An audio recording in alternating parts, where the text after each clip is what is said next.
What's good, everyone joining in? Let me make sure to get everything set up on the stream real quick. Hopefully, everyone's having a good day so far. What's up, everyone joining in the stream right now? What's up, what's up, what's up, what's up, what's up, what's up? How's everybody doing? Hopefully, everyone's having a good day so far. We are going to get the debates going here in a second. Only do send a guest request. If you meet that criteria that I'm about to be putting on the screen here real soon. I'm just setting up everything and letting the Instagram know that I'm live. What's good, everyone joining in? What's up, what's up, what's up, what's up? Let me add this into YouTube. Pin message. Perfect, perfect, perfect. Let me go over to Instagram. Let the Instagram know that I'm live. I am live.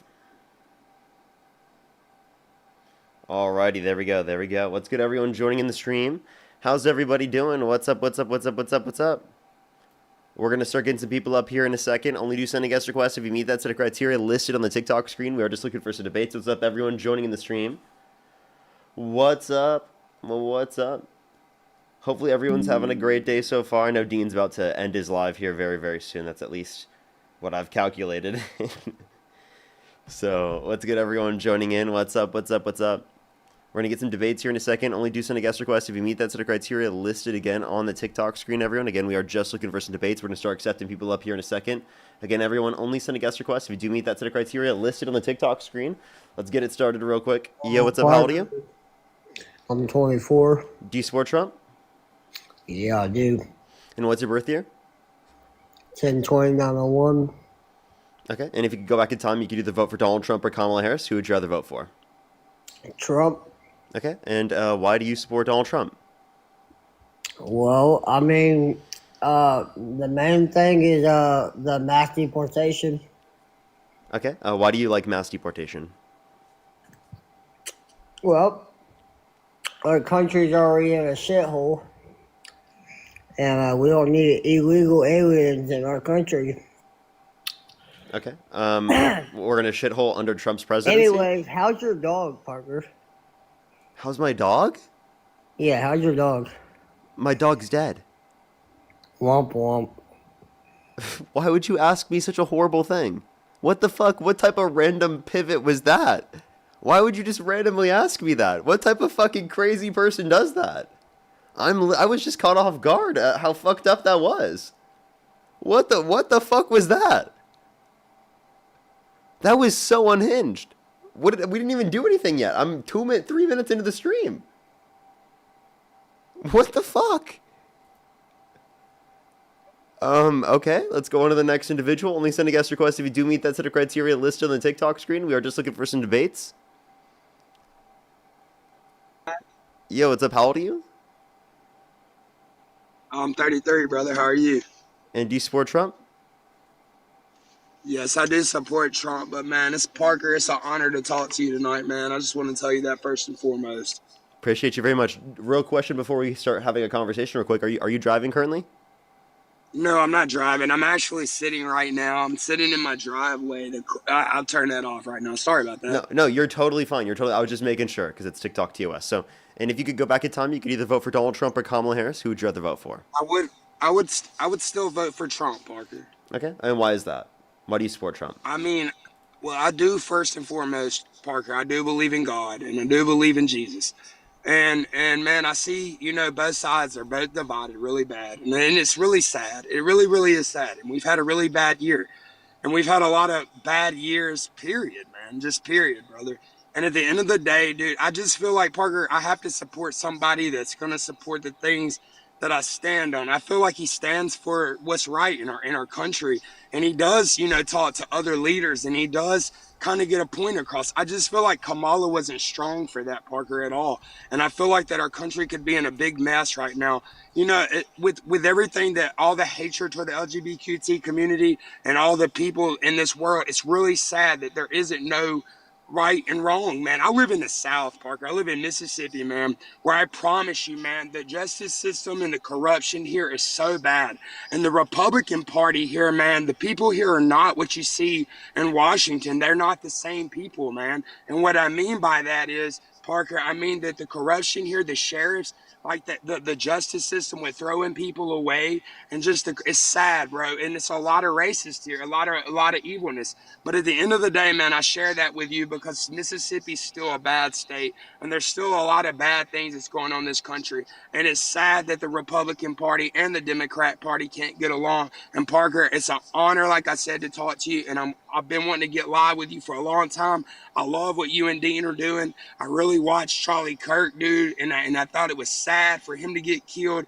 And I hope you stay safe, man. And God bless you, bro. For sure. So a few things I would address here is that I think that Donald Trump actually doesn't uphold your religious values to the degree that you would want. I think he goes against a lot of the things that you would hold dear to yourself, like loving thy neighbor, taking care of people in your community. And I think that through the big, beautiful bill, it cuts 420,000 children off of free school lunch and breakfast on average every single month, over 2.5 million people off their access to food stamps on average every month, and over 10 million people off their access to health insurance, while adding $3.4 trillion to the debt. So I think that Donald Trump's policies are actually extraordinarily bad for the average working class American in this country. And I think that obviously if you care about people in need, obviously I think that Donald Trump is going to not care about those individuals to a greater extent comparative to Kamala Harris. I think that she is strong in standing for her values to a greater extent comparative to Donald Trump, especially for people who are in need. So like I guess my point would be is that like how do you think that voting for Donald Trump or supporting Trump is upholding your belief in Christianity or in Jesus Christ to a greater extent? I listen to a lot of things that he says, Parker, when he talks about God, the way that he does talk. I'm really, really iffy on the Erica Kirk situation and the whole situation with Charlie. I will tell you that. It blows my mind. And I see a woman, she's really confusing me, and she's really confusing everybody. But with Kamala and the way that she Kamala. talks about Kamala, yes, sir. Yes, sir. Okay. How religion and how she talks about it is completely different. And being a believer in Christ for myself, Parker, like I see the good and I see the bad. And I do agree with you though. I do agree with you on the EBT and the SNAP benefits for people. I think it's messed up, man. I do. I think there's I'm not gonna, as a Trump supporter, I would vote for him. Do I agree with what MAGA's doing? I don't agree with a lot of the things that both sides are doing. I don't agree with a lot of people that talk the craziness, the kill, the violence, and the evil, but back to about the Trump with the Christianity thing. I do stand with him, and I do believe that Parker, he's a true believer in God, and I do believe that he truly does believe in Jesus, and I do believe that, and I have to stand on that, man, and that's just where I stand with my values, and I don't believe that she believed in God. I really don't believe that she. And at the end of the day, Parker, this country is founded on God, bro. Actually, the founding fathers themselves said that like it's not a Christian country and that it's secular. I do believe in separation of church and state. I'm not a Christian myself, so I definitely don't believe that we should be under a Christian rule.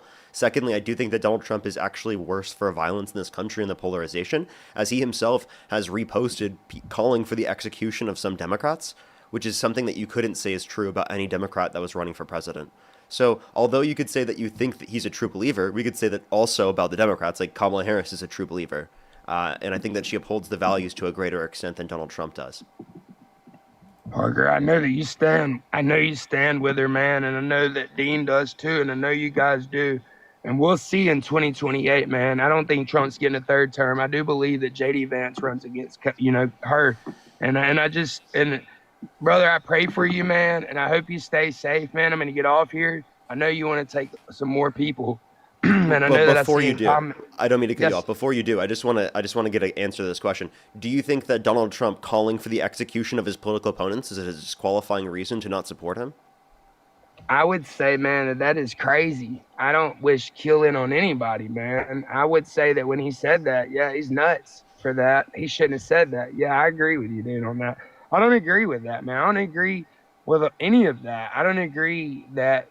I just don't. No, I don't like when Alexandria Cortez says what she says, man. I think that she's delusional. I think she's a Looney Tune, and I What did she honestly say? think that when she has the right to stand up and say the things that she has said, Parker, toward him, and it's Such almost as? like she's such as things like, man, basically saying that Parker, come on now. You know, brother. At the end of the day, man, she has called him out on some things. I don't know word for word. I can't cite it right now at the top of my head, but I've seen her do it, man, and Yeah, she has. I don't And I dispute that know. she has called him out, but like, what did she do that was bad, or at least comparable to Donald Trump I calling just for the think that execution both of of some them. I Democrats? think that see how me and you are having a normal civil conversation right now, and at the end of the day, I honestly then can go on a campus here in Mississippi, Ole Miss to be exact, a wild campus, and I can tell you right now, everybody that you ask, there's gonna if you ask them, Dean, like you asked me, do you support MAGA? Do you support Trump?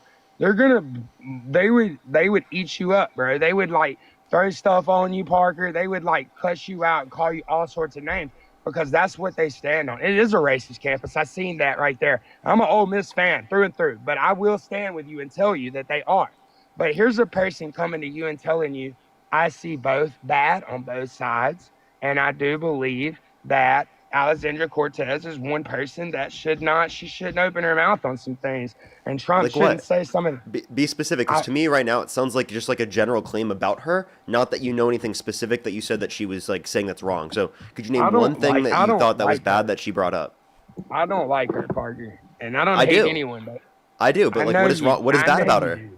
What specifically is bad about her? Because Everything. you're told to love thy neighbor. You shouldn't specifically say that someone is bad or horrible or should I be don't quiet or hate her. silent I do without love her having as a anything in person, specific and to I would pray reference. for her. I have prayed for her. I actually have said a prayer for her because I believe that some of the things that come out of her mouth are a direct hit of complete.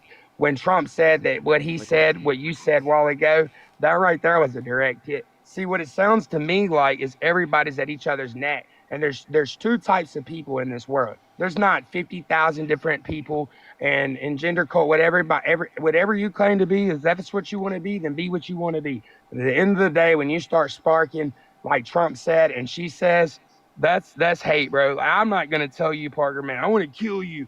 I hate you, dude. I'm not gonna ask about your like by the go about your dog, dude. Like stupid shit like that, dude, just to get on somebody's nerves, bro, is retarded. And at the Oh, end of don't the use that. day, dude, Don't use a slur like that. That's definitely not something that's good to use either.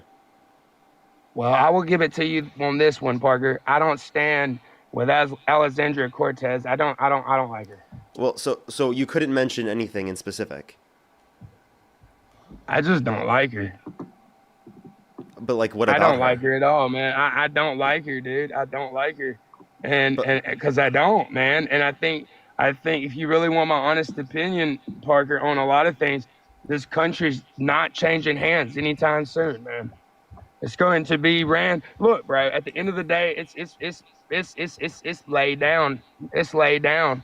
JD Vance is going to win, and in 3 years, he's going to win, bro. He's going to win, and okay, he's going to win can it you again in the next four. And can you then I'm name? telling you right now that they're setting it up, man. They're setting it up for it. So Can I at ask you the this end of the question? day, man, I could argue with you, debate you, but I will tell you this, man. God bless you. And I hope that in your life, man, you get right with Jesus Christ. Sure. So, like, what has JD Vance done as vice president that you like? JD Vance is that man. JD Vance is that dude. Everything that dude stands on and everything that man says is real and right, and it is a flowing through him, man. You really can see the Holy Spirit thriving through that dude. That dude is a good dude. He's a good guy, Parker. He's a good, solid guy, man. He's one of them guys that, Parker, I feel like you could sit down with, bro, and I promised you that you and him would get along, bro. Really good. I don't think y'all would debate and talk, but at the end of the day, I feel like you would like him. Have you ever met him? No, obviously not. But like, here's my question again. Can you name one thing JD Vance has done as vice president that you like? I just like the way he presents himself, and I like when he talks, man. I'm not gonna sit here and say that he's done a lot, because he really hadn't done a lot. I don't think he has that. He's not gotten that right now. Trump's moving the pieces right now. Everybody else is kind of a puppet, but JD Vance is in line to learn, man. Here, I hate to forget. say it like that, but it's true. Forgive me, but it sounds like you're just voting for them based upon vibes. You have an issue with I AOC don't based vote on upon them. I don't vibes, and vote on them and based you on like. vibes. Hold No, up, I don't hold up. vote on them based on vibes. I vote on them from what's been going on. Like I said, Parker, I'm 30 years old, dude. And at the end of the day, you know what I've seen in my lifetime from the 90s and with Bill Clinton and with George Bush and with Obama and with Trump and then with Biden and now Trump again. I can honestly say that Trump has been the best president we've had within 25 years, What did he hands do that was good? down.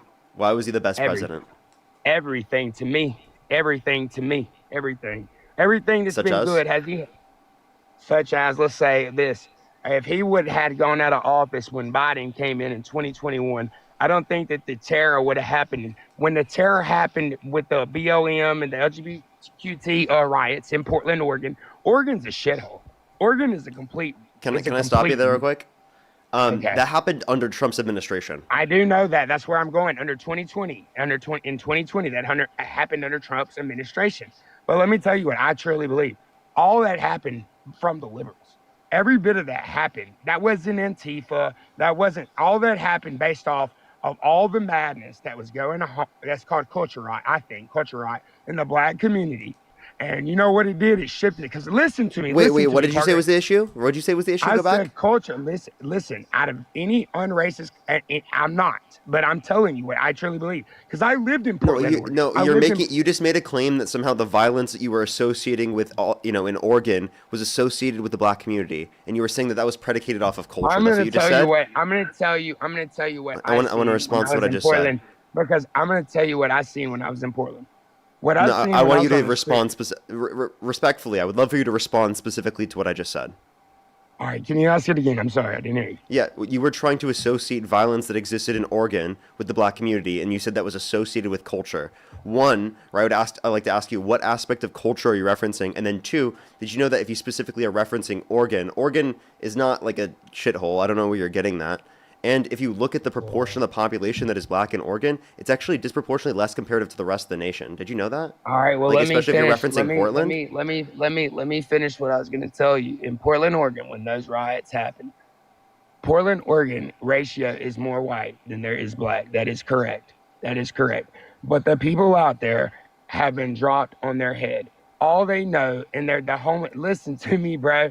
They have been dropped on their head, bro. It's not the same. It's not even the same in New York. It's not the same in anywhere. Portland, Oregon is the most nuttiest professor, pro, most nuttiest place I've ever seen in my life, dude. And Oh, I said. the way that they hate this man Trump, the way they hate him, the way they hate him. When they bro, I'm just gonna tell you, dude, it's a different world out there. And I don't went here and there. We both went here and there. But Parker, at the end of the day, I'm just gonna tell you, Trump is a lot better for Okay, us. how so? But you've yet to tell us what he's done that's better. All you've said is that there were like riots that were going on, and you were trying to blame it on the black community, and then you pivoted from that, and then He you has just said done that a it was lot. specifically people in Portland, All right, I Oregon, can tell just you one don't thing. like Donald Trump. When Zelensky came over here and he walked in, and Trump and all them told him, man, you need to have a suit on the next time. I bet he came in that office with a suit on the next time. Did he not? He did. And how about when he was in Alaska? How about when he was in Alaska and he flew that bomber over and Putin's panties dropped because Vladimir Putin was about to wet himself, bro. And how Okay, about this? I don't think And that how was true about at this? all. Hold on. How about this? How about he's done taught every country, if you try us, we're gonna shake it up for you. Look, bro, at the end of the day, I know that everybody, look, man, the liberal party and the Republican Party, man, there are some snakes in the Republican Party. I mean, ones that will turn on them, will tell them that they're, dude, basically to the point I know that they are a Barbie doll, college. Oh my God, they love my kids type. Listen, bro, Republican people are a little off board. They are. They are. But the Liberal Party, though, listen to me. The Liberal Party, though, is they're throwed, bro. They're throwed. And if you maybe not you. All right, let me ask you something, Parker. Would you let somebody put a collar on you, dude? And would you let them walk you down the street in Las Vegas, bro, on a collar? I'm being serious, bro. And call you a sissy boy. Would you be down for that? And then would you listen to me now? Would you get up and would you say, I support all the LGBTQ rights? I am openly gay. I am okay with having a collar on my neck, being walked like a dog. We're in God's green earth, bro. We're in God's green earth, bro. Can somebody say to themselves that that's okay? And for a child for a kid to say, Mom and Dad, I want to be walked on a leash one day. I want to be a doggy. Where is it right, bro? Where is it right, bro? Tell me that. Be honest with me. Galaxy. And that is another reason Okay, that can I stop wouldn't you? vote. Can I Yes. stop you there? Push the Galaxy. One, no, I don't want to be walked like a dog. All I right, don't my I don't know man. where you're getting Hell this no. from. Also, I don't know why you're associating one person wanting to be walked like as a dog with the entirety of the LGBTQ plus community. Right? It sounds like specifically like a certain kink that you're trying to reference or something that people have, and you're Well, associating that. Well, stop. Let me please mainly, finish well, speaking. Let me please finish speaking. And you're associating that with the entire the LGBTQ plus community. Yes, I would 100% support the LGBTQ plus community. And two, you should not associate one particular kink with literally everyone that's a part of the community. I don't see that as a reason to do that. And then also, I don't even see how that's like a reference to the whole original point you're making that people who are in Oregon are quote unquote have been quote unquote dropped on their head for hating Donald Trump. I don't think hating Donald Trump means that that's applicable to you. And I also don't think that you've given a single reason why you think that Donald Trump is the best president in the past 25 years. Could you name a single policy that he's influenced to get passed that you like? Anything in specific? do you know who Nick a single policy that he's what? Could you name I'm a sorry, single what, policy? Parker? I heard everything you said, but that last part. Yeah, could you name a single policy of Donald Trump's that you support that makes him the best president in the past 25 years? That makes him the best president in the last 25 years. I honestly can. I'm watching him right now. I know that everybody's fixing to have a great tax. Everybody's fixing to get a lot of money back for taxes. Him taking no tax on tips. That was good for people like women that are cocktail waitresses, people that get tipped, that are getting robbed of their money. Now they can't. Now they don't have to get tipped on their cash, whatever, on their tips. Let's see. There's a lot of other things. Now, do I, man, agree with him seeing the ICE, what they're doing? Man, that's not him. That's him putting down the law and the government. But come on, bro. That's ICE out there using their authority. That's a lot of cops. That's a lot of cops, man. They do that crap. Let me pause you there. That's Trump giving the authority to ICE to literally violate people's due process rights to a greater extent. Secondly, He's done right, that. the tax He cuts has that you're done that. referencing, all the tax cuts applicable to income earners under $400,000 a year is actually supported by the Democrats, whereas the Democrats didn't want to impose tariffs, which would cause prices to go up, right, for American citizens, and that's what's happened so far since the tariffs have been implemented. So if you actually want taxes to be lower, you'd support Democrats who advocate for tax cuts for working class Americans by expanding the child tax credit, and also supported things like the quote unquote no tax on tips deduction. That isn't a no tax on tips as a whole, but just a deduction on the taxable income. Yeah, I agree. I have seen that, Parker. Can I ask you a question? Do you know who Nicholas Browning is? Who? Nicholas Browning. Do you know who I'm talking? Nicholas. Have you ever heard of him? He's the guy that goes around. No. He's a TikToker and he's big and he goes around and he goes in front of LGBTQ community parades and he tries to preach the word of God. And they shun him and they throw stuff at him and they belittle him and cuss him and they tell him he is wrong for what he is doing. I seen where Donald Trump had actually gave him a reach out and actually told him, man, I'm sorry for what's. I just think that is wrong. Why doesn't he debate me? I really do. Why doesn't he send a guest request on my live? I'll debate him on that.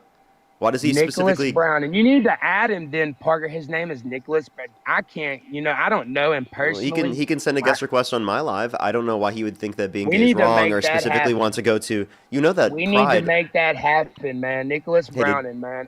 Hey, dude, I don't you know know him that- personally, but You know that I don't Pride know him is. personally, but I think that Parker, you're a great debater, man. I'm not. I'm gonna get off. I think, dude, keep doing One your second, thing, one man. second. You came a, One second. Yeah. You know that Pride is not antithetical to Christian views. Like you can be a Christian and still believe in Pride. I have, man. Look, man. God bless you. At the end of the day, Parker, bro. I know you stand on what you stand on. I do too, man. And I don't support homosexual activity whatsoever. But What's I don't wrong with hate. it? No. What's wrong with it, man? It stands from what I believe in the Holy Bible, and I believe in the Holy Bible through and through. Hold up, I no, stand for nowhere in the Jesus, Bible does it say it's wrong to be gay in of itself. There are some interpretations of Scripture that bro. say in certain aspects of the Bible that it says it's wrong to engage in gay intercourse. But I would actually push back on that and say that those would be something that you could interpret to mean that it's relating to exploitative conditions rather than specifically just typical relationships that exist that are consensual amongst two adults today. You understand that that is not necessarily listed in the Bible based upon that, and that you can have an interpretation otherwise? I mean, I can look at it like that if I wanted it to look at it like that, but I can't look at it like that.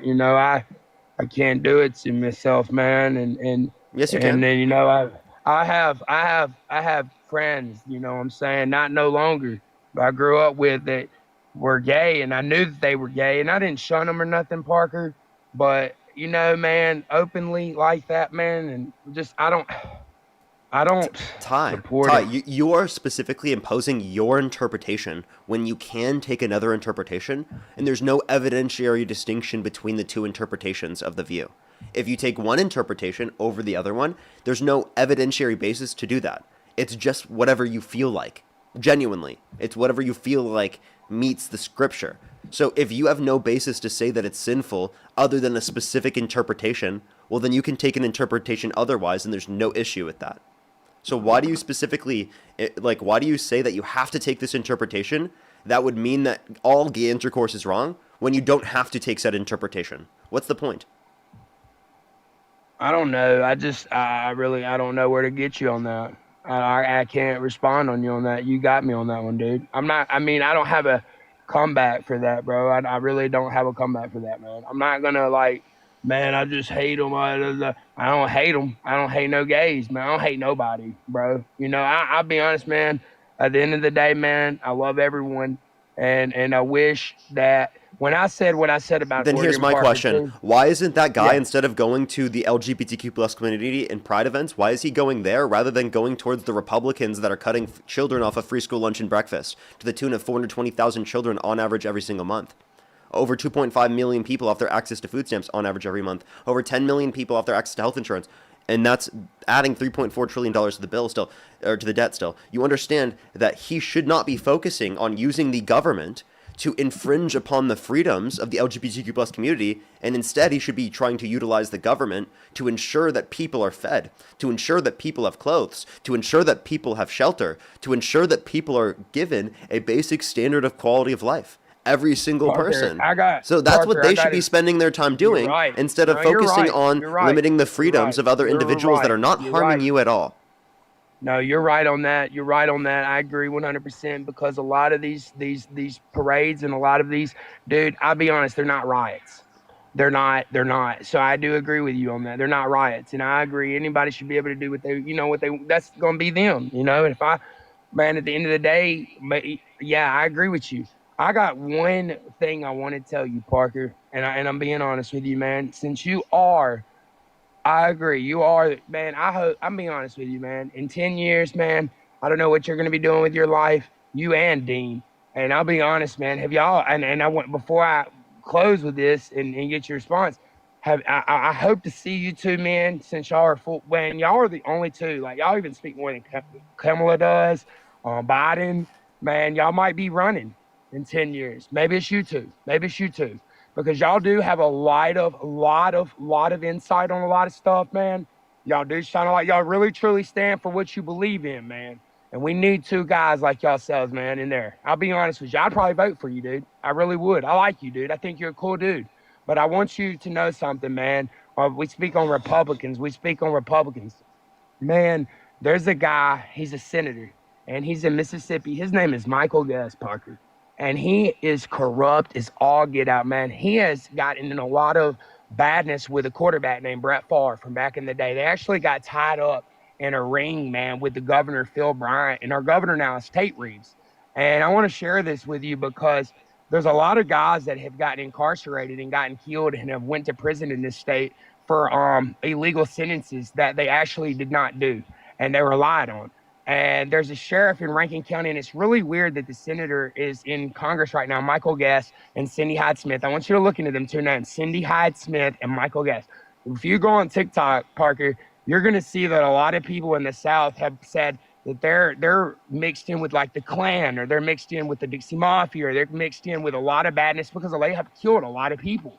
And I just want you to, I want to share that with you because I feel like, man, that people like y'all are the my brother's with me right now, and he's full MAGA, and he thinks that because I'm talking to you, he's sitting beside me right now, he's full on MAGA. I just But want to say, Parker, you look like a Don't- LGBTQ no, don't version say of that. Harry Potter. You don't. look. That's him. Does he want to? Does he want to debate instead of I want y'all to engaging in debate. an I want insult? y'all Is that to is that debate. Christian You like? gotta debate him. What- He's I- 25 years old. He should debate you. I Yeah, want we'll him to debate him right debate now. you. All right, y'all debate. But bro, at the end of the day, this guy's name is Michael Guest and Senator Cindy Hyde Smith, and they're from Mississippi. And I want you to know that they're full blown Donald Trump. Donald Trump endorses these people, and he loves them, and he'll eat at the dinner table with them. And that is something that, Parker, I'll share with you that really, I know this for sure. I do know that when it comes to the justice system, that the Republicans are more at fault for doing a lot of evil things to a lot of innocent people. I've watched a lot of innocent families, Parker, in this state get ripped from their families, and their babies get sold, man. And hearing it on the, listen to me, and within everybody Wait, talks about it down So here. so let's pause this then. So then why do you Okay. support Trump then? Because Trump, I don't feel like he even knows some things, man. At the end of the day, like, this might sound crazy, but I feel like Donald Trump sometimes, his hand may not be as strong as people would think it is. It's a strong hand, but he has so much going. I feel like a lot of these people are liars, and they sit with him, and it's sad, Parker. Parker's a fucking faggot. No, don't say that, Oh, man. that's so You're a fucked, fucking man. faggot, So dude. I'm disgusting. sorry, bro, that's dude. my- So disgusting. Can't even actually engage in a dialogue. He's just gonna slur from the back. That's so gross. Let's go to the next individual. Only send a guest request if you meet that set of criteria listed on the TikTok screen. Very Christian-like, by the way. Very Christian-like. Yo, what's up? How old are you? I'm 20 years old. What's your birth year? 2005, What month? November. And if you could go back in time, you could either vote for Donald Trump or Kamala Harris. Who would you rather vote for? I would have voted for Trump over Kamala, but I wasn't able to vote due to me Okay. moving. Sure, So, sure. Sure. So, Yeah. if you could go back, actually, I have a few people to thank real quick, and then we can move on to our conversation. A few people to Okay. thank. Haley, thank you so much for the $5. I really appreciate it. Thank you so much, Haley. Denise, thank you so much. Really appreciate the $20. Thank you so much. I really appreciate it. No, seriously, though. Thank you so much. Caitlin, thank you for the $10. And Jean, thank you so much for the $20. I really appreciate it. Thank you so much. Good W's for them in the comment section right now. Thank you so much on Venmo. Let me catch up on YouTube, and then we'll make sure to go on to the next person. Venmo, PayPal, link tree in the bio, as well as the description of YouTube, as well as you can support me over YouTube Super Chat. Let me check the YouTube real quick. Give me 1 second, everyone. Darsel, thank you so much. I really appreciate the $5. Thank you so much, as always. I really appreciate it. Thank you. Andy, thank you so much for the 15 Australian dollars. Thank you so much. I really appreciate it. Thank you. Thank you so much. Absolutely. I really appreciate it. Thank you so much. Bald, thank you so much. I really appreciate the $10 as well. Thank you so much. Kim, thank you so much. I really appreciate the $5 as well. Thank you. I think I'm fully caught up. All right, everyone. If you want to support me, as always, make sure to hit that thumbs up if you're on TikTok. If you're on YouTube, and hit that tap that screen if you're on TikTok. Okay, so why do you support Trump? So I supported Trump over Kamala. Well, just because of the information that was going out there at the time, I didn't really see many of Kamala's policies over President Trump's Kamala. policies. You said Kamala, or is it Kamala? Yeah, it's Kamala. You could just say Harris as well. Okay, cool. Yeah, I'll just say Harris. So I didn't see as many of Harris's policies over Trump's. I also really wasn't diving into it at the time. I was really busy with life. I'd see certain things on TikTok going against Harris's policies. Like, there was, I believe it was fracking back in the day. It was like, is Harris pro-fracking or is she not fracking? And I saw clips of her saying that she is and she is not for both. So my thought process is, if this person doesn't know what she wants, how can I know if she would be a good president? And I saw things back when Trump was president that he said he was going to do, and people were saying that it got done. And I had very little research, but with the research I did have, it was saying that Trump actually accomplished some of the things that he was going to do. Like building a wall, yes, it wasn't funded by Mexico, but it was done nonetheless. And stuff like that.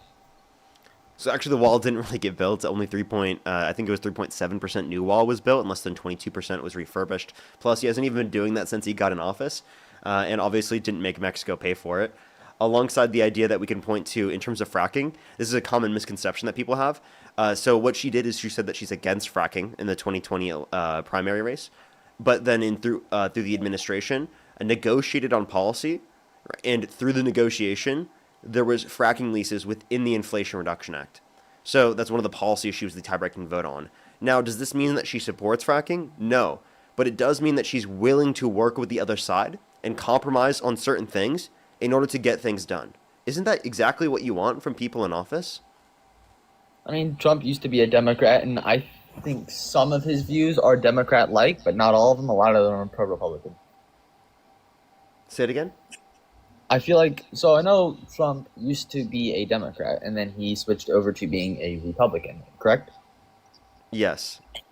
Yes. So, do you believe that some of his views are still Democratic? I mean, I wouldn't really point to any specific ones that I would say like are partisan because I mean he is what determines the view of the Republican Party right now. So Okay. And one of the main questions I wanted to come out in here and ask you, because I saw a live with this other dude, and I wanted to make sure I wasn't stupid for this, but he was saying that if you increase Congress's budget, so Congress makes around $174,000 a year, including bonuses, not bonuses, but benefits. And he was saying that if you give them more money and so apparently the Federal Reserve, like 1% of the Federal Reserve is, I don't know how much it was, but divided by 350 people, it's like 15 million each, right, for Congress. And he was saying if you give Congress 15 million each, like each member of Congress 15 million, and what's it called, insider trading, you make it legal and all of that, it would reduce what's it called? I'm brain farting the word here. I apologize. I'm forgetting the word. Corruption. That's the word I'm looking for. I'm not stupid because that's a horrible idea, correct? That would just increase corruption? Each member in the Federal Reserve doesn't make $15 million. No. The Federal Reserve itself has about 15. Divided by the amount of members of Congress would be about 15 million each. Like 1% of the Federal Reserve. I'm confused. Are we taking money from the Federal Reserve? Is that what you're saying? That's what this person was referring to? I don't know what the hell they're talking about. I have no idea either. How would we get the money? The federal what? That doesn't make any sense. I'm just as lost as you are, but essentially he's saying if you give each member of Congress a yearly salary of $15 million and you allow insider trading, corruption would reduce. I'm not. If you allow insider trading, corruption would reduce. That's okay. Insider trading is corruption. Saying it's anti-democratic to not allow. Wait. So to clarify, insider trading is corruption, right? So if you allow for insider trading to occur, then corruption will happen to a greater extent rather than if you don't allow it. That's like saying if we allowed for murder to happen, would it happen less? I'm just as confused as you are. I wanted somebody who knew more about this and was more educated on me, not me, than me on it. Yeah, so there's a few things we could do for corruption, okay? We need to get money out of politics. That's one huge thing that's super important. We need federally funded elections. That's what we need. We also need proportionalized voting and ranked choice voting systems so that we can have multiple different preferential voting systems where we don't just have to vote for two parties, where we can vote for many of them, alongside the fact that we need to get rid of the idea that they can specifically buy and trade stocks. I think it's absurd. I think you shouldn't be able to participate in any stock trading while you're in office. Really, the only thing they should be able to do is an index fund. That's about it. Like, they should be able to do, like, the S&P 500. You know what I mean? Like, I'm not saying that they shouldn't be able to have any access to investments at all, but I think that they shouldn't be able to have access to, investments that would be specialized. I would be okay for them to be invested in the general market, though. Right? Because then they generally want the market overall to be doing better. S&P 500, NASDAQ, stuff like that, correct? Mm-hmm. Okay. Yeah, I'm with you on that. All right, cool. That was really my main thing. Because I'm really not wholly educated on politics back at the time. I really just I try to do my own research. I don't want to lean towards one. I view myself as independent. I don't lean left. I don't lean right. I try to do my own research, and I don't just say what one person. I don't believe what one person says. I try to do my own research and back it up. All right. So, I mean, I guess, is there anything Trump could do that would get you to stop supporting him? There's plenty of things he could do. I mean, he could get us involved in a war. He could. Wait, so, I mean, isn't that exactly what he's doing with Venezuela right now? So, from my understanding, not understanding, but from my knowledge of military, It looks like a. It doesn't look like there's gonna be a full-on invasion. At least from my perspective, it looks like just a military, like strongman, I guess. Like, hey, stop doing this, or we will quotation marks invade you. From my understanding, we don't have enough personnel to even invade Venezuela that's currently positioned there. Can I make 'cause there's about one point real 22 quick? He said that not Absolutely. only were they doing, obviously bombings off the coast of Venezuela in international waters, but he was also planning on doing them on land as well. So the Trump says a point that lot I'm of things. making, the point that I'm making is that he himself has admitted to engaging in literally wartime actions, right? Purposefully himself. Not let alone that. We can talk about Iran as well. But I actually agree with him. the point I'm making is that he is by no means limiting war. By all means, he's increasing war. We can even reference economic wars, such as trade wars that he's implementing and causing. I don't think I the don't know. conditions have been made better off in terms of war by him being in office. And that's not to say that Democrats are perfect or they wouldn't be involving themselves in any kinds of wars, but I do think that it would definitely be to a lesser extent than Trump. Well, from my understanding, almost every president in the last, let's say, 20 years has had a war against drugs. Correct? I don't think that the candidates in the past 20 years have done what Trump is doing specifically. I think this is uniquely true with Trump. I believe so too. I don't think I've ever seen bombings in international waters. Can I give you an example? Blair, thank you so much. I appreciate the galaxy. Like, there's actively a war crime being investigated, and I've heard about the that. reason why it is because they had disabled the boat by blowing it up, and then they ordered the death of the survivors. Where in that scenario, it was the law to literally go and save them and rescue them. From my understanding of it, which could 100% be wrong, is that it was under fog of war, and after you hit a boat with a missile, right? I've seen explosions before from some of the other bombings. It's completely engulfed in flames. How are you going to be able to see if there is a person or not still alive on that boat? From my understanding, it was the boat was still floating, and they wanted to sink the boat. Yeah, so the boat was not able to be operated. There was identification of survivors, and then they ordered the strike again to kill the remaining survivors.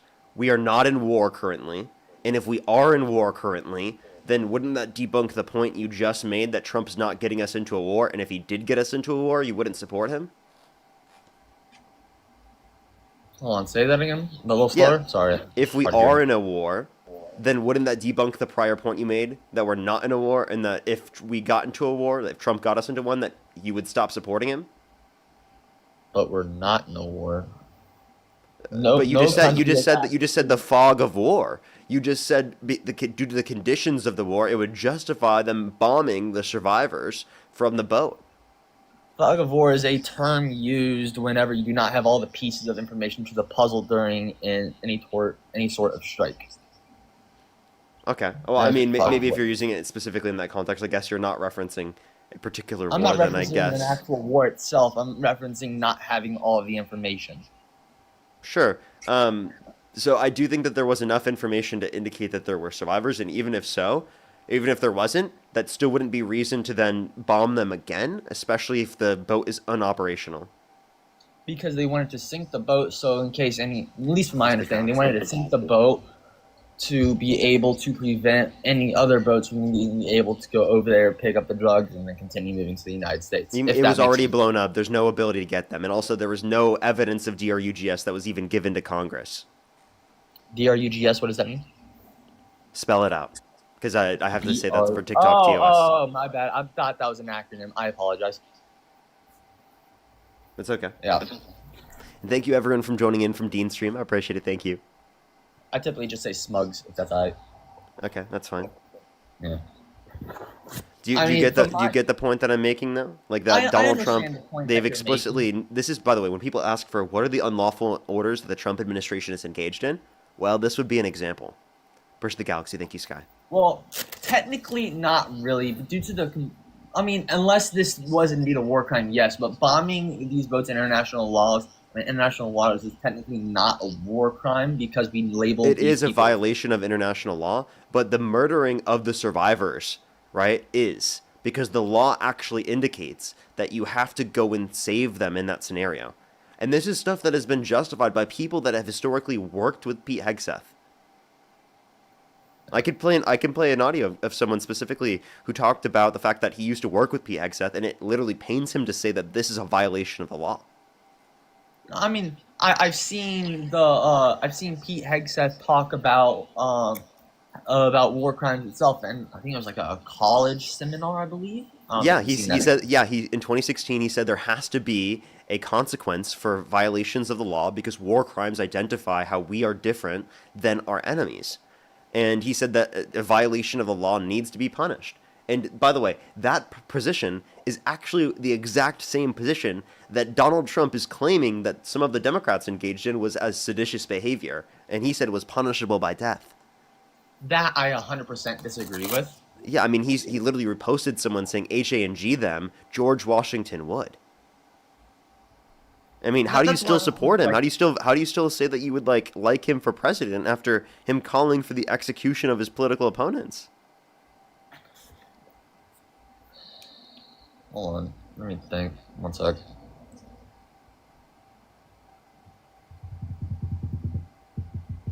So you're saying, hold on, can you repeat that again? Sorry, that's been a very long day. Yeah, essentially, how can you support Trump after he called for the execution of his political opponents? I mean, for that, I don't support. I mean, I don't agree with everything Trump says, and I don't disagree with everything Trump says. There's balances between the both. I mean, but like, isn't calling for the execution of your political opponents going to be a disqualifier? If what they did was actually seditious behavior and their intentions were to...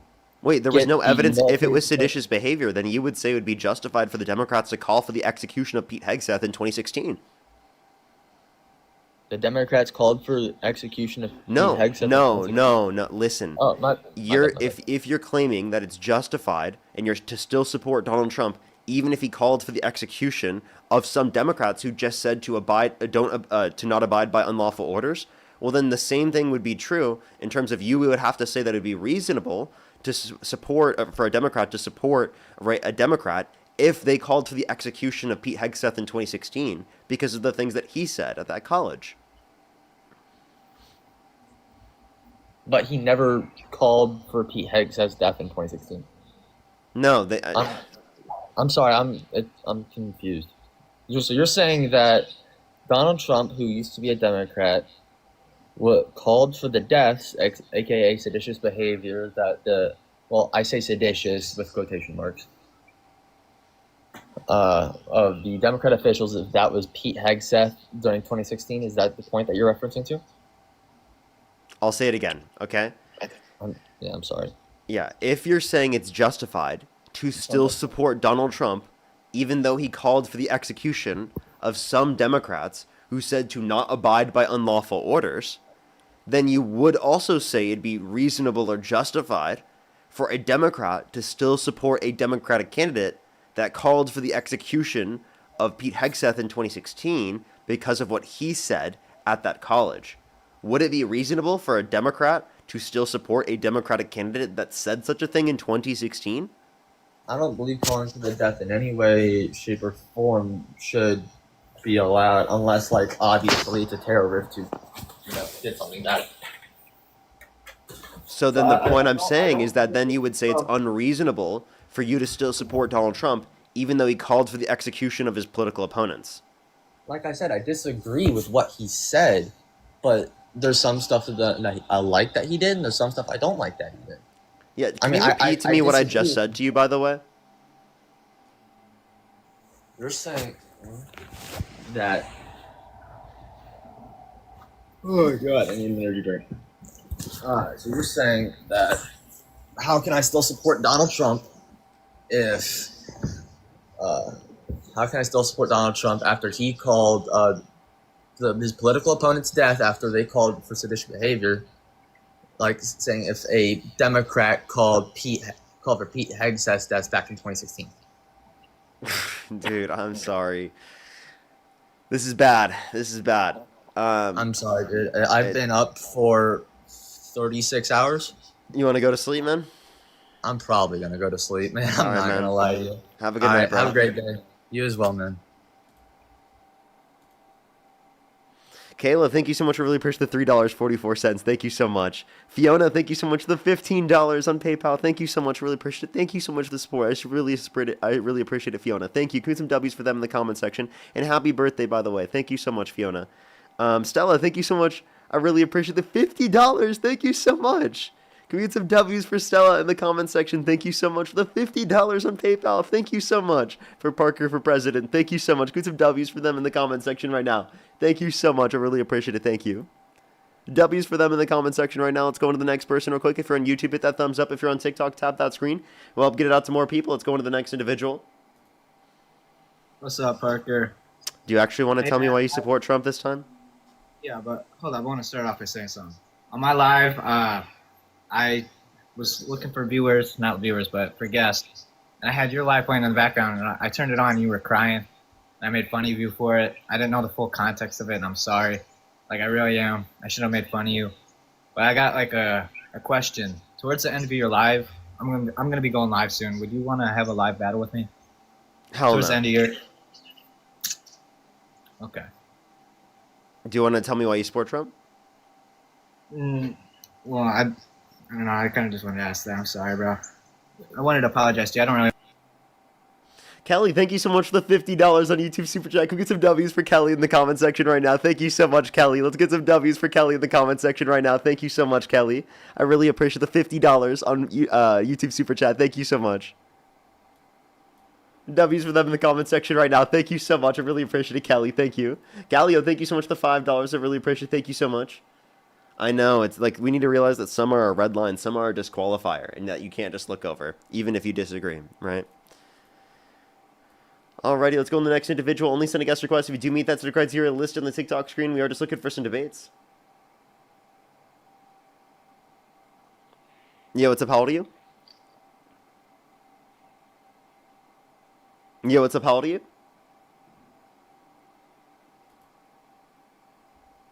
Let's go on to the next individual. Only send a guest request if you do meet that set of criteria listed in the TikTok screen. We are just looking for some debates.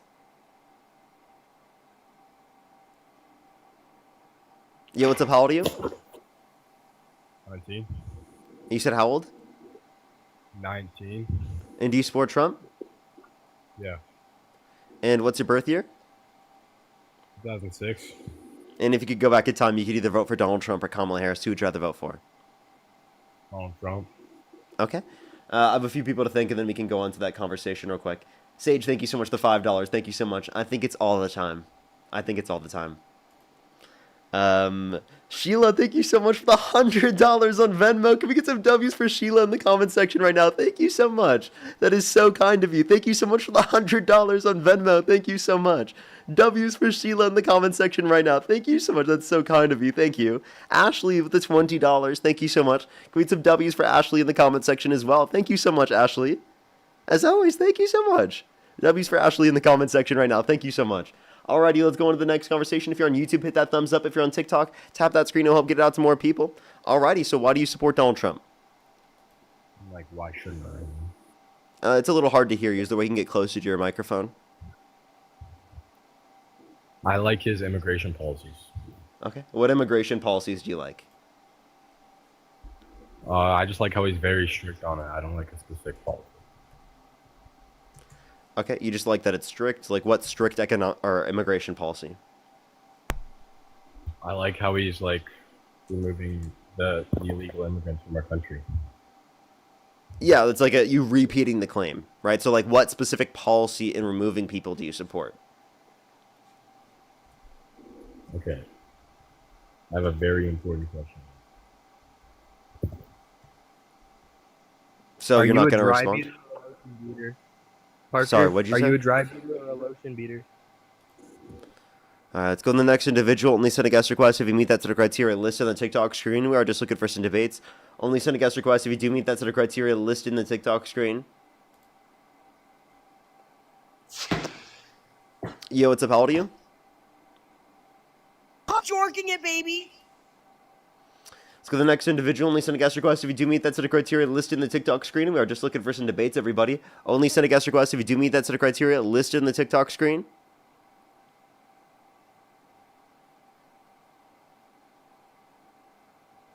Alrighty, do give it a second, everyone. If you're on YouTube, hit that thumbs up. If you're on TikTok, tap that screen. Helps get it out to more people. Let's get the next person up here.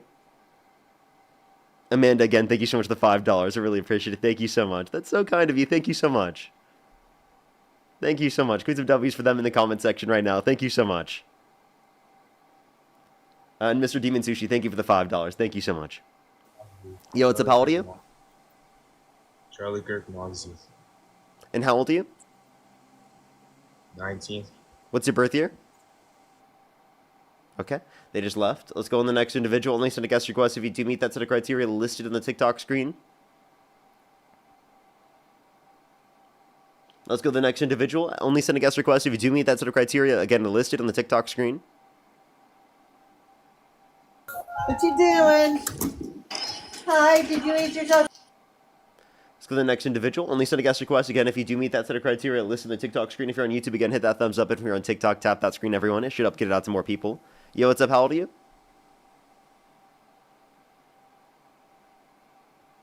Yo, what's up? How old are you? Alrighty, let's go on the next individual. Do give it a second for people to join up.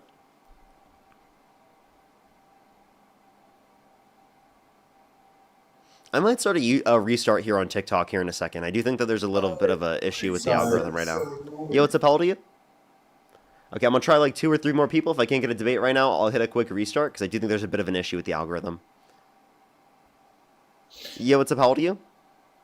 Parker, your words, they just affect me so greatly that I'm about to cry in front of everybody. You're gonna How old make are you? me cry, Parker. How old are you? I'm gonna cry. And how old are you? People's words affect me so that I cry online.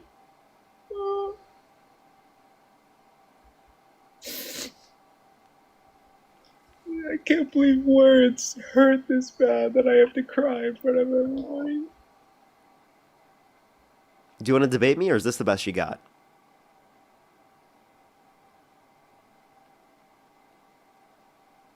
You're going to cower away? Oh, you're going to run away? You have to run away because a person who cries on live can beat you in a debate and you're scared of debating them? Aw. Looks like they just left. Let's go to the next individual. Only send a guest request if you do meet that set of criteria listed in the TikTok screen. We are just looking for some debates. Yo, what's up? How old are you? Old enough, bruh. And how old are you? Old enough. Would you like to tell me how old you are? Because I have to clarify in order to keep you on the stream.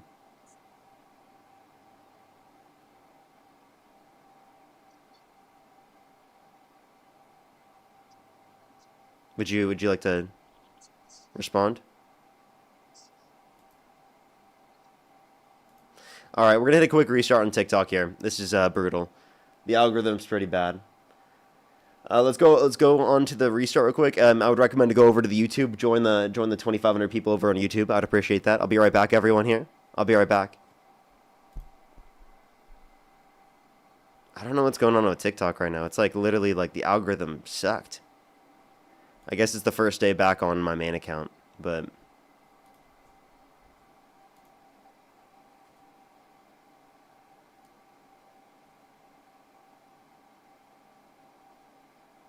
do give it a second for people to join up. Do give it a second.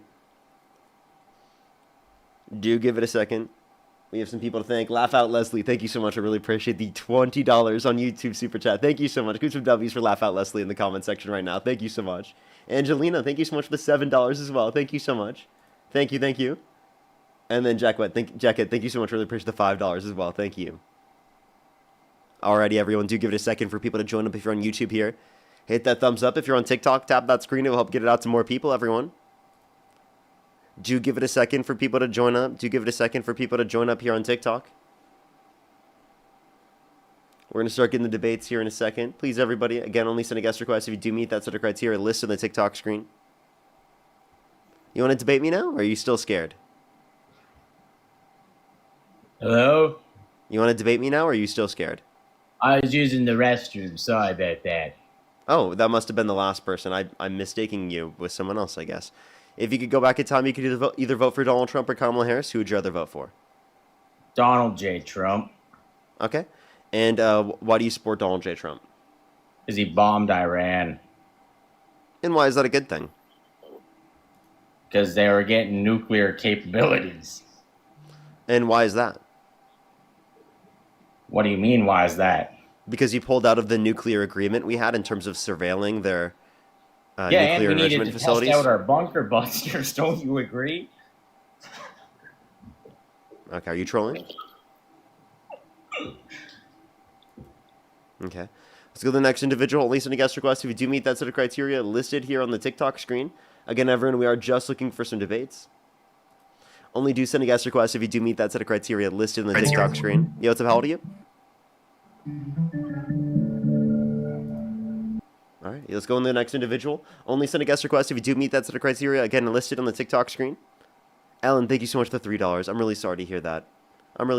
Thank you so much, Ellen. I really appreciate it. Thank you. Can we get some W's for them in the comment section? Let's go on to the next individual here real quick. If you're on again YouTube, hit that thumbs up. If you're on TikTok, tap that screen. Yo, what's up? How old are you? What's up, man? I'm 26. And do you support Donald Trump? Yeah. And if you could go back in time, you could either vote for Donald Trump or Kamala Harris. Who would you rather vote for? I'd rather vote for Donald Trump. Okay. Why do you support Trump? Because I'd rather have someone shove glass up my ass and support Kamala. Kamala? Why so? Because I think Kamala is a shit fucking person. Kamala? Like imagine, why do you think she's a shit person? Getting fucking 1,200 people in jail and still supporting them for weed, bro. Fuck off. You Hey, liberals are such hypocrites, bro. Like I was a liberal. Hey, dude. Take the red pill and shut the fuck up, you bitch. That's Nice embarrassing haircut, that by you're the gonna way. have to What are say you, that and then run away, you 14-year-old coward. girl? Go Are fuck you yourself. gonna run away, you coward? So there's he just ran away. He couldn't even actually engage with that. By the way, they didn't specifically go to jail for DRUGS or like M drugs specifically. That there were 45 people that were specifically convicted, and that's because of the fact that they violated their probation for other charges and prior charges. So it's not just simply possession that led to people going to prison under her rule. She's actually advocated for legalization herself. So I don't know why you'd support a candidate in a party that actively don't want it to be legal and actively want to keep putting people in prison for it, rather than someone who actively supports the legalization around the entire United States. I don't know. That's a really weird argument you got there. Calling us hypocrites without actually any justification. Yo, what's up? How old are you?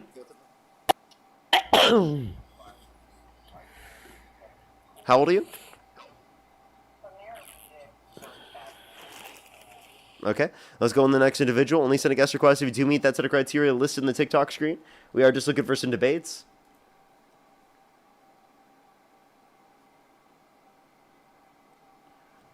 Yo, what's up? How old are you? Hey, 58. And do you support Donald Trump? 50-50. I voted for him.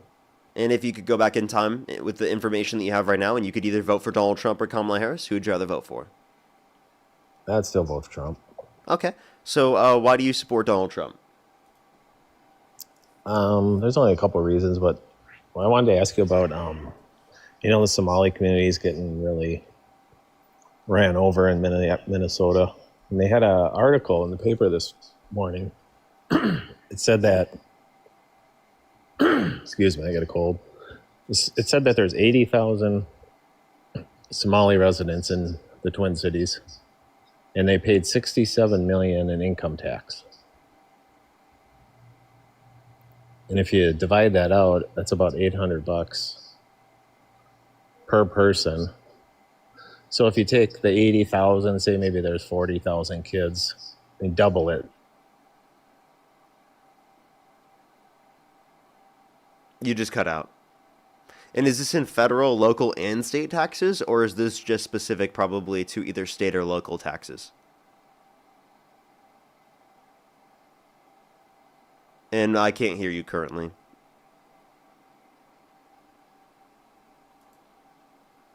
Oh, they cut out. Hello? Don't hear you at all, man. You're not muted, nothing. Oh, they just left? Why did they just leave?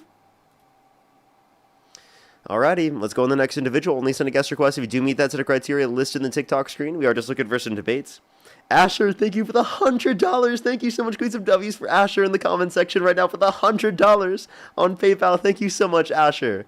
W's for Asher in the comment section right now. Thank you so much. That is so kind of you. W's for Asher in the comment section right now. Thank you so much. W's, get some love for Asher in the comment section right now. Thank you so much. Thank you, Asher. Explain the allegations, you nigga. You. Let's go to the next individual. Only send a guest request if you meet that set of criteria listed in the TikTok screen. We are just looking for some debates. Yo, what's up? How old are you? I'm 20.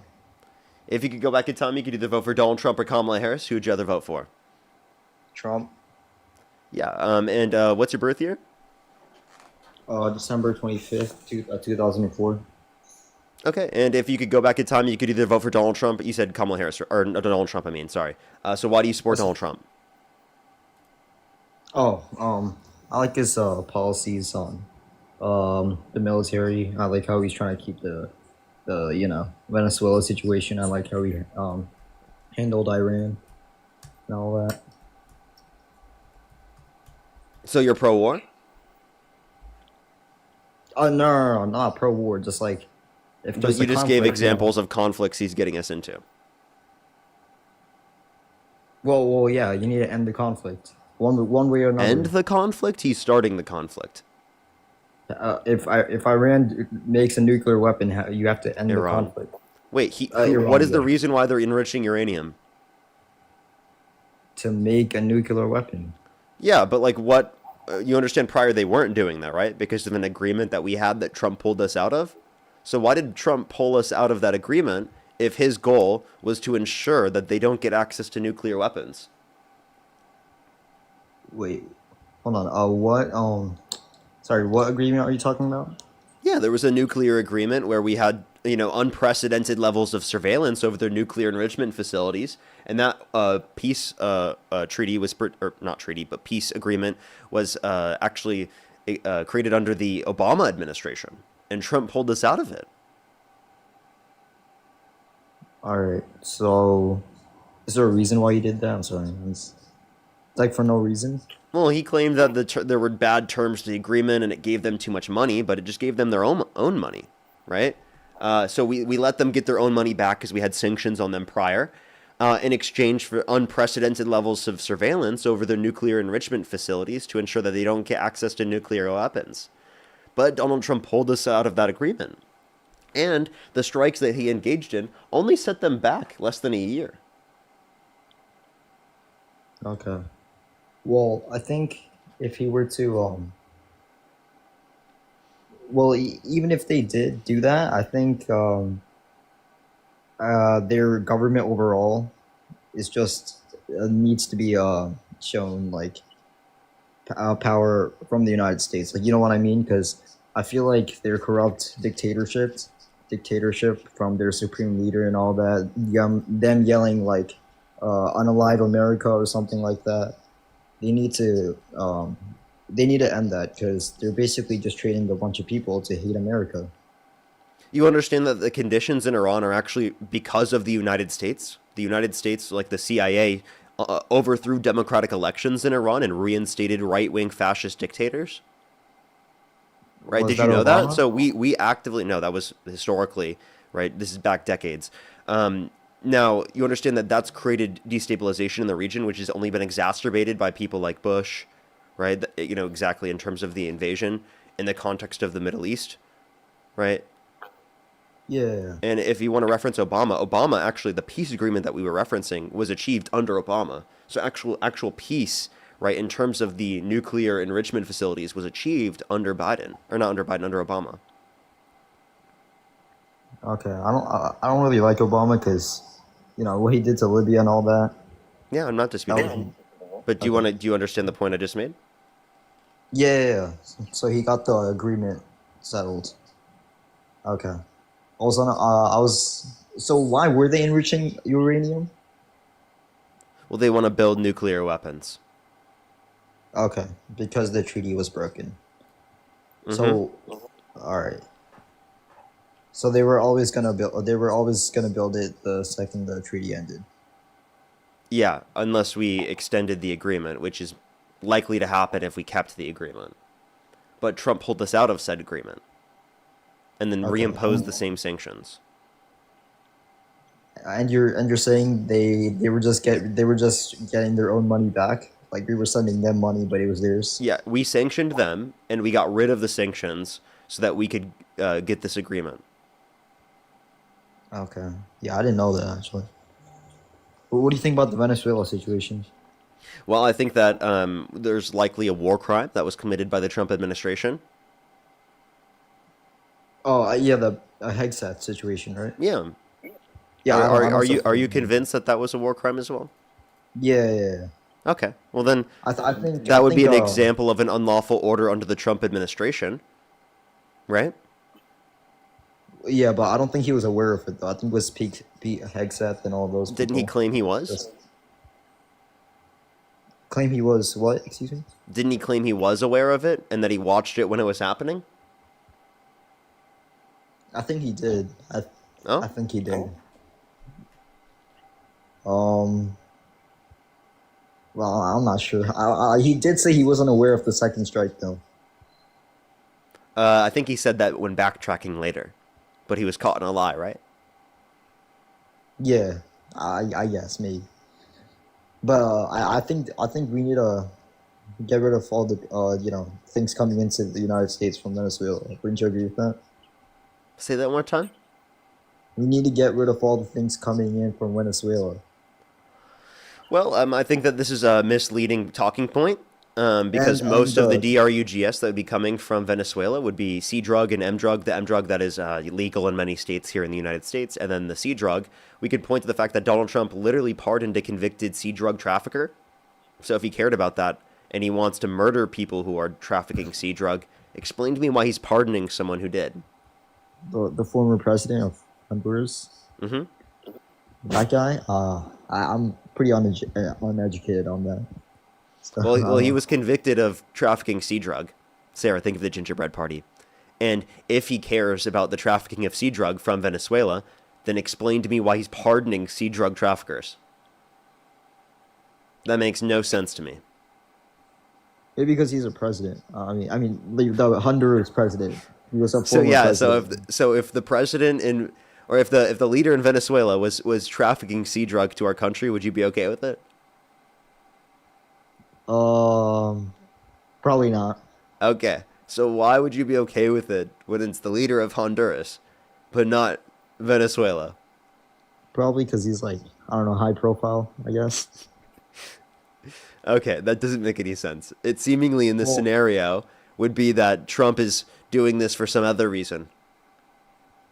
Not because of the DRUGS, and that the DRUGS are a cover. So you're saying like he's like selling pardons or something like that? He could be. I don't know. Wouldn't that be illegal? Seems like the Trump administration doesn't have much of an issue with violating the law. Well, why haven't they been held accountable then? Why haven't they been held court. accountable? Because, Yeah. I mean, we can point to the fact that this is, by the way, the war crimes are under investigation, right? And then for other claims, right, there is a limitation in terms of being able to hold them accountable because of the presidential pardoning power. Monet, thank you for the level ship. Like Yeah, say that Donald Trump, say that Pete Hegseth is determined to have violated a crime or violated the law. Can Trump just pardon him? No, he shouldn't. If he violated something, I don't think Pete Hegseth should be pardoned. Well, you don't think he should be, but couldn't Trump just do that? Yeah, if he wanted to, yeah. Okay, well that's kind of like the issue, right? I mean, I think that's like one of the rights he gets as president. He can just like pardon people. Wait, say Like that one he's more not. time. He's just using his rights as president. Like he can like pardon people. He's not doing anything illegal by pardoning a former president. You know what I mean? Purge the galaxy. But I do think that that's going to be an issue, right? Yeah, it's unethical for sure, but it's not illegal. Sure, sure. But I mean, Yes. the way in which we would get them out is through like probably impeachment, right? That would be the condition that we would require, and I'm pretty sure that relies on Republicans to also sign off on that. I don't think that'll happen. Oh, there are some people saying he can't pardon a congressional conviction, so that might not be the case.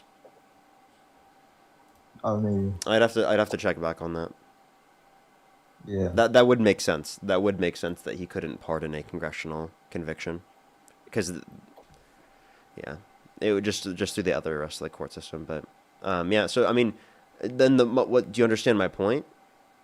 Yeah, that he shouldn't have pardoned the Honduras president. But, Yeah, so, I mean, like, if he cared about that. Plus, we can also point to the fact that most of the DRUGS that are going out of Venezuela are going to Africa and Europe, not even the United States. We could have detained them once they got to U.S. waters without murdering them, and that would have limited the DRUGS from coming to our country. But wouldn't they have eventually gotten out and then just did the same thing? Like it wouldn't have been like a life in. What do you mean prison. eventually gotten out? Like gotten out of prison. At some point, sure, they would get out of prison, but I mean, if someone is trying to do something like that, and it takes years for them to go through that process, would that disincentivize them to do it? Probably not. Well, yes, it would. If they had to go through the law and they stayed in prison for years, that disincentivizes them from bringing over DRUGS. If you detain them, that disincentive and deterrent exists to the same extent. I mean, they could be just offered a bunch of money and just take the risk, but... What? You could say they take the risk, but I mean, wouldn't the same thing be true for death? And also, there's no real good evidence indicating that the death penalty is a greater deterrence. Yeah, I know. Okay, so if there's no good evidence that the death penalty is a greater deterrence, why is the Trump administration claiming it's a good mechanism to do so? Especially without a court determination, without due process, and without people's particular names and accusations of said guilt towards that, right? Or evidence given to Congress. They need all of these things. There have been people from the families of the victims that have came out and said that they had no DRUGS and that they were just fishermen.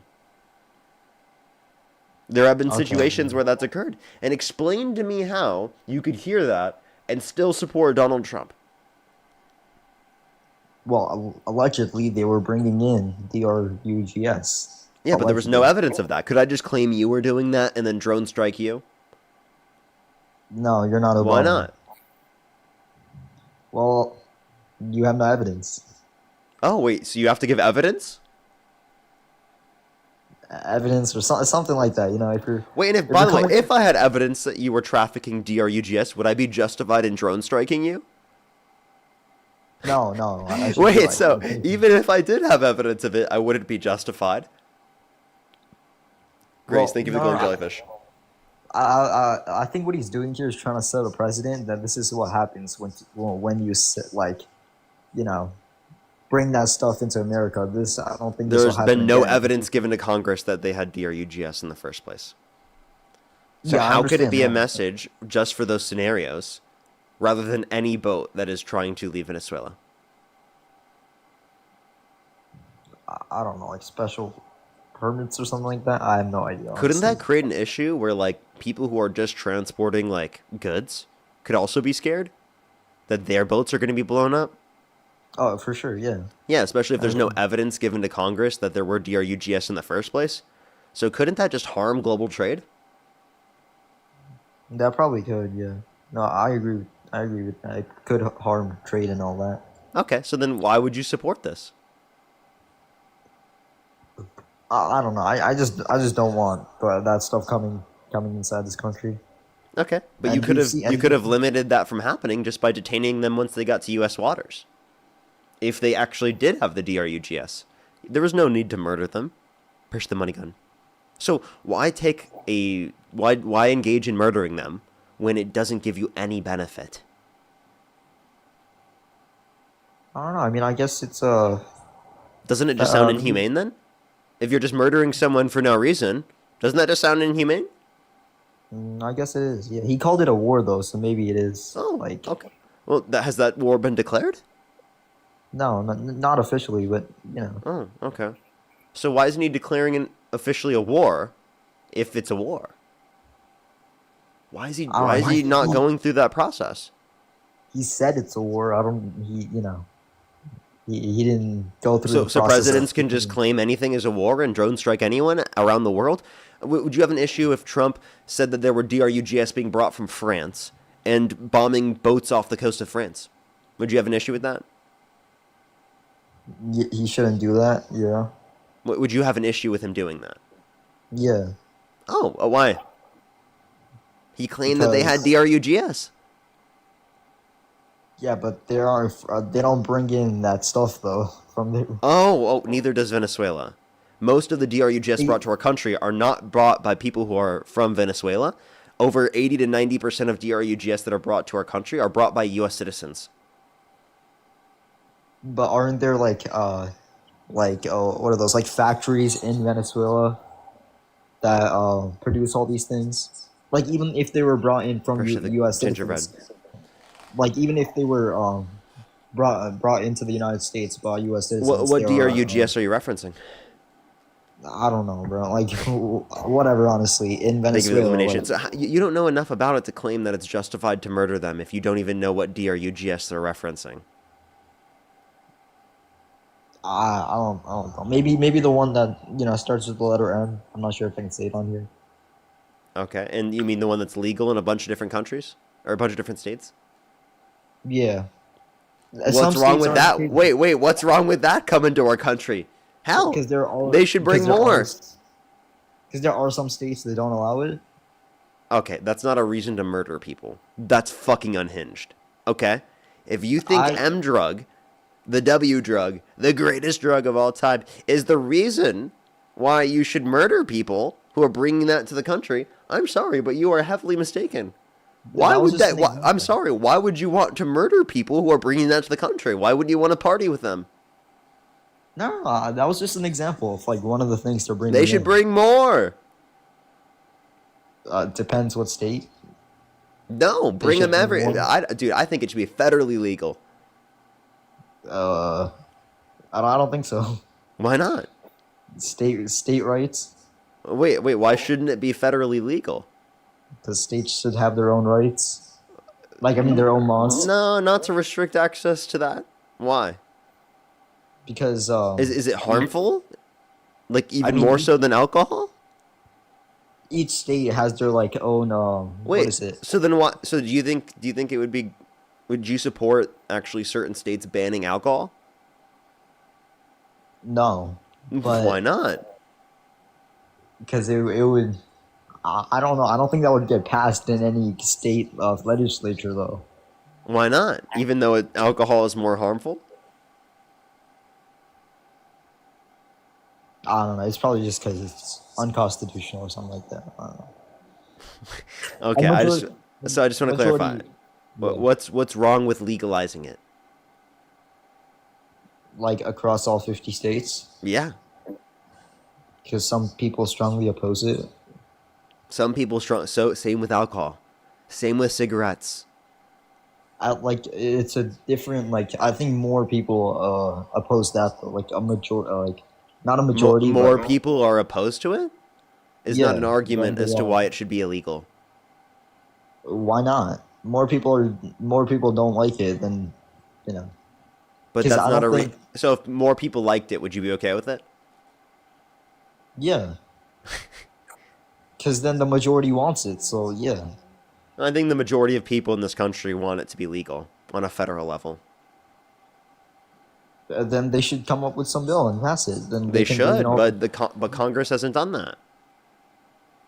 So no, not even a Democrat has done that. No, but they're advocating for it. Republicans are not. And also, why would you unalive people bringing that to our country? That's fucking unhinged. That was just an example. That was just one. That was just an example. That was probably the worst example you could have given. All right, the sea drug then. Yeah, after Donald Trump pardoned a sea drug trafficker. Okay, I agree with you on that. He shouldn't have done that. So explain to me why you would murder people trafficking it to the country, but then also pardon them if they traffic it to the country. That does not make any sense. I don't know. I agree with you on the president. Can you name like a single policy of Trump's that you do like? That I do like? Ooh, the travel ban, the new travel ban. That's nice. Which one? The one, the 19 country he just came out with the Venezuela, Iran, I believe, Afghanistan. So you wanna ban all those different countries from allowing people to come to our country? Why so? Temporarily, yeah. Why? Because they're just, I don't think it's safe right now to bring them in. I mean, you saw what happened in Washington. You don't even know all the different countries you're referencing. How do you know if it's safe or not? Because all their countries are just horrible. I mean, if you look at all their countries are horrible. Yeah, you don't even know what countries you're referencing. Name 5 of them. Afghanistan, Venezuela, Iran, Iraq. And the 5th one is Somalia. Somalia's got to be on there. Somalia. Oh, because he's talking shit about Somalia? Is that the reason? So you understand that, again, if you're referencing these scenarios, you don't even know the rate of crime coming from these countries. And if I were to determine to you that immigrants coming to our country from said countries have a lower rate of crime comparative to natural-born U.S. citizens, would you let them enter the country? If they're not causing the problem, then probably. Yeah, if they commit a lower rate of crime than natural-born U.S. citizens, would you let them into the country? Yeah. Okay, well, they do. Legal immigrants and undocumented immigrants commit lower rates of violent crime, drug crime, property crime in the country comparative to natural-born U.S. citizens. Could you provide me any statistic indicating that people immigrating from said countries have higher rates of crime that they commit? No, I'm not saying I'm not saying they're committing crime. I just don't like their ways of living. You know what I mean? And how is that? It's just I think they need to assimilate to the way of living in the United States. What does that mean? Assimilate. Just assimilate to the way of life in the USA. I can barely hear you. Is there a way you can make your microphone more clear? Yeah. So what do you mean by assimilate without using the word assimilate? Acting more American. If you bring in people from what does it mean to Iran, act American? I don't mean act American. Just don't be hateful towards America. Don't be hateful towards America. What is being hateful towards America? Like you bring in people from Iran, and then their government says, unalive America. And they probably think that too. Wait. I'm sorry. You just said that people coming from Iran think that because their government says to unalive America, which they don't even. I mean, you could say that they said "quote unquote" death to America. That's not necessarily saying unalive people in America, but that's like saying particularly they're probably referencing the American Empire. But if you want to reference "don't be hateful to America," and you're saying that the reason why you would want to restrict them from coming to the country is based on what their government says, well, then would you restrict people who are Jewish refugees from fleeing the Holocaust from coming to our country because of what Nazi Germany and their government said?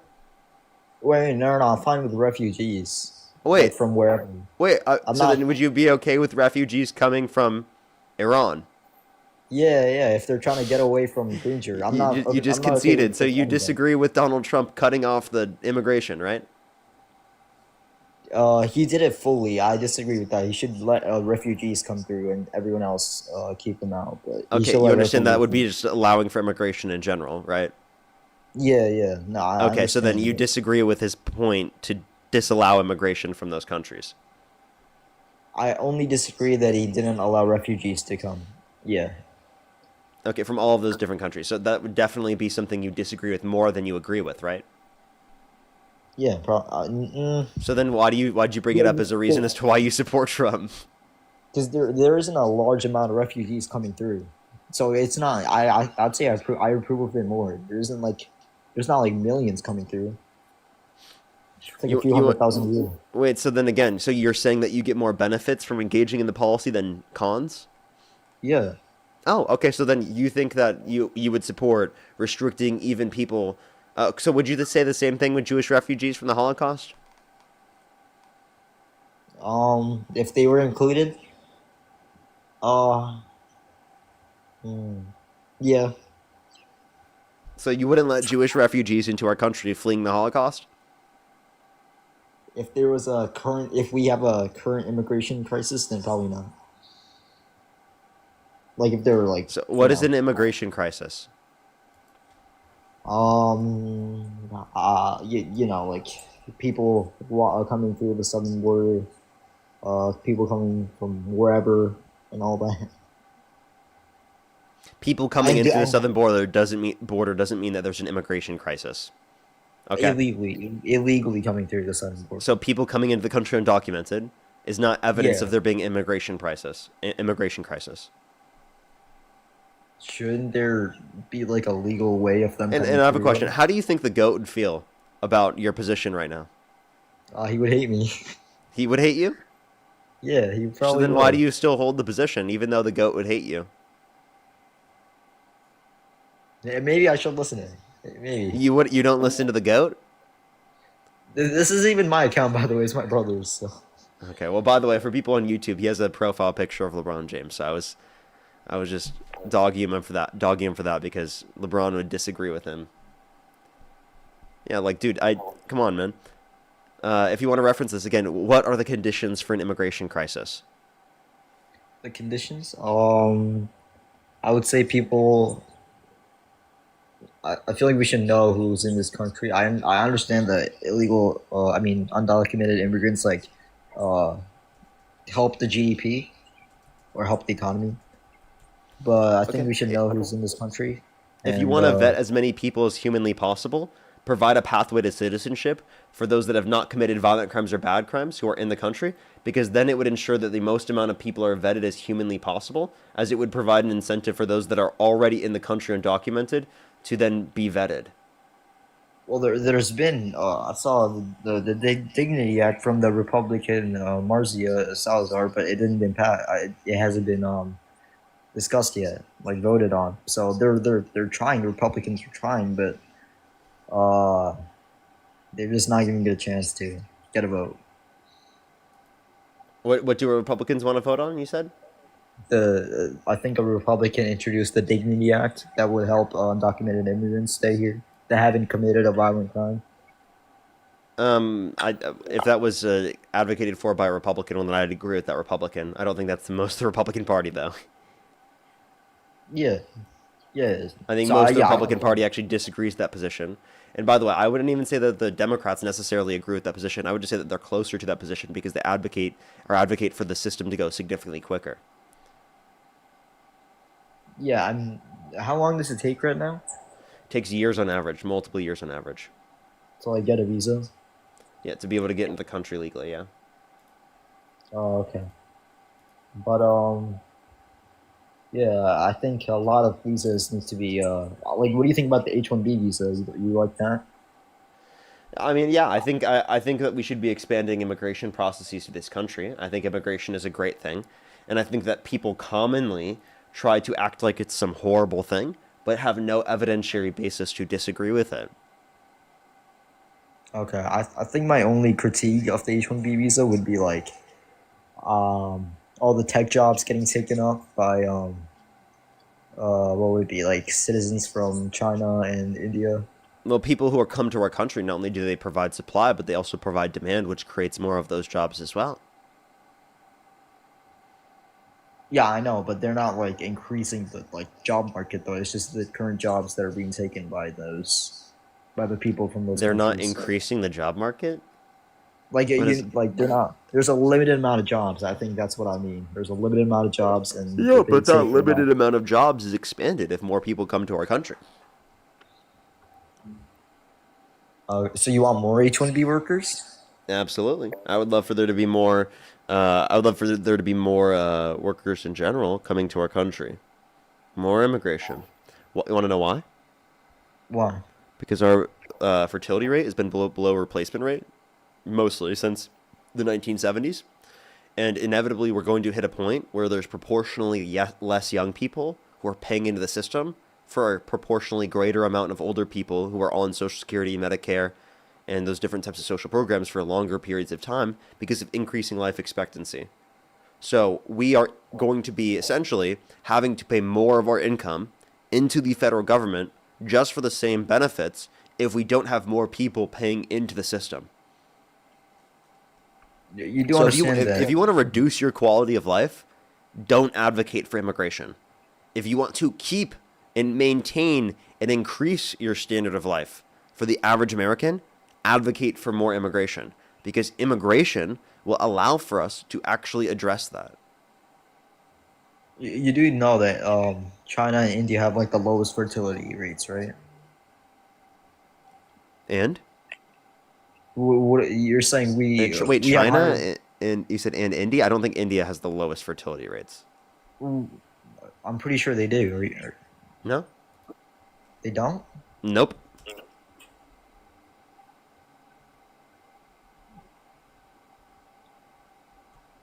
Well, I know China for Were you sure. trying to say you meant Japan? I'm not sure. India's is pretty close to replacement rate. Oh. They have 1.99, which Yeah. is practically at replacement rate. Oh shoot, I didn't know that. Well, it's primarily Chinese and Indian immigrants, but yeah, I don't think fertility rates. Like, What would be you wanna, wrong like, with immigrants coming from China and India? you want to like inbreed or something like that? Like You want what? like us to mix with the Chinese. I have no issue with people from China coming to our country and engaging in relationships with people that live here. Yeah, what's wrong with that? No, I'm not like. Are you gonna like advocate for that? Like, you should Yeah, raise- I advocate for people to be able to immigrate here. Yeah, what's wrong with that? not like immigrate to get married, because you're saying we should increase like the population, so the Chinese should marry Americans. I can barely hear what you're saying because it's muffled. So- What did you just say? Are you saying like the Chinese should marry Americans to increase the population? Would you advocate for that? If they want to. Okay, but what if they don't? There's going to be like. That's fine. They get married to who they want to, as long as they're like an adult and consenting. All right, I'm not. Then you would just like mass import a bunch of Chinese. What's wrong with people coming from China? There's not a problem with people coming from China. It's just like what should I say? Like, we shouldn't bring them in for fertility purposes, like more like work purposes. Why don't we do both?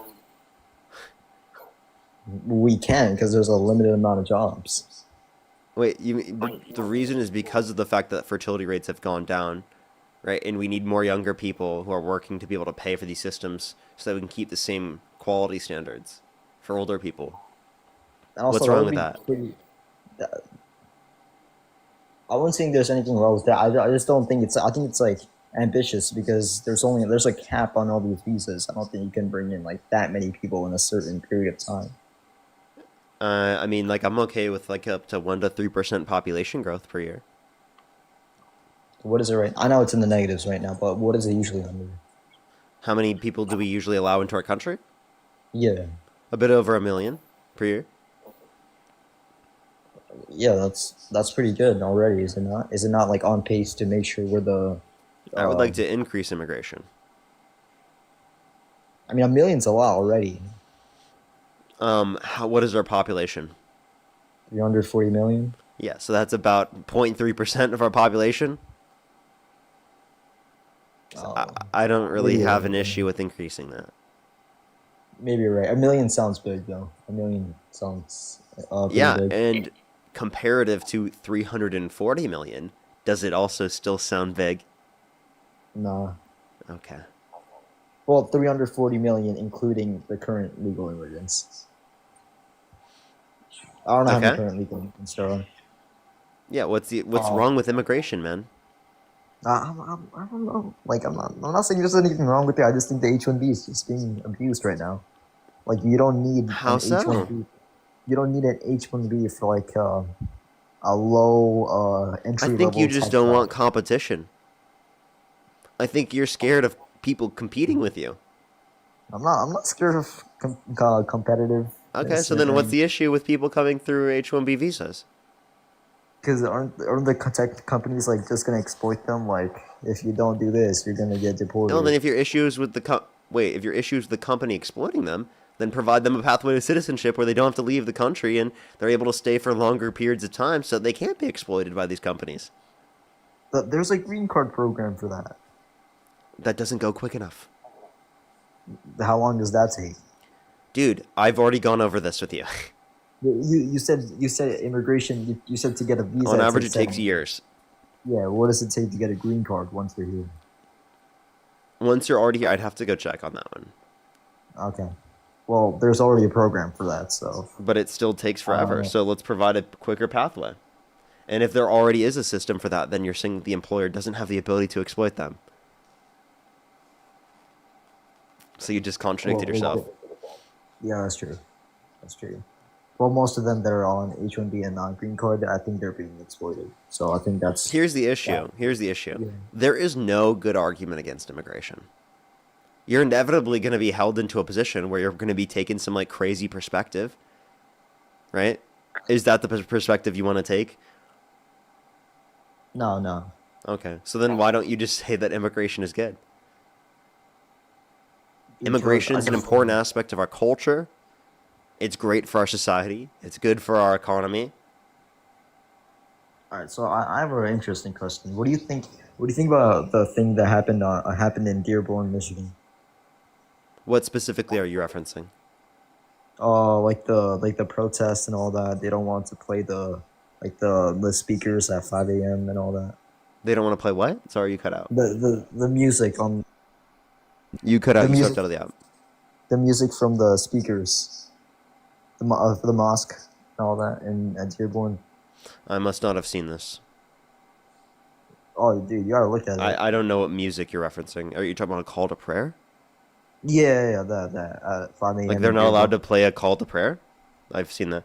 I don't. I think that's fucking crazy. If someone's not allowed to play a call to prayer. No, they can play it. I don't think the entire town should hear it because there's probably people that aren't from that faith. Do you And have isn't that church what? bells in your town? Nah, I don't. Okay, I grew up in a town where there were church bells. Do you think those should be illegal? Um, well, it depends on if your town wanted them or not. If they wanted them, then probably. If they don't, Okay, 'cause I don't so thi- so the then people so from then it's okay if they're Christian, but not if they're Muslim. no, if the population like the Dearborn doesn't want it, but they keep playing it. Like the small minority of people keep playing it. Okay, well, I mean, couldn't you say the same thing for church bells? No, I could. If they don't want it, they don't want it. It's fine. And also, what was the survey that indicated most people don't want that? Oh, I can't hear you when you swipe out of the app. Just letting you know. oh, sorry. No, I don't think I think they. I think the. Oh shoot! I think most people do want it there. Never mind. Never mind. Well, then, wouldn't that just be reason that you think it should be there? So then, what was the pivot No, for? there are. I looked this up. There's like sound code things there in Dearborn, Michigan. They can't play that at 5 a.m. because it's sound. Okay, so what's your point here? It's illegal as well. I'm trying to say. It's illegal to play Yeah. the sound? Yeah, at 5 a.m. They have like some sound law thing. You can look it up. I Okay. searched this up too. That's why they don't want it there. Okay. Well, I That mean, they're I'd have to see what illegally. you're referencing. If you'd like to provide me a source that most people in the area do not want it there, No. I then agree. I think most people want it there, but it's illegal either way. okay. What's your point then? That they're. Isn't your point then it should be legal because most people wanted it there, even if there was a noise ordinance? Yeah, if they pass a law or something like that, I don't think I would have a problem with it. But if they're just gonna illegally play it, I don't think it would be okay. I don't think I would be okay with that. Okay. Well, what's the big issue here, man? Because I don't know why we're even talking about this. What does this have to do with why you support Trump? This is no. This all have to do with the. His point on immigration is that they don't follow. They want to bring. They don't like follow rules and they like overrule ours. They don't follow the rules. Isn't Trump violating people's due process rights? Bro, deporting them? That's literally violating the rules. Yeah. Isn't the Trump administration right now being investigated for war crimes? Yeah. But if we're both being honest, like nothing's gonna happen.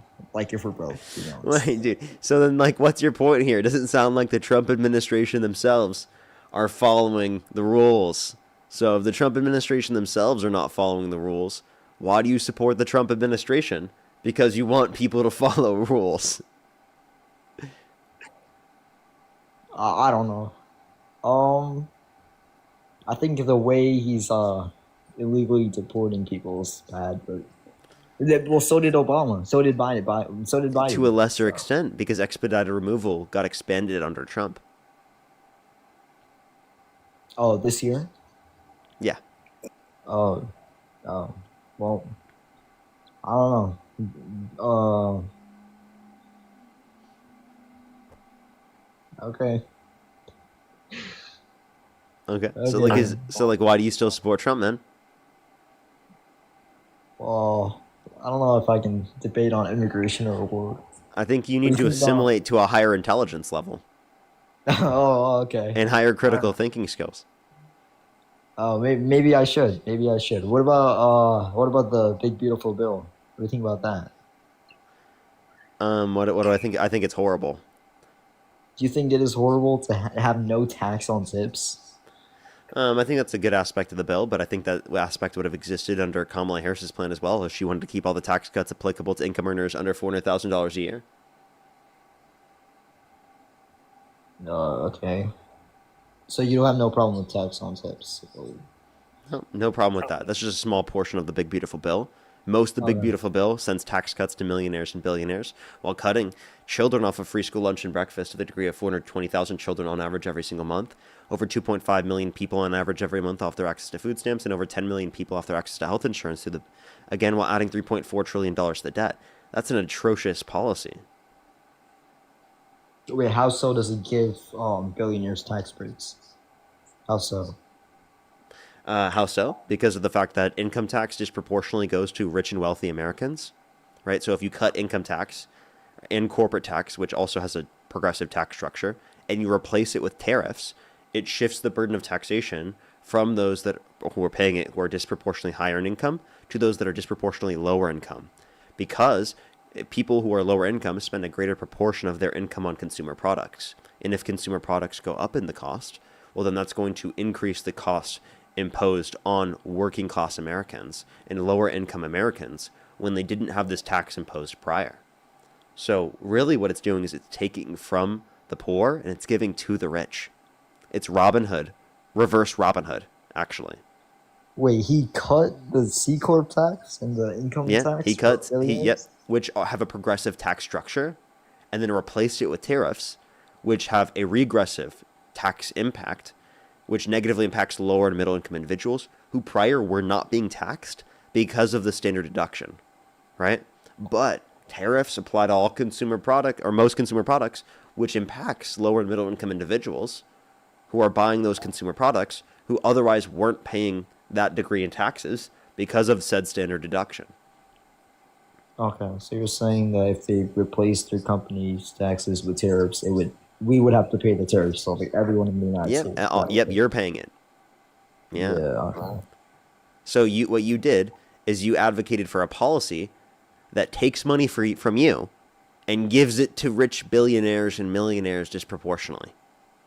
I'm not trolling. I'm not joking. That's what you actually voted for. No. Well, maybe I should be more educated on this. I gotta go. Parker. Okay. Thanks for talking. Appreciate you coming up. Have a good day. You as well. Carrie, thank you so much. Really appreciate the $10 on Venmo. Thank you so much. Molly with the $40 on Venmo. Commit some W's from Molly as well in the comment section right now. Jimmy with the $20. Thank you so much, Jimmy. Skip, thank you for the dollars. Said the Dignity Act was proposed by representatives who are Republican and Democratic, so it was bipartisan. Thank you for the information. Paige, thank you so much for the $10. I really appreciate it. Thank you so much. Maybe sometime I'll think about it. Taylor, thank you so much for the $5 as well. Thank you so much. I really appreciate it. Thank you. A fast topic you can convert them on? I would say I would convert them on what's it called? On the Big Beautiful Bill. I would say that's a good one to look for. Grace, thank you so much for the $7. I really appreciate it. Thank you so much. Goose and W's for Grace in the comment section right now. Thank you. Laurel, thank you for the $20. And Brandy, thank you so much. I really appreciate the dollar. Thank you. Let's go on the next individual. Midlife Maddie, thank you so much for the 5 member subscriptions. Thank you. Let's go on the next individual real quick. If you're on YouTube, hit that thumbs up. If you're on TikTok, tap that screen and we'll help get it out to more people, everybody. Let's go on to the next individual real quick. Again, please, everybody, only send a guest request if you do meet that set of criteria. Again, listed on said TikTok screen. We are just looking for some debates, everybody.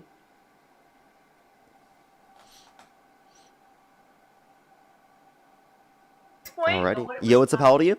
Talking about having sex and all this stuff about sex. What? Yes, I was listening to it. I stood there.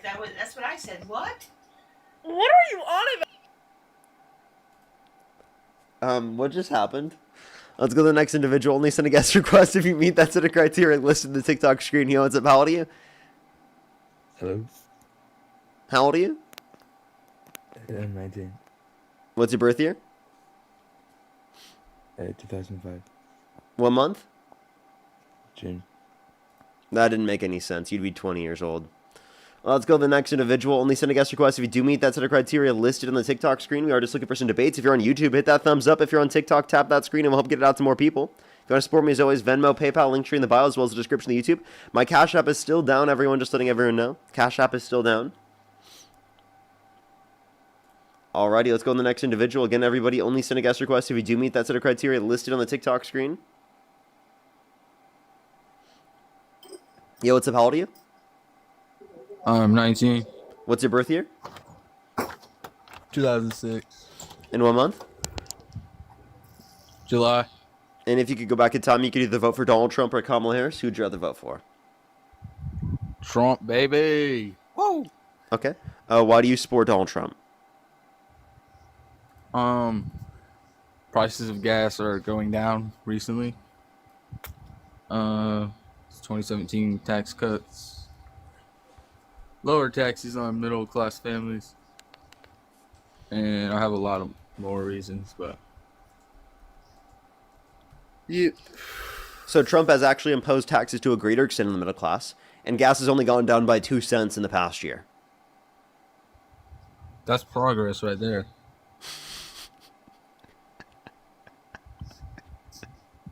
Come on, dude. 2 cents? I thought he was going to drill, baby, drill. Remember how high it was? Wasn't it Biden supposed to was be in below office? $2? He's getting there. No, not even close. 2 cent difference is not enough. Remember how high it was when Biden was in office? Well, I have a question. If you dropped 2 pennies on the ground, would you pick them up? Probably. You would? Yeah. Okay. And would you... Put them in my piggy bank. You'd put them on your piggy bank? Yep. Okay. Interesting. Okay. Then I guess my question then would be, is that if you want to reference the decrease in the cost of gas prices, how do you feel about the increase in the cost of every other product practically in the economy? I would say that's Biden's fault for sure. How so? How was that Biden's fault? When he was in office, everything was through the roof. Okay, and what did he do to cause the prices to go up? Well, he sold us out to China. How so? He was only in it for the money, so he caused very bad inflation while in office, and COVID-19 to spread wild and killed many Americans. So Biden is the reason COVID-19 spread? Yep. Really? Who was president when COVID-19 was originally spreading? Trump. After. So Trump. So Biden wasn't even in office, and it was his fault. No, first Biden and then Trump. Biden caused it. Biden was in office after Trump. So when the pandemic started, Trump was in office, and Biden took over after Trump did a horrible job, and he got millions of people vaccinated to a greater extent. Biden sold us out to China and sold the wall. How so? That Trump built. Sold us out to China by selling them the wall? The wall doesn't sell us out as a country. Why is Trump not building it right now? He's working on it. I don't think so. What policy has he passed in this administration to help build the wall more? His anti-immigration. What policy did he pass that caused the wall to be built more? That would be the border security. What border security bill? 2024 border security bill policy. The 2024 one that he called for people in Congress to undermine? In 2024 was when he wasn't in office. That was actually Biden's bill that he advocated for. All right, I'm a dip probably. Okay. Alrighty, let's go to the next individual. Only send a guest request if you do meet that set of criteria listed in the TikTok screen. We are just looking for some debates. Let's go on to the next person here real quick. Princess, thank you so much for the $3. I really appreciate it. Thank you so much. Taylor, thank you so much for the $5. I meant convert them as in the religion, but I'll give them the big beautiful bill as a shot. Oh, I got you. If you're talking about convince them in terms of their religion, I would say give them the perfection argument. If you've ever heard that before. But it would take a lot longer than I could explain right now on the live. I've run it many times on the live before, though. And I even have videos on my TikTok account about it. But it would be a bit of a pivot off the typical contents of the live. So I do apologize for that I can't answer that currently right now. Take up a little bit too long. Yo, what's up? How old are you? Yo, what's up? How old are you? Okay, let's go on the next individual. If you want to support me as always, Venmo, PayPal, Linktree in the bio, as well as the description of YouTube, as well as you can support me over YouTube Super Chat. I guess I could tell. Yo, what's up? How old are you? 54. And do you support Donald Trump? No. Okay, for sure. We are just looking for some debates, everybody. Please, everyone, only send a guest request if you do meet that set of criteria listed on said TikTok screen. Yo, what's up? How old are you? 20. Do you support Donald Trump? Yes, I do. And what's your birth year? 2005, and I was born in November. And if you could go back in time, you could either vote for Donald Trump or Kamala Harris. Who would you rather vote for? Trump. For sure. Taylor, thank you so much for the $2. I really appreciate it. Thank you so much, Brett. Thank you so much for the raid, by the way. I really appreciate it. Give 2 W's for Brett in the comment section right now. Thank you. Thank you. Brett. Aaron, thank you for the $5. I really appreciate it. Thank you so much. Literally, though. Andy, thank you for the $15. I really appreciate it. Thank you so much for Nosy Donnie. Thank you so much. Gemfrey, thank you so much. I really appreciate the $2. Thank you. I will. Toads, thank you so much for the $10. I really appreciate it. Tashid, thank you so much. I really appreciate the $5. Meggie, thank you so much. I really appreciate the $10. And then Linda, thank you so much for the $2. I really appreciate it. Thank you. Thank you so much for the kind words. If you're on YouTube, hit that thumbs up. If you're on TikTok, tap that screen. It'll help get it out to more people. If you want to support me as always, Venmo, PayPal, Linktree in the bio, as well as the description of YouTube, as well as you can support me over YouTube Super Chat as always. So why do you support Donald Trump? Immigration. What about immigration? He's sending people back to their original countries because they have no U.S. visa or any business being in the United States. Okay. How do you feel about the fact that he's advocated for denaturalizing U.S. citizens? Can you explain how he denaturalizes U.S. citizens? Because that's just ridiculous. No, he's advocating to do so. He posted on Truth Social. So if somebody came in your house just uninvited and just started, like, you know what I mean, eating your food and just started, like, you know what I mean, just wanted to live in your house, would you allow them in your house, Parker? If it's one of my girlfriend's friends, yeah. I'm not saying one of your girlfriend's friends, Parker. I'm saying if you're just talking about some but by the way, if it's my household, I can authorize whoever I want in the household, right? So any undocumented immigrant in the country who hasn't committed a violent crime, Donald Trump as a U.S. citizen, I authorize them into the country because, again, it's my house. I get to authorize whoever I want in said house, right? I guess so, but what about the millions of people that are coming across the border without U.S. visas or anything, just coming in illegal? Okay, so you're hitting your mic and you're like making this noise by moving it a bunch. So just letting you know, I do think that every undocumented immigrant in the country who has not committed a violent crime or bad crime should be given said pathway to citizenship, where they don't have to leave the country. I think that would create better conditions where they're able to be vetted. So if I just wanted to just go enter Mexico, am I like allowed there? I'm not saying what their immigration law is. I'm just telling you what I think our immigration law should look like. So what he's doing with ICE is he putting people who are allowed in our country back into wherever they originally came from. Over 70% of people who have been detained by ICE have no prior criminal record, so they're not a threat to your safety and security. Secondly, the point I wanted to make specifically about the house argument you made, I think is bullshit, because I don't think that we treat borders the same way as we treat our household. As you believe in an open border between different states, but you don't believe people from different states should just be able to walk into your house and eat your food, right? Not talking about people from other states in the country. But you believe that there shouldn't be any type of border restriction between states. But that does not mean that you believe that people from other states... We're not talking about states, Parker. But I think you're being willfully disingenuous when you're not understanding my point here. Would you like me to explain it one more time? Go ahead. Okay. So you said, because you believe in a quote-unquote open border between areas, that means you think it's okay for people to just come in and grab stuff from within your house, whatever they would like to, right? One, I don't believe in an open border. Two, even if I did, that would not entail that I believe that, as I believe in an open border between different states, right? Between, say, Nevada and California. I don't believe that someone should be stopped going in between Nevada and California. Yet, it is the case that I don't believe that living in California, someone from Nevada should just be able to walk into my house and eat my food. So just because I view a border a certain way does not necessarily entail that I view my household the same way. Secondly, I don't believe in open borders again. People who have committed violent crimes and bad crimes and have been held civilly liable of sexual abuse should not be allowed into our country and should be deported. Would you like to come back into the app? I can't hear you while you're swept out of the app. They just left. Okay. Gladys, thank you so much. I really appreciate the $10 on PayPal. Thank you so much. Dom, thank you so much for the $25. I really appreciate it. That's a funny one. Thank you. Thank you very much. Let's go on the next individual. Only send a guest request if you do meet that criteria listed here on the TikTok screen. It looks like a lot of people are running away today. Yo, what's up? How old are you? Yo, what's up? How old are you? Oh, they just left too. Let's go to the next person. Chupa Batman, thank you so much for the $10. I really appreciate it. Thank you so much. I bet you've been hearing it in your sleep. That's crazy. What's up, Parker? Yeah, what's up? How old are you? Parker? 24, man.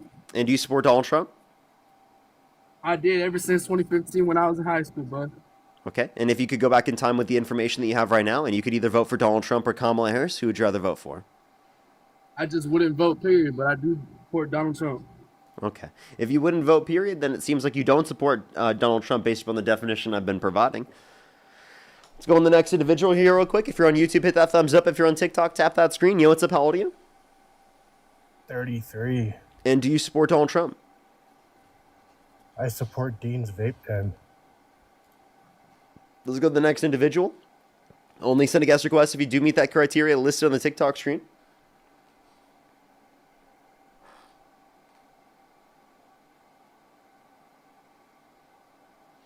Let's go to the next individual. If you're on YouTube, hit that thumbs up. If you're on TikTok, tap that screen if you want to support me as always. Venmo, PayPal, Linktree in the bio, as well as the description of YouTube, as well as you can support me over YouTube Super Chat. My Cash App is still down, everyone, just letting everyone know. But I should get a response back here within the week. I would assume that it would be back here within the week. Yo, what's up? How old are you? Yo, Parker, do you remember me? No, how old are you? And have I debated you before? Nah, you haven't. I just So talked then to you. why would I No, no. remember you? No, I just talked to you. I'm 21 though. Okay. Well, if you just talked to me, well, then I am going to go on to the next person. Only send a guest request if you do meet that set of criteria listed on the TikTok screen. We are just looking for some debates, everybody. Yo, what's up? How old are you? Oh, I'm so sorry. I was feeding my cats. You're good. Don't and worry. they clicked on the screen. They're like, W-cat. Let's go to the next individual. Only send a guest request if you do meet that set of criteria listed on the TikTok screen. Yo, what's up? How old are you? Blade, it's 2011 and you'd like to make a Christmas album. Okay, let's go on the next individual. If you're on YouTube, hit that thumbs up. If you're on TikTok, tap that screen and we'll help get it out to more people. I don't know, my nose is itchy right now. Yeah, what's up? How old are you? Yo, I'm 18. What's your birth year? 2007. And what state do you live in? New York. What time is it? 10:01. And can you name 3 cities in New York? Yeah, New York City, Yonkers, and Albany. Can you name 2 states that border New York? Yeah, you got me. If you're on YouTube, hit that thumbs up. If you're on TikTok, tap that screen and we'll help get it out to more people. Let's try to run it up to 2,000 likes if you're on YouTube, everybody. It helps get it out to more people, as always. Ah, my nose. Yo, what's up? How old are you? Yo.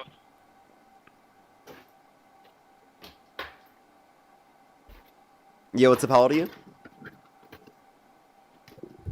Alrighty, let's go on the next individual. Only do send a guest request if you do meet that set of criteria listed in the TikTok screen. Yo, what's up? How old are you? Oh, hi. I love you. Oh, appreciate you very much. Let's go on the next individual. Only send a guest request if you do meet that set of criteria listed in the TikTok screen. Alrighty. Yo, what's up? How old are you? 52. And do you support Donald Trump? Absolutely. And if you could go back in time, you could either vote for Donald Trump or Kamala Harris. Who would you rather vote for? I would never vote for Kamala. Would you vote for Donald Trump? Absolutely. Okay. Why do you support Donald Trump? I think he's got it figured out for the economy. How so? So I think the tariffs are a pretty strong argument for this. Can you tell me what a tariff is? Better than you can. Okay. I've got a simple solution for you, a simple analogy. So I used to work for a company that got some tariffs applied to it for the European Union. And you keep on saying things like the people who are buying things are the ones that pay the tariffs, which is true to a certain extent, but not fully, because what we had to do in the European Union in my company is we had to reduce cost in order to maintain competitiveness in the European market. And so if you take another example like mayonnaise, Hellmann's right now, or it was previously under a tariff from Canada, but Duke's mayonnaise is not because it's made here in South Carolina, I think, somewhere here in the US. And so if you were to go buy the Hellmann's because Hellmann's didn't reduce their pricing, then yes, you would be paying the tariff because you're being silly. You could just buy Duke's. It's made out of the same 4 ingredients that mayonnaise is made out of. And so if you do that, then yeah, you're going to be spending money on tariffs. If Hellmann's loses enough demand, they're going to reduce their pricing. They're going to pay the tariffs. So it's really up to the consumer to buy the right product. Yeah, so there's a few issues here. You still have not told me what a tariff is. But a tariff, I don't need to define a tariff for you. You know what a tariff is. I know what a tariff is. I'm just trying to clarify that you do. Could you tell me what a tariff is? It's on something that's imported. It's a tax placed on something that's imported. Okay. And tax on an imported. Okay, then let me clarify. Yeah. It's a tax placed on an imported good, and you are saying the reason why there's some cost imposed specifically by the business that is in a foreign nation is because they have to remain competitive, right? That Correct. Doesn't acknowledge that most of the cost is placed down to the consumer because it's placed on the American business importing the product and it's passed down to the consumer because it's an aspect of cost of production and distribution. Now, the issue is if you want to talk about remaining competitive. Well, hang on can I a please second, finish? Parker, before you go. Yeah, hang on just a second. Because No. when you say all that about distribution, go back. So you can speak, but once I'm done speaking. So the tariff, you are trying to argue that it is going to be, the cost is going to be imposed by the foreign country. But what you're not understanding is that in order to be able to do that, 1, their profit margins have to allow for that. 2, if they don't, they would have to eat into the cost of labor. And 3, it would also create conditions where they would want to impose tariffs on us so that they don't have to deal with such a negative impact on their economy, which would then harm industries in the United States that export their products to other countries around the world.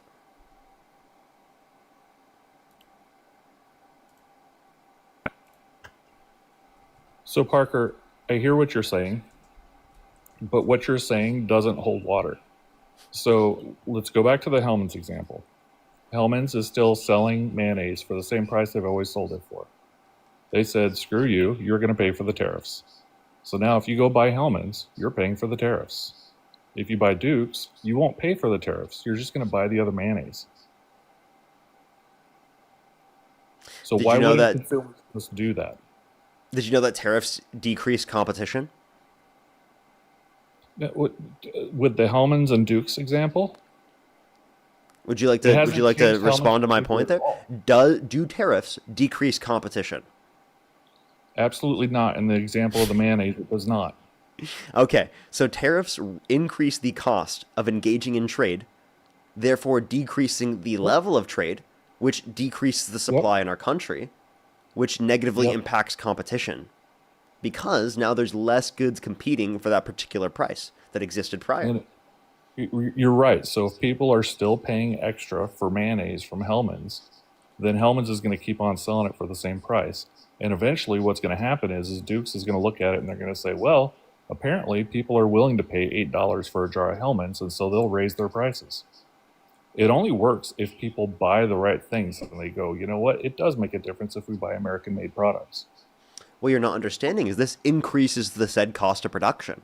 If there's an increased cost of production across an entire market for a particular good, then what is the competition that they're going to have for a lower price than what they have increased it to? There is none. So, Parker, how does Duke's cost of production go up because of tariffs for Hellman's? If you're saying that because they produce it in the United States, they don't see an increase in the cost of their goods, it's a misunderstanding of the set of circumstances that exists. The cost of production is already more in the United States, and that's why consumers are buying it from countries around the world at a lower cost. And if you decrease the level of supply of said goods, it increases the cost even for goods that are even produced in the United States, not only because of the cost of production is increased because some of the ingredients they get from countries around the world, but also So, because Parker, can I please with the finish? mayonnaise? Yeah, well, but with the mayonnaise, what you're saying is that they're charging you We're gonna more do this the for whole. Do I have to mute you every single time? I'll let you go, but please stop doing that. Well, but when you ask something, Parker, when you say that the explanation for why the cost of production goes up for Dukes is because the cost of production goes up for Dukes, I don't understand that. That's what I'm trying to get clarity on.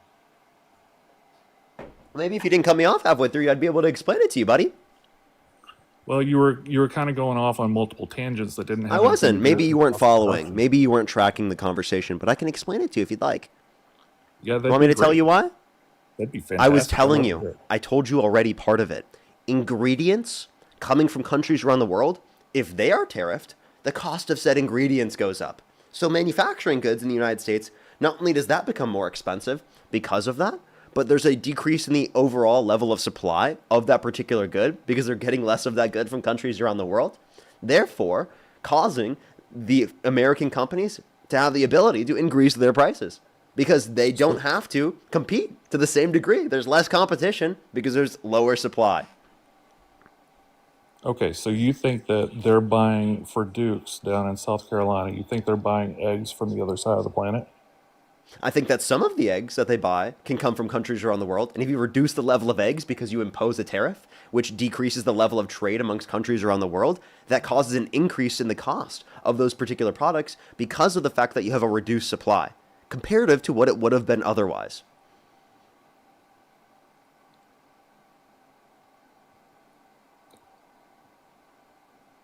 That does not make sense for eggs. Okay, so let me explain this to you. Sometimes people, when they buy eggs from countries around the world, not here in the United States. So if some of the supply in the United States available to consumers comes from other countries around the world, and that is reduced because the cost of trade between countries has increased, that decreases the supply of eggs in our country. Given the same demand, a decrease in the supply of eggs will cause an increase in the price of eggs, comparative to what it would have been otherwise. Is that clear? Yeah, that is clear. I think what you're thinking, though, is that there's not the invisible hand. So the invisible hand is still happening. So if you are, let's say you're Dukes, put yourself in Duke's chair. and Duke says, oh, you know what? I'm buying eggs. I'm sourcing 20% of my eggs overseas. And all of a sudden, that 20% of those eggs that I'm getting overseas is more expensive. They're going to shift their supply chain to U.S. produced eggs. Which will cause the price of those to go up because there is less supply going after the same level of demand. So less supply, holding demand constant, causes the price to go up comparative to what it would have been otherwise if there was not an increased cost of trade between countries and we were getting more eggs from other countries. Yeah, you're absolutely correct about all of that, Parker. Thank you. The only problem is that Duke's mayonnaise is still the same price it's always been. That doesn't mean that other mayonnaise are the same price. Alongside the fact that, is that even true? Could you provide me a single source indicating that the mayonnaise is the exact same price since prior to the implementation of tariffs? Yeah, I would say based on my own purchasing patterns and that I've purchased mayonnaise for 50 years. So yeah, I would say it's the same price it was Okay. before. Would you like to provide me a source rather than just, I've seen this myself? Well, I mean, you're kind of saying that you're just seeing this yourself too, and you're explaining. No, I'm not. I get economics. my sources from the Bureau of Labor Statistics in terms of inflation. On mayonnaise. Yeah, if you want to look at the increase in the cost of eggs and mayonnaise, then look at the Bureau of Labor Statistics.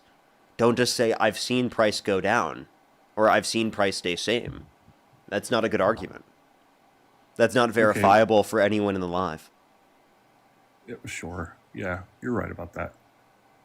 What do you think about the latest inflation data that just came in late for October?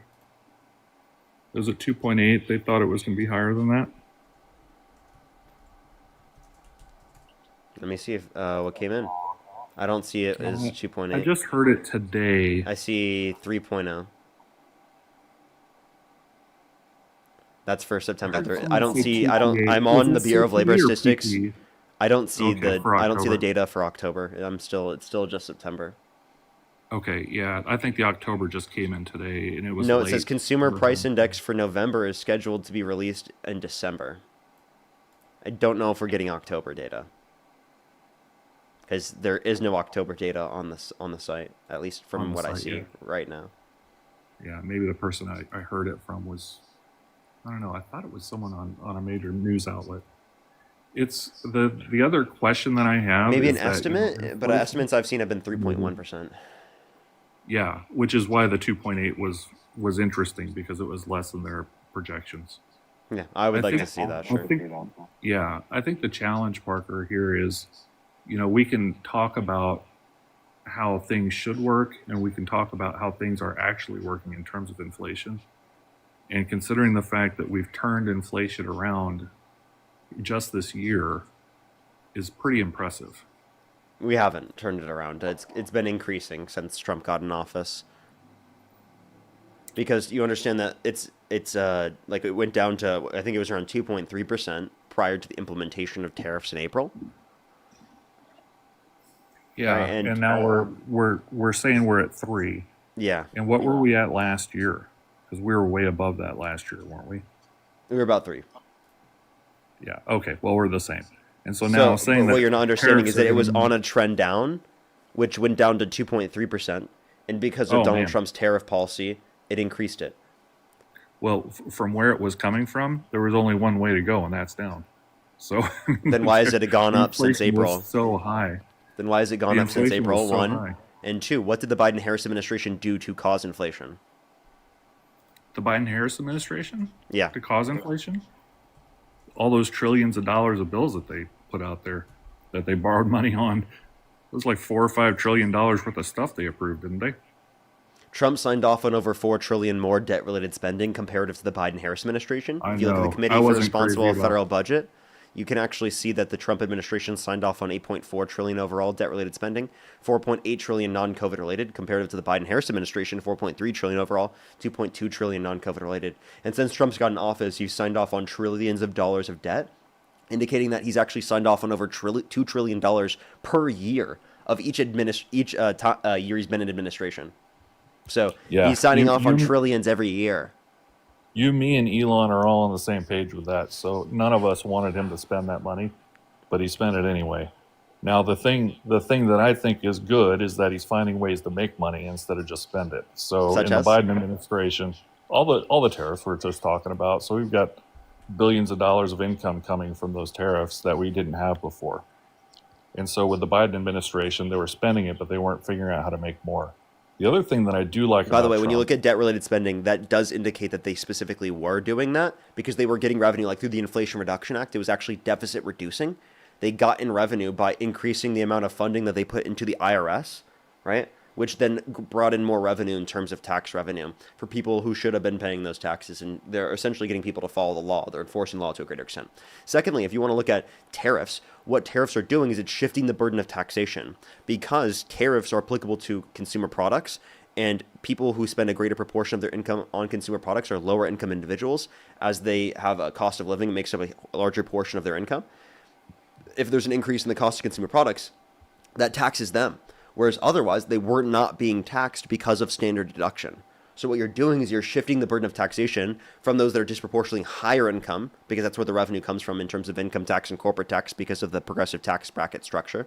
And you're replacing it with tariffs that disproportionately are going to be taking the money from lower and middle income individuals. So what you're doing is you're taking from the poor and giving to the rich. So Parker, just for a second, I'm not going to be mean about it, but you did just cut me off there before you said all that, and so I just wanted to point it out that you and I kind of think the same way when it comes to trying to have this kind of conversation. So I just wanted to point that out, and you're fine. I loved what you just said, and I agree with part of what you said. The only problem is when you run a big business. Let's say you're an automotive company, and you're trying to make stuff, and you've got a global supply chain, which is the ideal situation that you're trying to kind of characterize here for us. The problem with the whole thought process that you have is that the tariffs are designed specifically to encourage those supply chain managers to move supply chains closer to the US or get them in the US. And so whenever you have a tariff like that, as a supply chain manager, you have to change your whole strategy to avoid those tariffs because you have to keep costs down. Now, you and I both know that the price of cars have gone outlandish. So they are so expensive now that no one can afford them. I don't think you have a brand new car unless you've got 1 million people giving you $40 at a crack here. I don't have a new car. I don't know anyone that bought a new car because they're just so stinking expensive now. As an automobile manufacturer, you're trying to keep the cost down, but you can't because you're trying to get stuff everywhere. And the tariffs are driving it up. And so what they're trying to do right now is they're trying to source it all here in the U.S., Parker. And so you're right. Things are more expensive. And what those supply managers are trying to do is trying to get it here in the U.S. Did you know what's that going to... I'm sorry, go ahead. No, I thought you were done. Did you know that real private fixed manufacturing investment has declined since Trump got in office? Say that again? Did you know that real domestic manufacturing investment has declined since Trump got in office? Real domestic manufacturing. I believe that because here in the U.S., manufacturing, hard product manufacturing is not really where the money's at. Well, it massively increased under the Biden-Harris administration. Massively? Yeah. So what do you think is massively? What was the number? Yeah, it went from 66 billion to 66 million. You said? Yeah, 66 billion to 148 billion. Oh, I'm sorry, you're saying billion. Yeah, and this is accounting for 2017 dollars. So it's accounting for inflation. $2017 in the Biden-Harris, and then what were the sectors in manufacturing? Does it say? Yeah, it's a real private fixed investment, non-residential structures, manufacturing. Non-residential structures and manufacturing. That's interesting. I think that maybe some of it could have been data center stuff. You do see a lot of data center and then distribution stuff happening out there still, but that's not really kind of the core manufacturing piece. Whenever you have data center stuff, the problem with that is that it generates jobs short term to get the data center up, but there's no long-term jobs in those. And then the next piece with distribution, they're not like regular manufacturing jobs. Distribution jobs don't pay that well. And so when you have that kind of investment happening in the country, it's not really going to help the economy long term in terms of middle class income kind of stuff. Isn't that what you're trying to increase by imposing tariffs?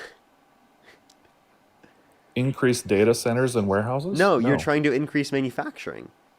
Yes, Right? manufacturing, absolutely. And if we've seen manufacturing decline, and you're saying that manufacturing increase isn't actually indicative of like a positive economic impact, well, then we could say the same thing because of the tariffs. So then you just think tariffs are useless. No, so Parker, what you were talking about was manufacturing facilities. And facilities, manufacturing facilities is a broad term when you're talking about facility construction. And that can include data centers and warehouses and distribution centers. So those are the types of things that are being built right now. Again, since Trump's got in office, we've seen a decline in said investment. Correct.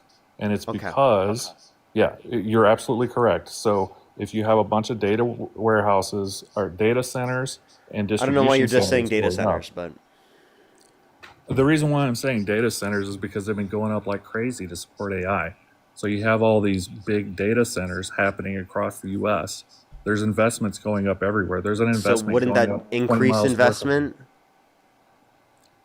That increased investment is good for the short run for construction. It hasn't been. We've seen a decline since Trump got in office. Correct. In the construction of those facilities. Yeah, and not only under this term, but under Trump's first term, we saw a decline in manufacturing investment as well. That's interesting to me. So what I saw during the Biden administration in terms of facility investment didn't have anything to do with driving the economy.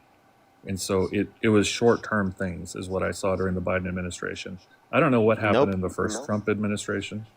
No, actually, the policies under the Biden-Harris administration, they're long-term policies, such as the CHIPS and Science Act, such as the Inflation Reduction Act, and such as the bipartisan infrastructure bill.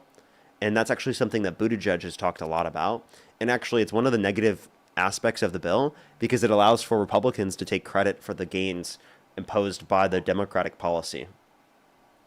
Yeah, that's great. What I was talking about was the investment types that were happening during Biden, not necessarily the policy. So it's great that the policies are long term for the economy. But So what was what happening in investment terms of is bad? investment? I'm saying the investments in the manufacturing facilities that were made during the Biden administration were not long-term economic plays for us. That's what I'm saying. I do think that they were long-term economic plays. And I think I just explained that. And I don't think you've given me a response to that. So how did you explain that data centers and distribution centers long-term are going to drive the economy? Okay. I don't know where you're getting that we just invested in data centers. There's nothing in the bill that specifically just invested in data centers. I'm referencing the bipartisan infrastructure bill. I'm referencing the CHIPS and Science Act. I'll tell you what those reference. The CHIPS and Science Act is relating to literally specialized manufacturing of chip production in the United States. Whereas if we're referencing the infrastructure bill relates to EV chargers around the United States, getting lead out of drinking pipes for clean drinking water, expanding access to roads and bridges, and all those different types of things. I don't think it's just data centers. If you'd like to give me any evidence indicating that even a small portion of it was data centers, I'd love to see. Yeah, so all the things that you just mentioned with EV charging centers and getting lead pipes out, that's not driving manufacturing investment. You understand that like there's a manufacturing of certain pipes that are not lead pipes? You understand that there's manufacturing of chip production in the United States? You understand that they have to manufacture plenty of things that they're going to use for roads and bridges and for the EV chip chargers. Manufacturing is right in the name of it. It's manufacturing chips, right? But when you're talking about building bridges, that's not that doesn't drive manufacturing. You have to manufacture products to use for the bridges and for the roads. Correct, but it's not going to require investment to get there. And the other thing, if it requires manufacturing, it would require investment in said manufacturing. For what? For all of the things that I just mentioned. Like, again, right, you have to manufacture products to then use them. Right? Okay, so let me ask you this question. If you're currently not investing in bridges and roads, which we haven't done in forever, they have a bill that says let's invest in bridges and roads, and you have a completely underutilized capacity for bridges and roads manufacturing of raw materials. and then you say, let's do some bridges and roads, and you have all this available capacity, what additional investment in capacity do you need to make besides just turning it on and making the stuff? That would be exactly what you need to do in terms of manufacturing. You can't say what are the things that would build up manufacturing other than the things that build up manufacturing. I think that's a bit disingenuous of you. So Parker, here's the argument that you're making. What I heard you say originally when we started talking about investment in manufacturing was that we were investing in manufacturing, increasing capacity, increasing output, which means you have to build factories, you have to have machine tools to be making things. What I'm saying is all of those things were already existing and they were underutilized, and all we had to do was turn them on and use them, which doesn't require investment. Not to the same degree as building a whole building and creating a whole new level of capacity with a new factory. And so that's just not true, by the way. As a person who's built factories for a living, it is true. Saying all the products have already been produced is just not true. Yeah, right? I didn't You have say to the products produce were the produced. products and manufacture the products so that you can use them. Yeah, so Parker, I didn't say that the products were already produced. The product capacity, the capacity of the factory to produce the product already existed. And so investment is what's required to increase capacity. To turn it on and just make it go, that still that's not manufactures investment products. that's required. That still increases the amount of manufacturing investment and increases the amount of products that are produced. Well, Parker. So you're just saying that we had the ability to produce those products if we had the increase in investment, and that's kind of the point we were making. No, I think it's different because you've never worked in a factory or built a factory, so you don't know what it takes to actually build a factory or run a factory. So running a factory doesn't require investment. Building a factory does. That's the difference. And so when you talk about manufacturing investment, that is when you're building a factory. If you already have a factory and you need to just run product through it, that doesn't require investment on the same level. So when you build a factory, it wouldn't require investment at the same level, but it would still increase the level of manufacturing. I don't know what your point is with this. So my point is that when you invest in a new manufacturing facility, you're talking about $200 to $500 million to just open the doors day one and make the very first thing.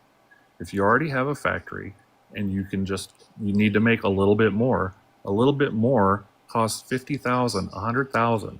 Hey, you're still increasing manufacturing and you're still increasing investment in manufacturing. What's your point? Not by $60 billion. Wait, we literally under the Biden-Harris administration, that's the level of increase we saw. After the Trump administration, we saw a decline under his first term, and we saw a decline under Trump's term since he got in office. So explain to me. So what is it? Is it just randomly happened? No, what I'm saying is in order to get to $60 billion in increased investment, you have to be building facilities. You can't just be turning things on to make more concrete. Okay, and your point is? My point is that your thought around building bridges, how that somehow created an economic boom for the United States. I didn't just say that. I said it was all the other things. I said the Bipartisan Infrastructure Bill, the Chips and Science Act, the Inflation Reduction Act. It's all these things together. It's not just the bridges and roads. Yeah, and so my contention, Parker, is this. We built things like data centers and distribution centers that aren't going to provide meaningful income for middle-class families. And that's what we spent the $60 billion on. Okay. That's my contention. And I know it's frustrating. I'm sorry, Parker. I'm not trying to... No, what's frustrating is that what you're not understanding is that if you're saying an increase in manufacturing investment is not good, then why do you like tariffs? Why did you come on my live stream arguing tariffs are good? Because they're going to get supply chain managers to move their supply chains to the United States. If these are bad jobs that don't pay very much, why is that your goal? Yeah, so the bad jobs that I'm talking about are data centers that need 20 people to run them, and they take 1 million square feet up. So you got 1 million square feet of space that's being run by 20 people. That's not good paying jobs. If you're increasing mayonnaise production in South Carolina by 20% because people don't want to spend more for Hellmann's, that's a great thing because now Duke's is getting 20% more revenue, and that's meaningful for people in the area that live around Duke's. It's going to be more jobs. It's going to be better paying jobs.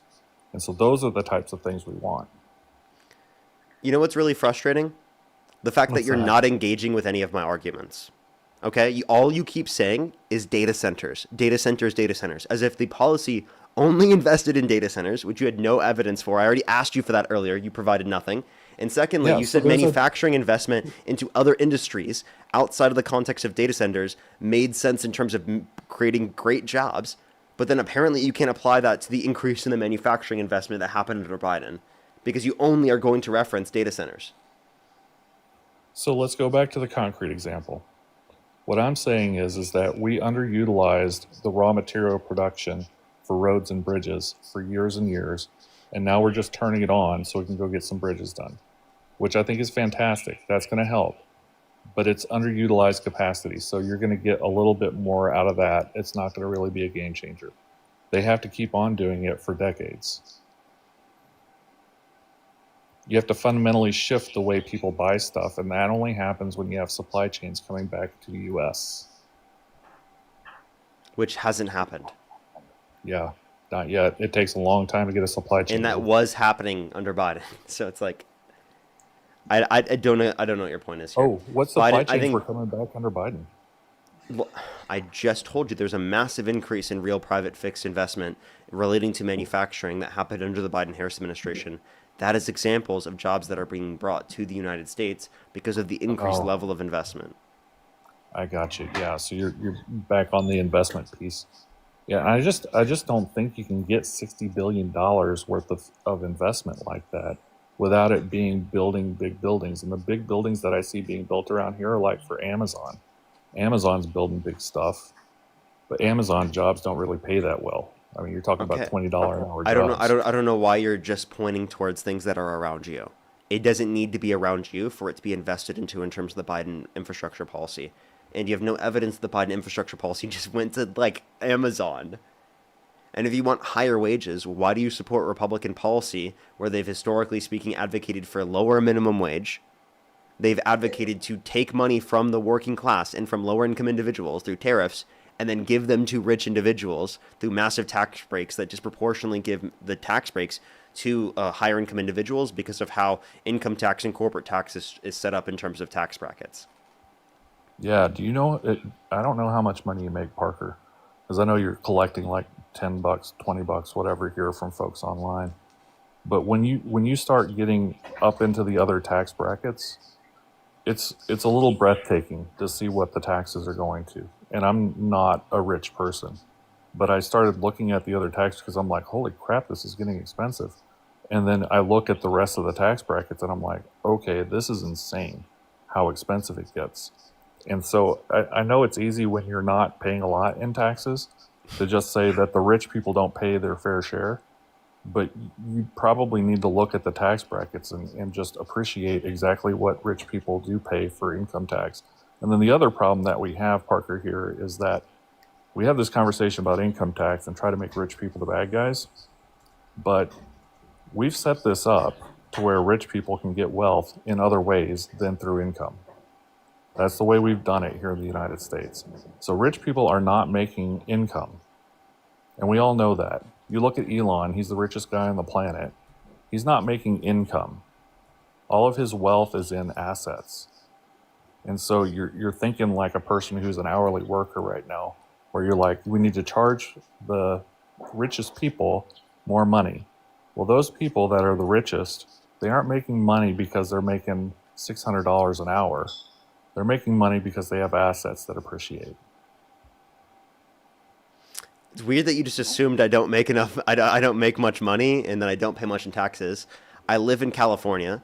I pay the highest tax rates in the nation. I definitely know about income tax and how much that costs. And then also, I do advocate for increasing capital gains tax rates long term. I think that's important.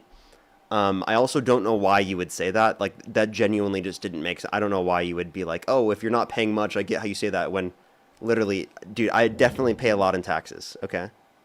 Oh, yeah. In California, 100% you're paying a lot in taxes. Okay, so then what's your point? What I'm getting after is when you're talking about income tax isn't fair because the people who are making the most money aren't paying their fair share.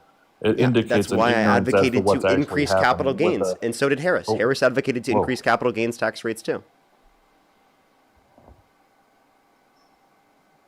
You all done? I'm I was sorry, just dude. You clarifying just that. broke. You just broke in on me. When, yeah. So when you're talking about rich people not paying their fair share, okay, and we're talking about income tax, it's based on how much money you make. And I know that's really reductive. I just said the very obvious thing to you. But what you're arguing for is for those people to pay even more. And if you look at the tax brackets and you see how much the top earners are paying in, it's astounding. It is extremely high. And then you say, okay, well, those people deserve to pay that much. And it's like, it is insane how much money you have to pay when you get to be one of those top earners.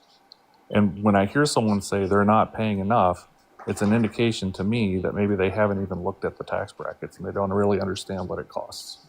Okay, I have looked at the tax brackets. I know exactly what we're talking about. I don't think it's too much.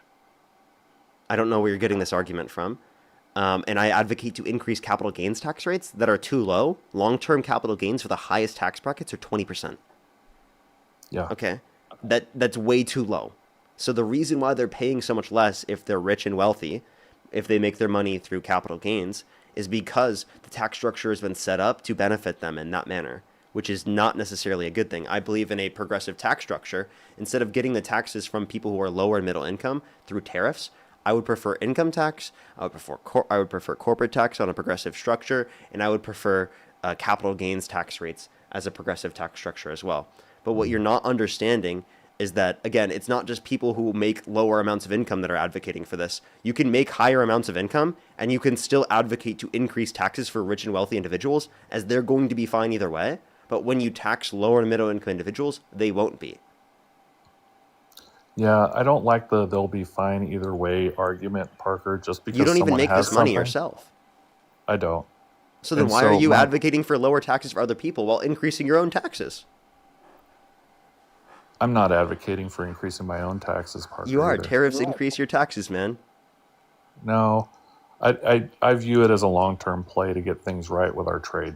That's the way I view it. So it's when you talk about increasing income taxes, especially on capital gains, what you're talking about, and when you say, I'm sorry, back to my other point about they can afford to do it. Well, if you live in California, you can afford to do it too, because that's what you're doing. But do you like it? No. You don't want to pay those taxes out in California, just like no one else wants to pay their taxes. And so if I said, well, Parker, you can afford to pay your taxes out in California, why are you complaining? And oh, by the way, you have a nice chair you're sitting on. I think based on that nice chair that you have there, that you should pay a little more in taxes because you can afford it. I'm okay with that. I'm I'm genuinely okay. I'm okay with paying more in taxes to ensure that people have more benefits in our society. What's wrong with that? I'm not a whiny little baby that because I make enough money to live, I'm going to be fine either way, okay? I'm not going to be harmed. You know who is going to be harmed? The children that don't get access to food, the children that don't get access to health care, the people in this country that don't have access to health insurance, the people in this country that don't have access to adequate education. That's who's going to be harmed. So I care a hell of a lot more about people in general in society because I want the best society for the average person and not just the best society for myself. Yeah, it's just tough to convince someone else that they have to pay for it. And that's basically what you're doing when you advocate for a tax like that. And so you have I'm okay with that. Yeah, everyone You're has doing to that anyway. agree with it. Okay, listen, this is a fact of reality. You pay taxes. There's going to be a tax burden. Both sides in politics advocate for a tax burden. It's just who's going to pay it? Is it going to be higher income and how much? individuals disproportionately, or is it going to be lower income individuals disproportionately? And I would say the higher income individuals should be paying it to a greater extent, not only because they can, because it's taken out of their disposable income and it's not affecting their quality of life. You want to know who it is impacting? If you are going to increase taxes for working class Americans, yeah, it's going to be people's access to food and health insurance and being able to pay for their medical bills and being able to pay for their education, right? And things that they need in their life. It's going to impact their quality of life, but will impact rich individuals who are making hundreds and hundreds of thousands of dollars a year? No, they're going to be fine. You're going to be totally okay if you make over $400,000 in a year. And Kamala Harris's tax plan is going to tax income over $400,000 a year by a few extra percentage points.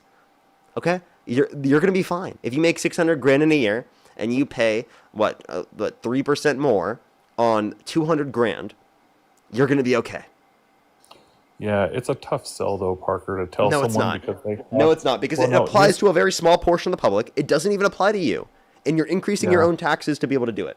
But by the way, I do So have a few if people to you- thank real quick. Marin, thank you for the $20 on PayPal. Thank you so much. I really appreciate it. Give some W's for Marin in the comment section right now. Michael with the $100 on PayPal. Thank you so much. Give some W's for Michael in the comment section right now with the $100 on PayPal. Thank you very much, Michael. Give some W's for Michael in the comment section right now. Thank you so much. I really appreciate it. Thank you. No, literally though, Michael. Literally though. I wish they would see that. Thank you so much, Michael. Fiona, thank you so much for the $6. I really appreciate it. Thank you so much. Christy, thank you so much for the $1. I really appreciate it to help fund these poor billionaires. Thank you so much. Evan, thank you for the $40 on Venmo. Thank you so much, Evan. Can we get some W's for Evan in the comment section as well? Mindy, thank you for the $8. Thank you so much for the Hellman's Mayo. Thank you so much. Nahal, thank you so much. Really appreciate the $1. Thank you so much. Really appreciate it. Thank you very much. I don't know if we'll be alive if we do that. Thank you so much. I really appreciate it. Thank you. Libby, thank you for the $40. Thank you so much for if you want a new car instead of Mayo. Thank you so much, Libby. I really appreciate the $40. Thank you. Anthony, thank you for the $5. I really appreciate it for Dukes versus Hellman's taste test. Thom, thank you so much for the $10. I really appreciate it. Thank you so much. Can we some W's for Thom in the comment section? No, literally though. Quincy, thank you for the $8. Thank you so much, Quincy. I really appreciate it. Thank you so much. Paige, with the $5. I really appreciate it. Thank you so much. Thank you. I really appreciate it. Thank you, Paige. That's so funny. Here's some W's for Paige in the comment section right now. I have a few people to thank on YouTube as well. And then we'll continue on with the conversation. If you're on YouTube, hit that thumbs up. If you're on TikTok, tap that screen. If you want to support me as always, Venmo, PayPal, link tree in the bio as well as the description of the YouTube. As well as you can support me over YouTube Super Chat as always. Rachel, thank you so much for the $2. CM, thank you for the $2 as well. Mo, thank you for the $2. Thank you. Mojo, thank you for the £5. I really appreciate it. Thank you so much. Addie, thank you for the $10. I'm so happy for you. That's great. Thank you so much. Jesse, thank you for the $1 for the Mayo funds. Thank you. Thank you so much. Barbara, thank you so much. I really appreciate the $2. Thank you so much. I really appreciate it. Thank you. Tommy with the $100 on YouTube Super Chat. Thank you so much. Can we get some W's for Tommy in the comment section right now? Thank you so much. No, literally though, I really appreciate it. Thank you so much. I really appreciate it. Thank you. They said, ask him who told him that we were not going to build new factories. I bet he'll have that, so I'll answer it here in a second. And then David, thank you for the $20. Thank you so much for the mayonnaise-based economy. Thank you so much. Steven, thank you for the $5. Thank you so much. Kat, thank you for the $5 as well. Tess with the $10. Thank you so much. I really appreciate it. Thank you so much. They said, from someone in one of the top tax brackets, I can afford it. I can buy name brand while people struggle. Make me buy store brand, please. This guy is a bootlicker. Damn. Thank you so much, Tessa. I appreciate the $10. Thank you so much. BC as well with the $50 on YouTube Super Chat. Thank you so much. Please some W's for BC in the comment section right now. Thank you so much. I really appreciate it. Thank you so much. They said trickle-down economic policy doesn't work, and the rich won't notice the extra tax. And they said that this guy has no idea what it means to make that much money. And if you don't want to pay more to help people, then you're a bad American.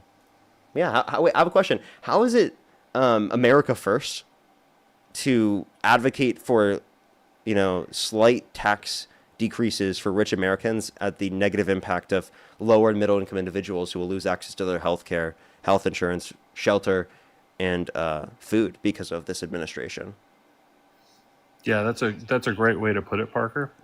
I think that that's a false choice, though. So the assumption that you have behind that choice is that the only way to help America is to do it through the U.S. government.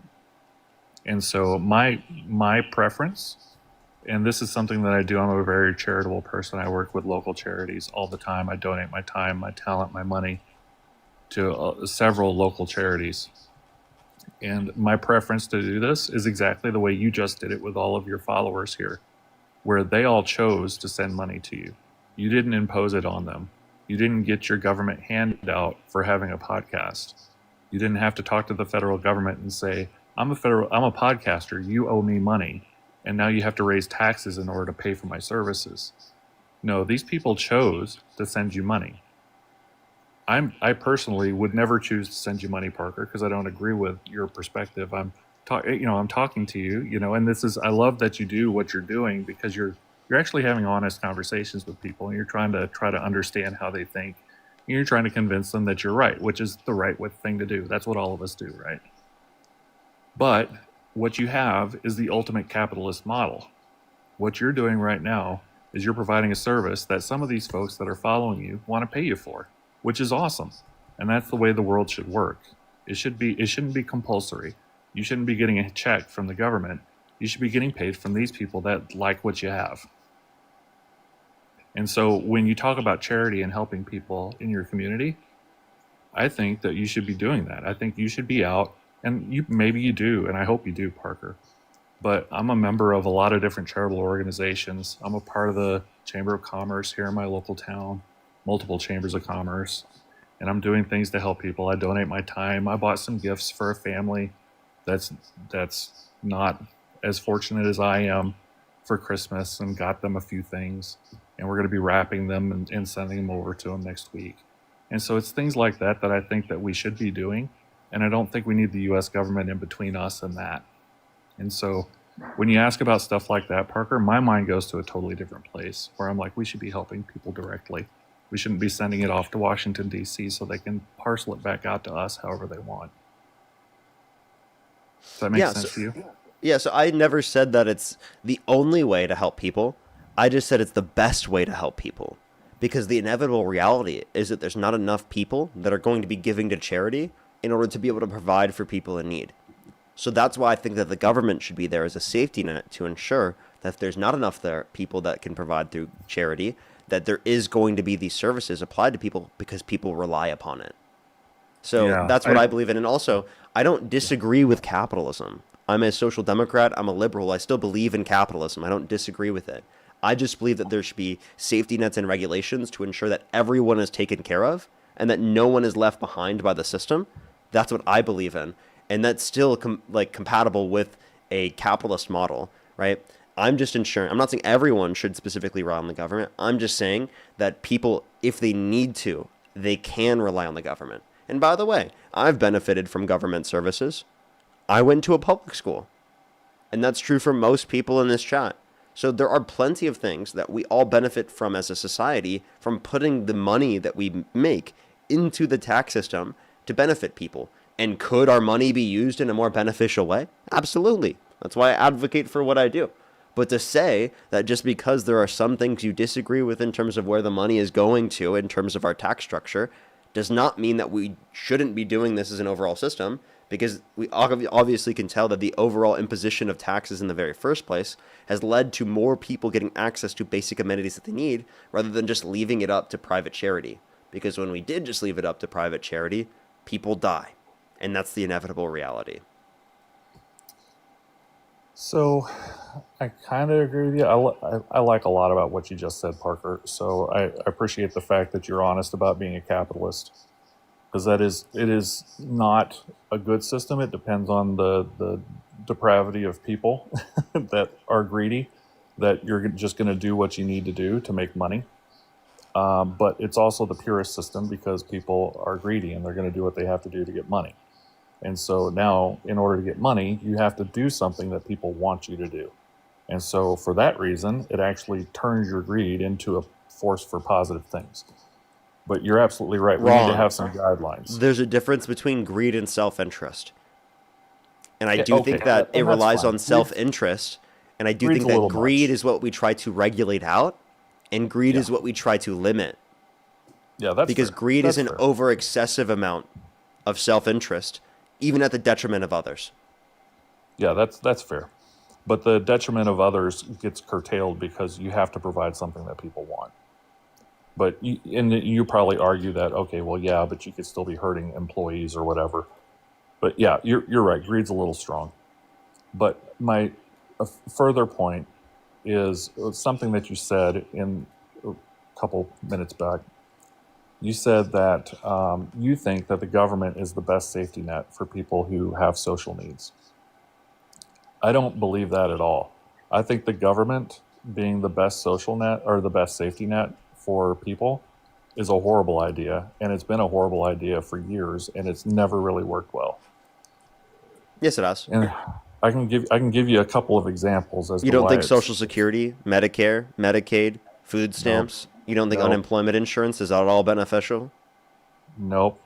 All of those things. I think that's absurd. You want to cut all those programs? Beneficial. So, Parker, here's what I'll grant you. Beneficial in the intent of the program, not beneficial in the way that it's worked out. it has worked out in a way in which has ensured that people have access to basic things they need.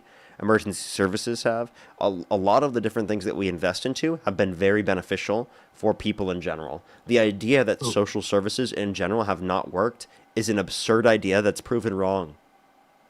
Okay, so let's take them one by one here. Social Security. You just got talking about how fragile Social Security is, and that it's a system that's not going to work out so well here in a couple years if we don't have more wage earners come into the mix. That's one thing. Secondly, I believe in a different revenue mechanism for it. Not saying that, by the way, I think that what's a great thing is that there has been a significant reduction in elder poverty. There's been a significant reduction in people having a reduced access to care in terms of health care through the context and the implementation of Medicare. You understand that these have been vastly important at reducing elder poverty and increasing life expectancy? Sure. I would say that the experience of Social Security and Medicare, if you knew some people that were on both of those things, that they would probably tell you that they are not the best thing ever. My parents are on Medicare. Yeah, my parents are also on Medicare. My parents are also on Social Security, and they barely get any Social Security as a result of their Medicare payments. And so it's okay. So so you want to make there be better systems so that they can get more money? No, what I'm saying is that those social systems, despite their cost to the federal government and the amount of expense going into it, are still not getting people where they need to go. So I think if your parents were honest with you, they would say Social Security isn't actually getting us what we need. Well, I do think that you could expand Social Security, but I don't think that because we could expand Social Security, that means that people haven't had access to things that they need to a greater extent because of the implementation of Social Security. Again, heavily has reduced poverty in this country because of the implementation of Social Security. I'm sorry, ask that question again? Yeah, poverty has heavily been decreased in this country because of the implementation of Social Security. And that's a fact. Gotcha. Yeah, I think that Social Security, Parker, I just don't think that it's being administered properly because of how much money has to go in and how little money comes out for people. And so I think it's a much better solution to let people do what they need to do with their investments. If there could be some sort of structure where because inevitably that happened before, and there were significantly higher rates of poverty. So I like how you have this idea that's incredibly idealistic, that if you just leave it up to people in general, that they're somehow going to be able to take care of everyone and everyone's needs. That's not how things have worked in reality. And what you're advocating for will lead to people dying, will lead to people in mass levels of poverty, and will lead to people being hurt. I understand that you're good intentioned and you want people to take care of each other without having there being compulsory like taxes, but the inevitable reality is that the system relies on that in order to ensure that people have adequate access to the things that they need. And could there be a more efficient revenue mechanism for Social Security? Yes, I do advocate for that. But it would take a hell of a long time. It's going to take a hell of a long time to shift that, right? Because it's going to take like 65 years to subvert that system. Because the way that we could subvert that is by saying, oh, every single person who's born gets $7,000 when they're born, put in the S&P 500. By the time they're 65 years old, it'll be $1 million. So we can significantly increase how much money they get for decreasing how much we have to put in the system, but it will take 65 years to subvert that system in the first place. So yes, we do want to keep these in effect because it reduces people's people being in poverty and people being homeless and people being in conditions in which they can't take care of themselves, especially because when you're older, there's a lack of ability to be able to take care of yourself because of the fact that people age. And especially because things become significantly more costly in terms of health insurance and health care due to the fact that chronic disease is significantly more likely to occur. Yeah, so Parker, now what you just advocated for, I think is fantastic, and it's still individualized. And so now you could take that program, and you don't have to make it compulsory for every human being in the U.S. No, it'll be compulsory. You can do this. Well, because what you're saying is you give someone $7,000 at birth, they put in the S&P 500, and they let it ride. Yeah, that's governmentally funded. Yeah, the 7,000, right? And so you could let that program happen, and it doesn't have to be compulsory because no one's being taxed for it. I mean, you have to tax for the original 7,000. So yeah, you do have to tax for that. Yeah, but how much? But how much do your parents get a month, right? So in the course of a year, your parents are getting way more than $7,000 a year. My parents are getting way more than $7,000 a year. If you're just putting out $7,000 per every baby born in the U.S., that's way less tax burden. That's what I just said. On the U.S. Yes, and so what I'm getting after here is that it doesn't have to be compulsory at that point, because it's way less tax burden. What makes tax burden is when it's compulsory, when everyone has to have it, you have to have a way to pay for it. And so then that tax burden gets to be too much. And now it can be voluntary. You don't have to force people to take the $7,000. Yeah, you do. So what I'm getting after, Parker, is that you and I just brainstormed like a couple of different ways that Social Security could be better. And right now, Social Security is dang near broken, and we all see it. We all know it. I'm 52. I'm looking at it, and I'm like, I will be grateful if I get a penny out of it, because it looks like it's going down You the will. tubes. Yeah, but things are. Ugh. So anyway, what I'm getting after is you listed off several things that are social services things from the government that are, in my estimation, broken and not working well. And so my argument is because this. you did not see the impact that existed prior to them existing. Because you don't know. You don't know what society would look like without it. You are discounting all of the benefits that have been achieved by it just by simply only looking at the cost. No, we know exactly what society looked like before we had these systems. This is the problem I have.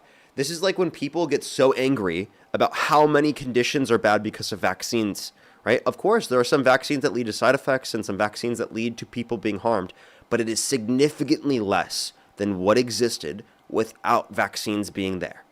And when people only look at the impact of vaccines, it's from an incredibly privileged standpoint that we've been at society where we don't have to deal with the level of viruses that we have now. And we don't see the cost that is imposed on our society, right, without these vaccines being put in place in the first place. So this is my issue, is that that's kind of how you're viewing it. You're not seeing the benefits because you did not see the costs that existed historically in terms of the people that did not have access to things that they need prior. And that's exactly why people hyperfixate on the impacts of vaccines, but don't look at the impacts that existed from viruses prior to that point. How many children died and were negatively impacted chronically for the rest of their life because of polio before, where it's practically non-existent now.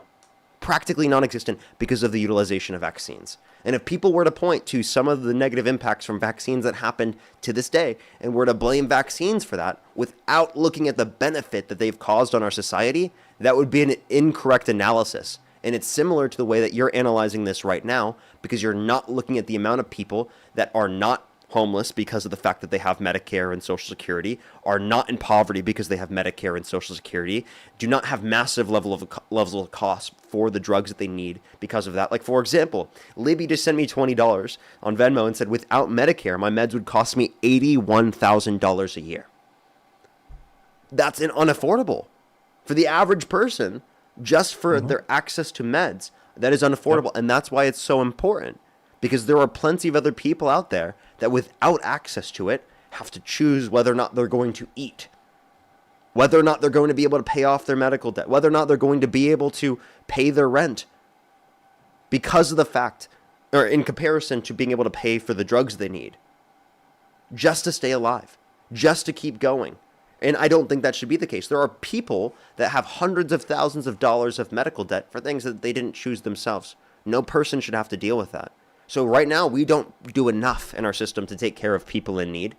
We do too little because of the exact mentality that you're mentioning right now, caring more about the tax that's imposed specifically on you rather than the negative impact that it would have on society if these programs did not exist.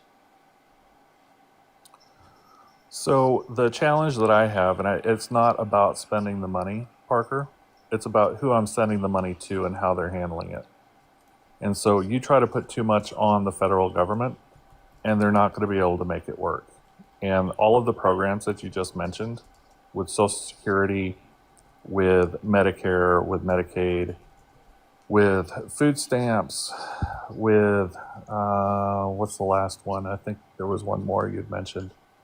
All of those are being, public education. That was the last one, and that's not a federal thing, but it's a state thing, but it's got the same problem.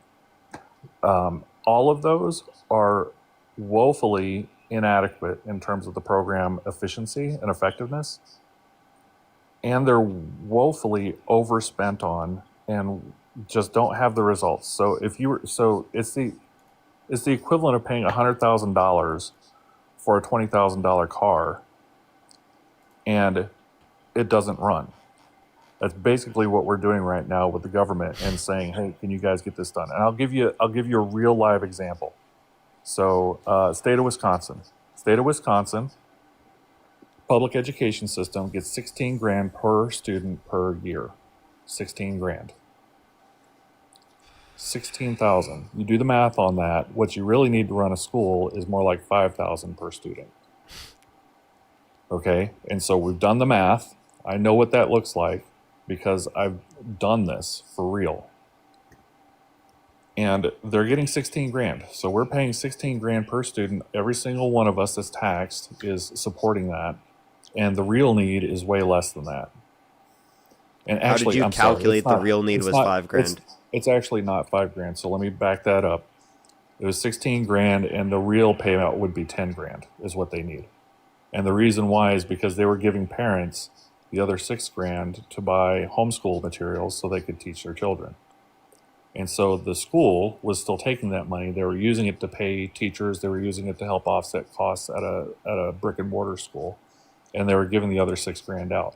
And so you want to know something basically crazy? We can make this analysis ourselves and then change the policy in the government. So, inevitably speaking, we can still pay for people who specifically need this access to care. If you can find a way to reduce the cost that schools have while keeping the same level of benefits, go for it. Do it. You can do that from a government perspective. You can advocate for that policy. But inevitably speaking, if you cut these programs without doing that first, children have less access to education. Children have less access to social mobility. Our society becomes worse. Disagree with that. Yeah, I don't disagree with that. And I'm not advocating for getting rid of these programs overnight, flipping the switch, and then saying, okay, tomorrow we're all going to know what to do. That's not going to work. But so I agree with you, Parker. It's the thing that I don't agree with is that the government's the answer. It's not. The government is not the sole answer alone, but it is absolutely the best thing we could possibly do. Name a better thing. Name something else we could do that would be better. Better than the government. That's practical. Yeah, you are right. I'm very idealistic because I feel like smaller communities can take care of these things if they're actually working together like that. But that's well, I would love that, a but how utopian. practical is it for us to do that on a small community basis if we can't do it in government? Yeah, and we've got too many generations of people that have gone through government helping them for us to be able to change that expectation. You know what I'm saying? So people expect it now. Which they should be able to. I mean, they should be able to because that's the current expectation. But if we were to change that expectation, it would be very difficult to navigate that change. And so then even then, is it practical for the argument that you're advocating for here? Or is it more practical to ensure that people have access to the adequate level of services they need? We can advocate for more efficient revenue mechanisms. I don't disagree with that. Yeah. But we have to acknowledge that people do need the care. People do need this, and they will not get access to it if we do not provide it through the government. That's the inevitable reality. I'm not saying the government fixes everything in our society, but it makes society better. Oh, 100% it does make society better. I think the challenge is not just throwing more money at it and saying, so here's my problem. When you say tax the rich. Well, hold on, I have a question before you do. Yeah, go ahead. If it was the case that it was going to happen without the taxes being in place, why didn't it happen prior to these systems being put in place? Why didn't it happen? You're talking about society just helping each other? Yeah, why didn't that happen prior to these systems being put in place? They did. But you have accurate. It didn't. It did. But what you're accurate on is that there were higher death rates. There were things there are things that have gotten better. Absolutely. Now significantly. Sure. Yeah, I would argue that because back 100 years ago, maybe a little bit longer. You would expect if you had 4 children in your family that one of them would die in childhood. It was just an expectation. And now that's a rarity, right? Because our health systems are so much better. Same thing with life expectancy, right? So people live longer now. It's partly technology, it's partly government. I don't necessarily know that I would put too much of blame at government's feet on that one, though. So my contention earlier, Parker, was that it feels like the answer is we just don't have enough money for the government, and I don't think that's the problem. I think the problem is the government spends the money the wrong way, and if we continue to feed them money, then they're going to continue to spend it the wrong way. And the only way that we get inflation in our country is when the federal government is spending money. If the federal government stops spending money, we'll stop having inflation. Okay. Trump signed off on more debt-related spending. They are spending money in the Republican Party. They're just giving it to rich people to a greater extent. Like, they're just giving massive tax breaks to millionaires and billionaires, and they're increasing your taxes, and they're making it worse for the average American. They're reducing their access to care and benefits and food. I think that's easy to say, but when you talk about getting no access to food, so they're telling people that they're not going to allow for any food support program fraud anymore. They're telling people they're not going to allow for any Medicare fraud anymore. I'm sorry, that's just not true. That's just not true. None of these bills mention fraud at all. None of these bills mention fraud. It's not even mentioned in the entire policy. Correct. Right. They don't mention fraud, but what it's doing is it's getting rid of it. No, it's not. These policies don't reduce the... Can you give me any evidence that these policies reduce fraud rate? Can you give me any evidence that it doesn't? You have wait. If you're making the claim, you have to justify it. So Parker, here's the problem. They found lots of fraud and waste in those programs through the Doge program. And you can go out there on the Doge website. Doge costed more than it saved us. Because they weren't able to turn anything off. That was the unfortunate thing. They found all the problems, and then everyone got their panties in a wad and didn't want to turn anything off. That's not true. They itemized like 30 billion or something like that. Oh, I think it was more than that, but yeah, something like that. It was in that order of magnitude. Like 30 or 60, something like that. Yeah, maybe a little bit more, but yeah, it was something like that. But the problem, Parker, with that is that they didn't let Doge go far enough. So Doge was doing the right thing. They were finding the fraud. They were finding the misuse. They were finding the waste. I don't disagree with finding fraud. I agree with it, but that's not what the Big Beautiful Bill does. The Big Beautiful Bill does not address fraud, and Elon Musk disagrees with it, too. Oh, I disagree with it, too. I disagree with the bill because it spends too much money. Okay, well, Trump signed off on more debt-related spending, and he gives most of it to millionaires and billionaires and to people who are already rich and doing well, and he's not giving it to you. He's not benefiting your community. He's harming your community to benefit his capitalist buddies who are already doing very great. So, Parker, everything you just said sounds like a line from CNN to me. So when you say that, I'm like, okay, whatever, buddy. And so I just tune it out. So when you're talking to someone that you're trying to convince... I think that's dishonest. Well, when you're trying to talk to someone that you're trying to convince, you can't just give them a platitude like that. You have to actually say, this is what's happening. I did. I've done that for over an hour with you. We've had an hour-long conversation where I've done that. That is dishonest for you just to write it off as a CNN talking point rather than acknowledge the hour-long, literally context that we've went into where we've talked about all of this. That's dishonest of you.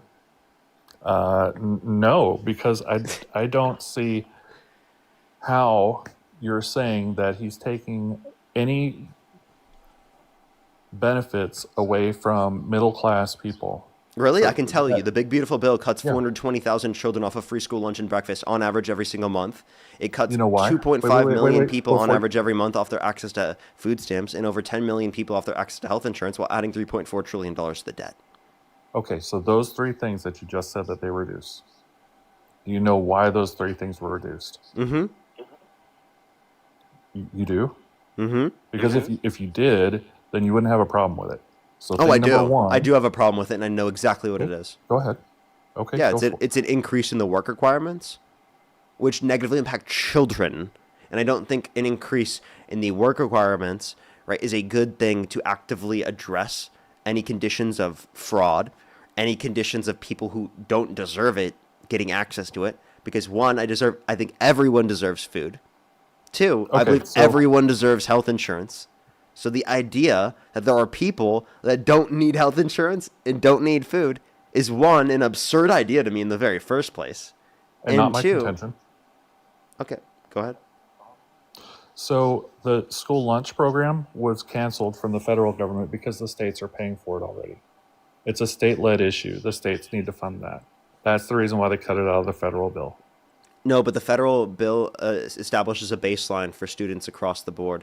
And now I don't think it should just be left up to the states, because inevitably the states are not going to take care of children to the degree that I think they should. For example, the state I grew up in, Iowa, right? We have a batshit crazy governor and batshit crazy legislature that literally restricted children's access to free school lunch and breakfast. I don't think they should be able to do that.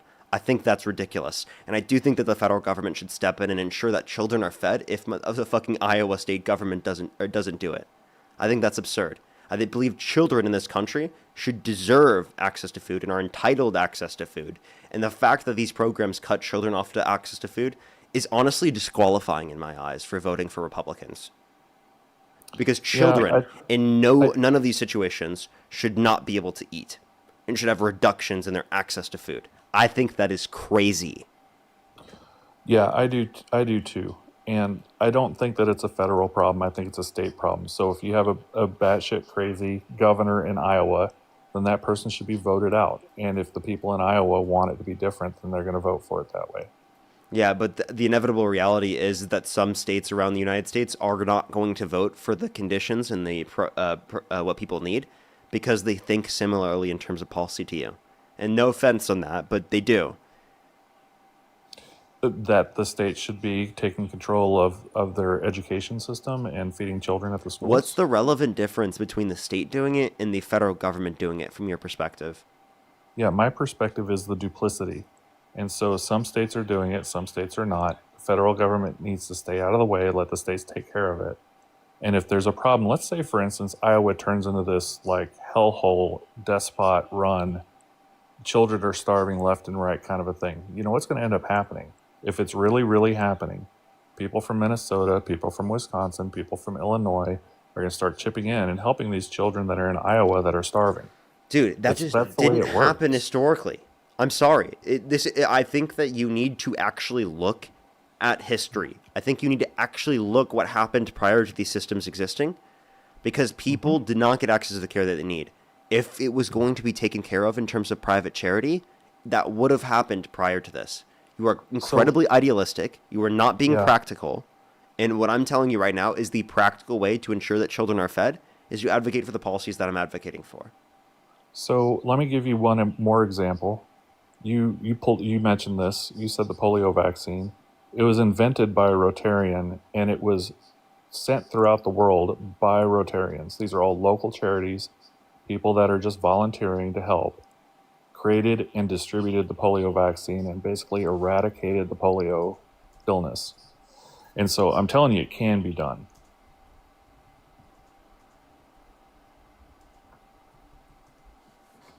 Are you looking it up?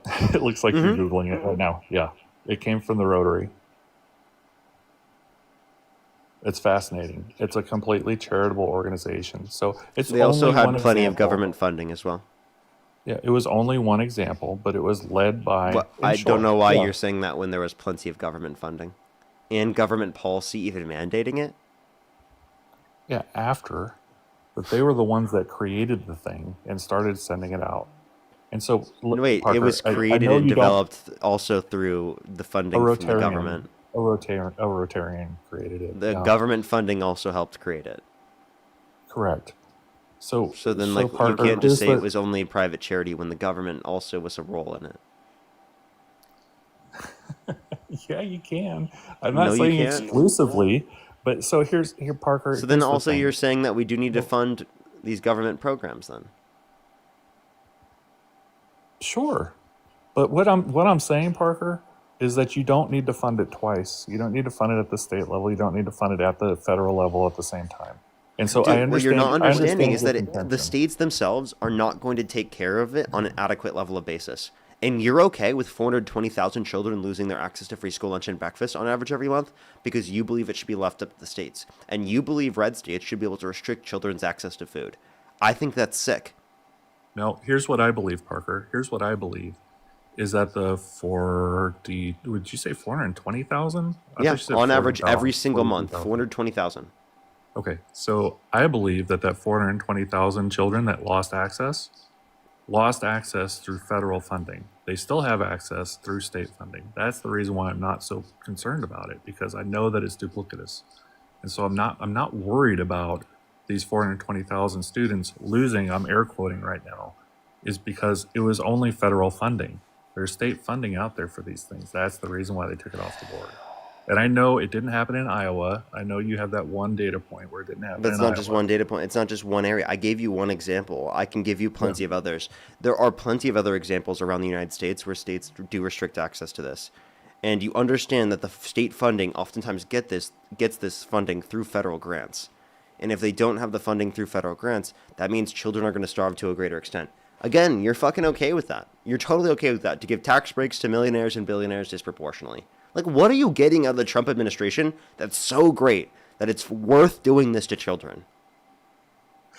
Parker, that's a false argument. So you're saying that the only trade-off that I can do is sacrifice children's lunches and breakfasts, and I don't even believe that we actually are. Yes, that's inevitable reality because of Donald Trump's policies. And if you don't want to accept that, you can sit there and you can deny reality. But this is the inevitable reality that is going to happen. And you can sit there in La La Land all you want. I'm serious. At this point, I'm not trying to be rude, but you can sit there in La La Land your whole life, okay? But people need access to care. Children are going to starve if this doesn't happen, and states are going to be evil, right? In the Republican representatives, there will be evil, and they'll restrict children's access to food. And that's what it is. It's fucking evil. It is evil. It is not just, we're just leaving it back up to the states and they're going to take care of themselves. It's evil that you're restricting access to food for children. It is evil to give massive tax breaks to millionaires and billionaires. What do you get out of this? Nothing. So Parker, here's my question then. Based on what you told me earlier in this conversation, your contention is that 420,000 children are going to starve to death because of evil. I never said starve to death. I just said are going to be cut off of free school lunch and breakfast on average every month. Okay, so they are not going to get breakfast and lunch every month because of evil Republicans. Can you give me evidence of the evil Republicans that are not allowing their children in their states to be fed? I already gave you one example. I can give you plenty of others. Again, because they restrict access to funding.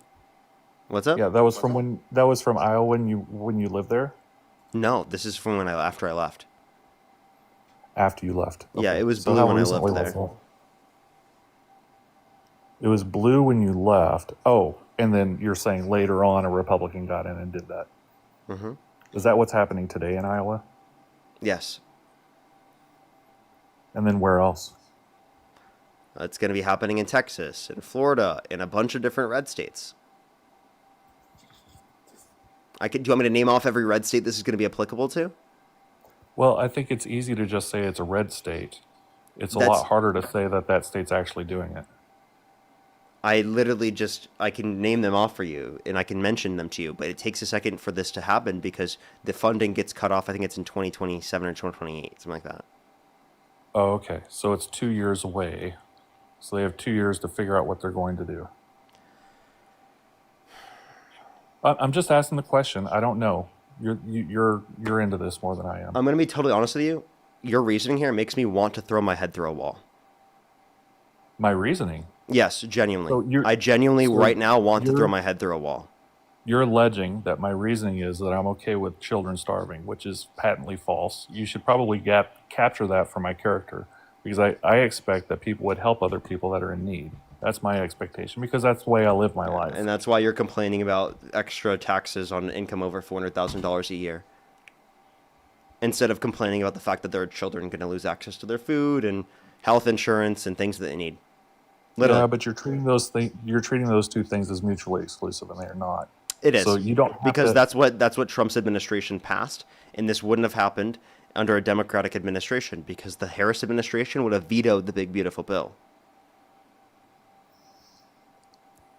Yeah, but I think, and so what's wanting me to put my head through a wall is that you think that's the only way to solve the problem, is that the federal government has to fix it. Provide another solution that will ensure that these children are fed. The states can take care of it. The parents of those children who can't afford to send them with food can use the food stamps that they're getting from the federal government to buy the food for their children. But they're so they getting don't cut starve. off from their access to food stamps because of the policy through the big beautiful bill. The food stamp policy change has to do with fraud, so that one is specifically. No, it fraud. doesn't. The bill doesn't even mention fraud. Have you known anyone that's been on food stamps? Yes. Have you actually known them? Like, have you Yes. actually grocery shopped with them? Have you actually lived No. with them? So I've lived with a family of 5 that was on food stamps because I opened up my home to them for a month because they were kicked out by their ruthless landlord. Okay? This family of 5 received easily triple the amount of food stamps that they needed in order to feed their family. And they got so many food stamps, they were sending food stamps back because they didn't need them all. So How much money did they get? now- Tell me. Oh, this was 20 years ago now. But what they were getting was, oh gosh, it was triple what our budget was. So what at was that? What time. was the budget? How much were they getting?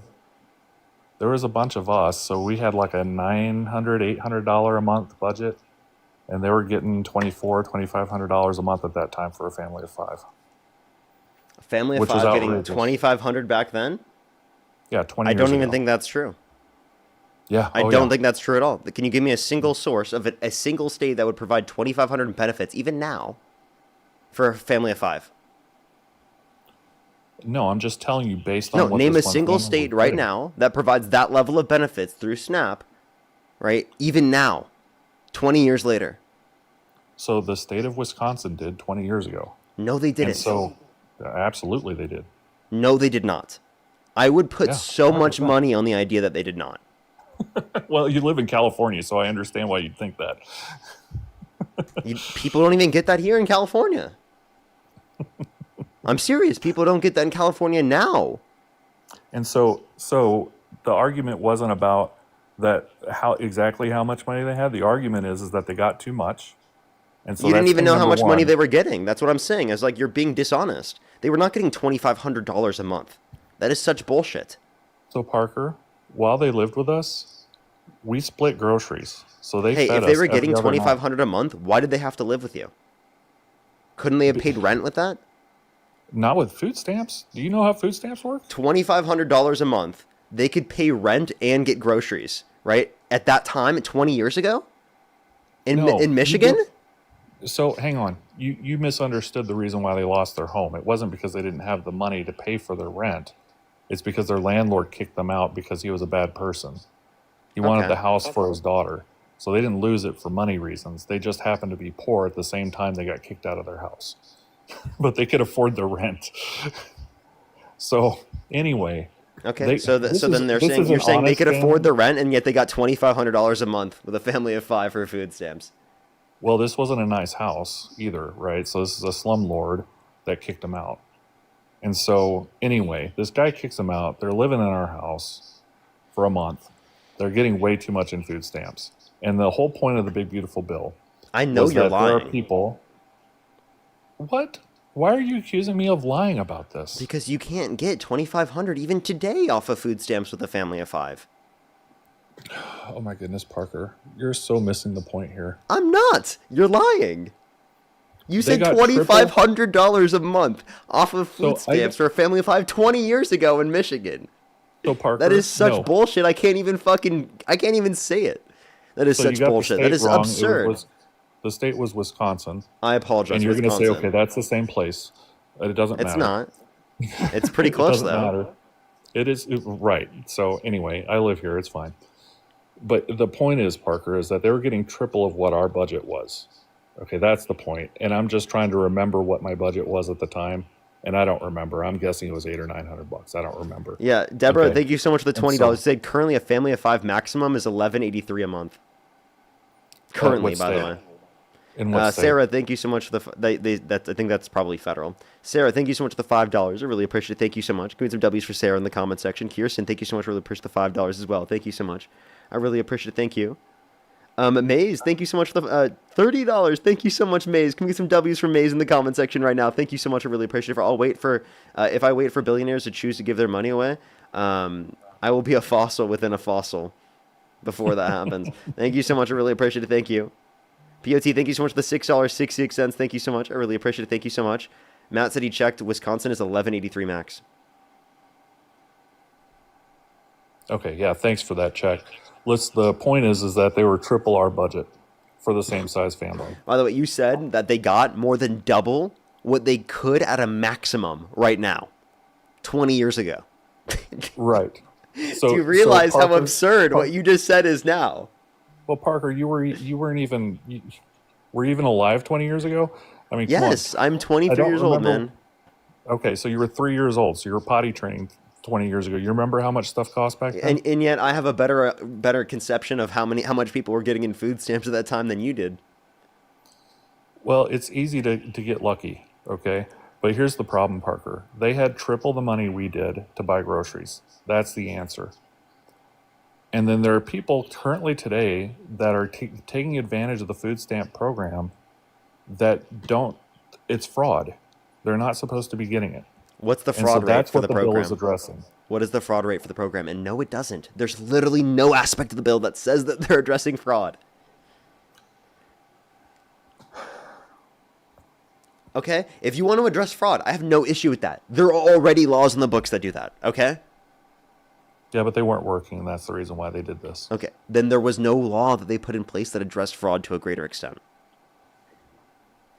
I think that's an easy thing to contend. And I know I've got the burden of saying, because I've got the positive burden. I'll give you time. I'll give you time to go look it up. Yeah. Yeah. I'm on my phone right now. If I switch, you're not going to be able to hear me. Yeah, but you can just swipe back into the app as soon as you find the information and tell me. Okay, while he does that, I have a few more people to thank. Eku, thank you so much. Really appreciate the $5. I really appreciate it. Thank you so much. Thank you so much. I really appreciate it. Thank you. Deborah, thank you for the $5. Thank you so much. Literally, though. Alyssa, thank you so much. I really appreciate the $10. Thank you. Hey, I totally get you there. I totally get you there.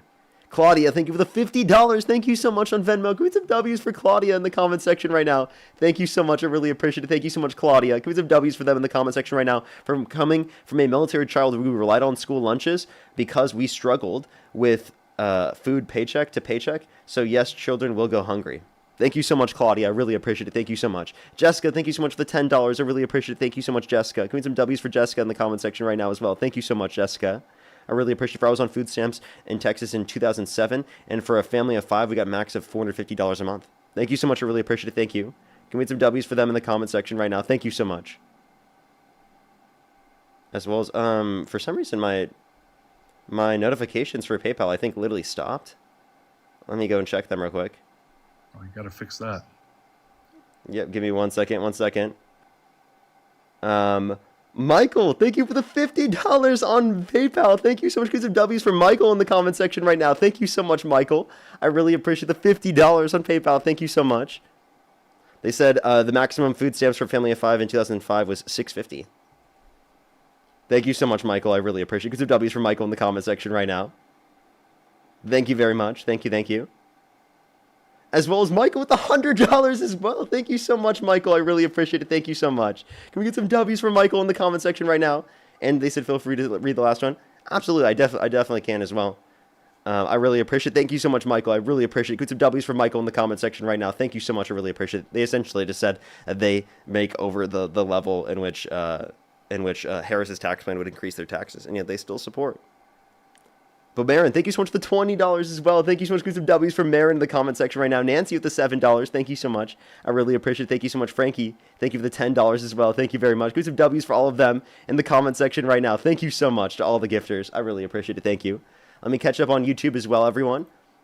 And we'll get up another person to help him out because we have had a conversation with him for about an hour and a half almost here. Cooper, thank you so much for the $5. I really appreciate it. Thank you so much. Darcel with the $5. Thank you. Greg, thank you so much. I really appreciate the $15. Thank you so much, Greg. I really appreciate it. Give some W's for Greg in the comment section as well. Thank you so much. Kat, thank you for the $1. Darcel, again, with the $5. Really appreciate it. Tess, thank you for the $5. I really appreciate it. Thank you so much. I typically don't bring people up from the donations anymore, but I really appreciate it. Thank you. Hope, thank you for the $10. Andrea, thank you so much for the $2. I really appreciate it. Thank you. Give some W's for them in the comment section right now. Thank you so much. Mad Scramble, thank you for the $5. I really appreciate it. Thank you so much for Doge fired 200,000 federal workers and forced 50,000 out. Jenny, thank you so much for the $5. I really appreciate it. Thank you. Trav with the $20. Thank you so much. I really appreciate it. Thank you so much. I really appreciate it. Thank you. Thank you so much. I totally get you. Thank you so much. Really appreciate it, Trav. Thank you. Darsel, thank you so much for the $10 as well. Thank you so much. I really appreciate it. Thank you. Sherry with the $5. I really appreciate it. Mad Scramble again with the 5. Cody with the 5. Thank you so much. Talk Metaphysics. Thank you so much for the $5 as well. Thank you so much. I really appreciate it. Thank you. Thank you. They said, as a single mother, I put myself through college with a 4-year-old, and I have a PhD from UCLA. Without Medicaid, I wouldn't have survived. Thank you so much. I really appreciate it. That's amazing to hear. Honestly, that's fucking amazing to hear. Thank you so much. I really appreciate it. Gladys, thank you so much for the $10 as well. Danielle, thank you so much. I really appreciate the $10 as well. Thank you so much. I really appreciate it. Thank you. Literally, though. Thank you so much, Danielle. Sony, thank you so much. Or Sonny, thank you so much for the $2 as well. Thank you. Oh, base. They said it was black scientists that created the polio vaccine. Thank you very much. Chad, thank you so much. I really appreciate the money gun. Tara, thank you so much. Really appreciate the $20 as well. Thank you so much, Tara. Really appreciate it. Thank you so much. Put some W's for Tara in the comment section right now. They said because of the sad, stupid bill, older and disabled people will have to spend more of their Social Security money on health care before Medicare starts paying the bills. It makes no sense. The poor get poor. Literally, though. Thank you so much. I really appreciate it. Thank you. Brandy, thank you so much for the $1 as well. Thank you so much. I really appreciate it. Thank you. Literally, though. Thank you so much. I really appreciate it. Yeah, if neighbors were helping neighbors, we'd be doing so through the government. That's true. Allie, thank you so much. Really appreciate the $20 as well. Thank you so much, Allie. I really appreciate it. Thank you for the $20. I really appreciate it. Thank you so much. I definitely will. Thank you so much, Allie. I really appreciate it. Thank you. All right. Did you find the source you were looking for? I did. Yeah, I went on the good old Chat GPT. Said there were 4 things on there. So I'm just telling you what my sources are, so you can go out and look. I asked Chat. Yeah, so I asked Chat what the Big Beautiful Bill did to eliminate fraud in food stamp program, and it came up with 4 things. So the 4 things are: first was the work requirements. That's not addressing fraud. Well, the idea of these types of social programs, Parker, are supposed to be a stopgap, not a lifelong support program. The work requirement doesn't change whether or not it's lifelong. Yeah, it does.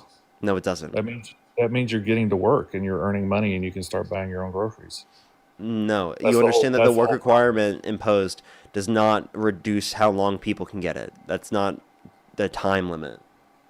Yeah, but the point, Parker, is that if people are working, they can afford their own food. Yeah, you understand you understand that in this context, plenty of people work and yet they still can't. Yeah, and that's why we have these programs, and that's you understand that when they have work requirements already in place, that means that people who are working still need them. Yeah, but Parker, you're dismissing the fact that there are still people that don't work that have been collecting food stamps and they could be working. I think that's the point of the requirement. I think it's okay. I think that we can incentivize them to work without saying that they're going to starve if they don't. Oh, Parker. Okay. I don't know. So we're in 2 different places on that one.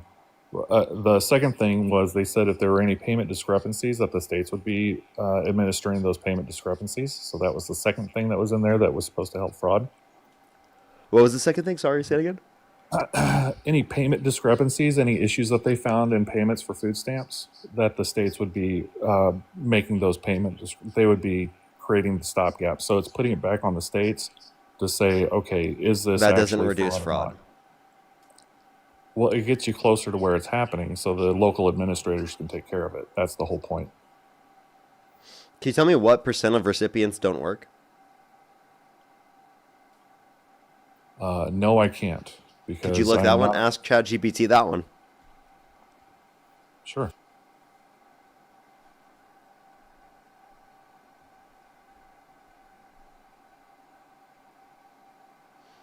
And then I'm gonna finish this conversation with you here in a second. Yeah. So there were 4 points. It's looking it up right now, Parker. And thank you for the conversation. One thing that I would say is that I think that you use some of your tactics here. You try to be kind. I think you're used to being attacked, which is normal because people are stupid. But please just try to be kind, because people are stupid and they attack you. So I understand why you feel like you have to attack. And I'm sorry if I got a little. I've been very kind with you. Well, you attacked a couple of times where you're questioning my intelligence. You're saying, okay, well, you're obviously stupid and you want to kill children. And those are kind of attacky. I don't think I necessarily called you stupid. You question my intelligence for sure. I don't even know if I did that. I think I said that these policies are evil. That's like the max thing you could say that. But I mean, it's true. But I would hope that you would change your mind on it as soon as we show you that it's evil. That's kind of the point I would make here. Yeah. So chat said that the estimates between 60 and 75% of SNAP recipients have no income. You said what? 60 to 75% of SNAP recipients have no income. Well, I asked you what percent of them work. Correct. You have to work to have income. So 60 to 75% do not have income. The I'll look it inverse up then because would you be won't. 40 to 25% do work. I know you don't like the number, but that's the number. 60 to 75% is the estimate that don't have any income.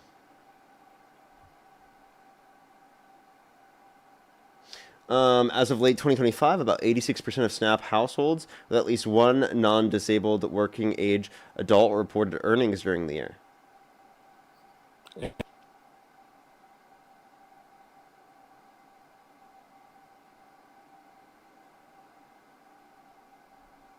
I don't know where you're getting your information from.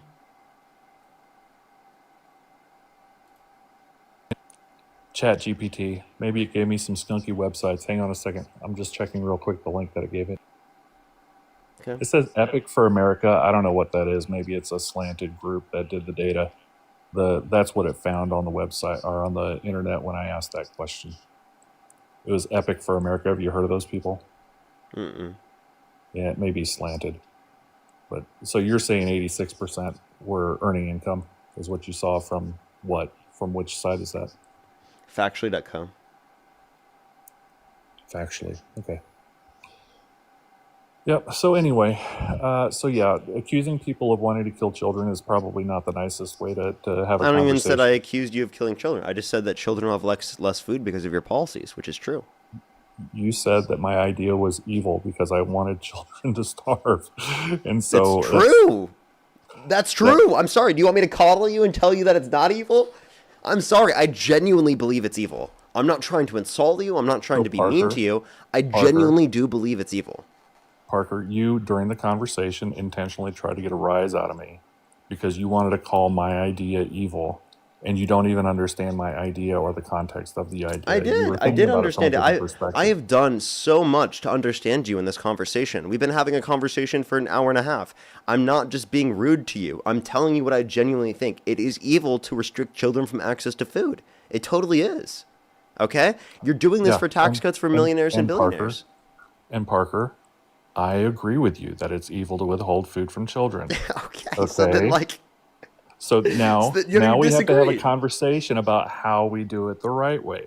And so that's the problem. So don't call someone evil when you're in agreement with them. Wait, I said specifically it was evil to reduce access. So if you're saying under your view, you're not reducing access, well, then I wasn't calling you evil. So tell me, what was your plan to ensure that all these children will not lose access to their food, even though you support Donald Trump, who actively cut them off their access to food?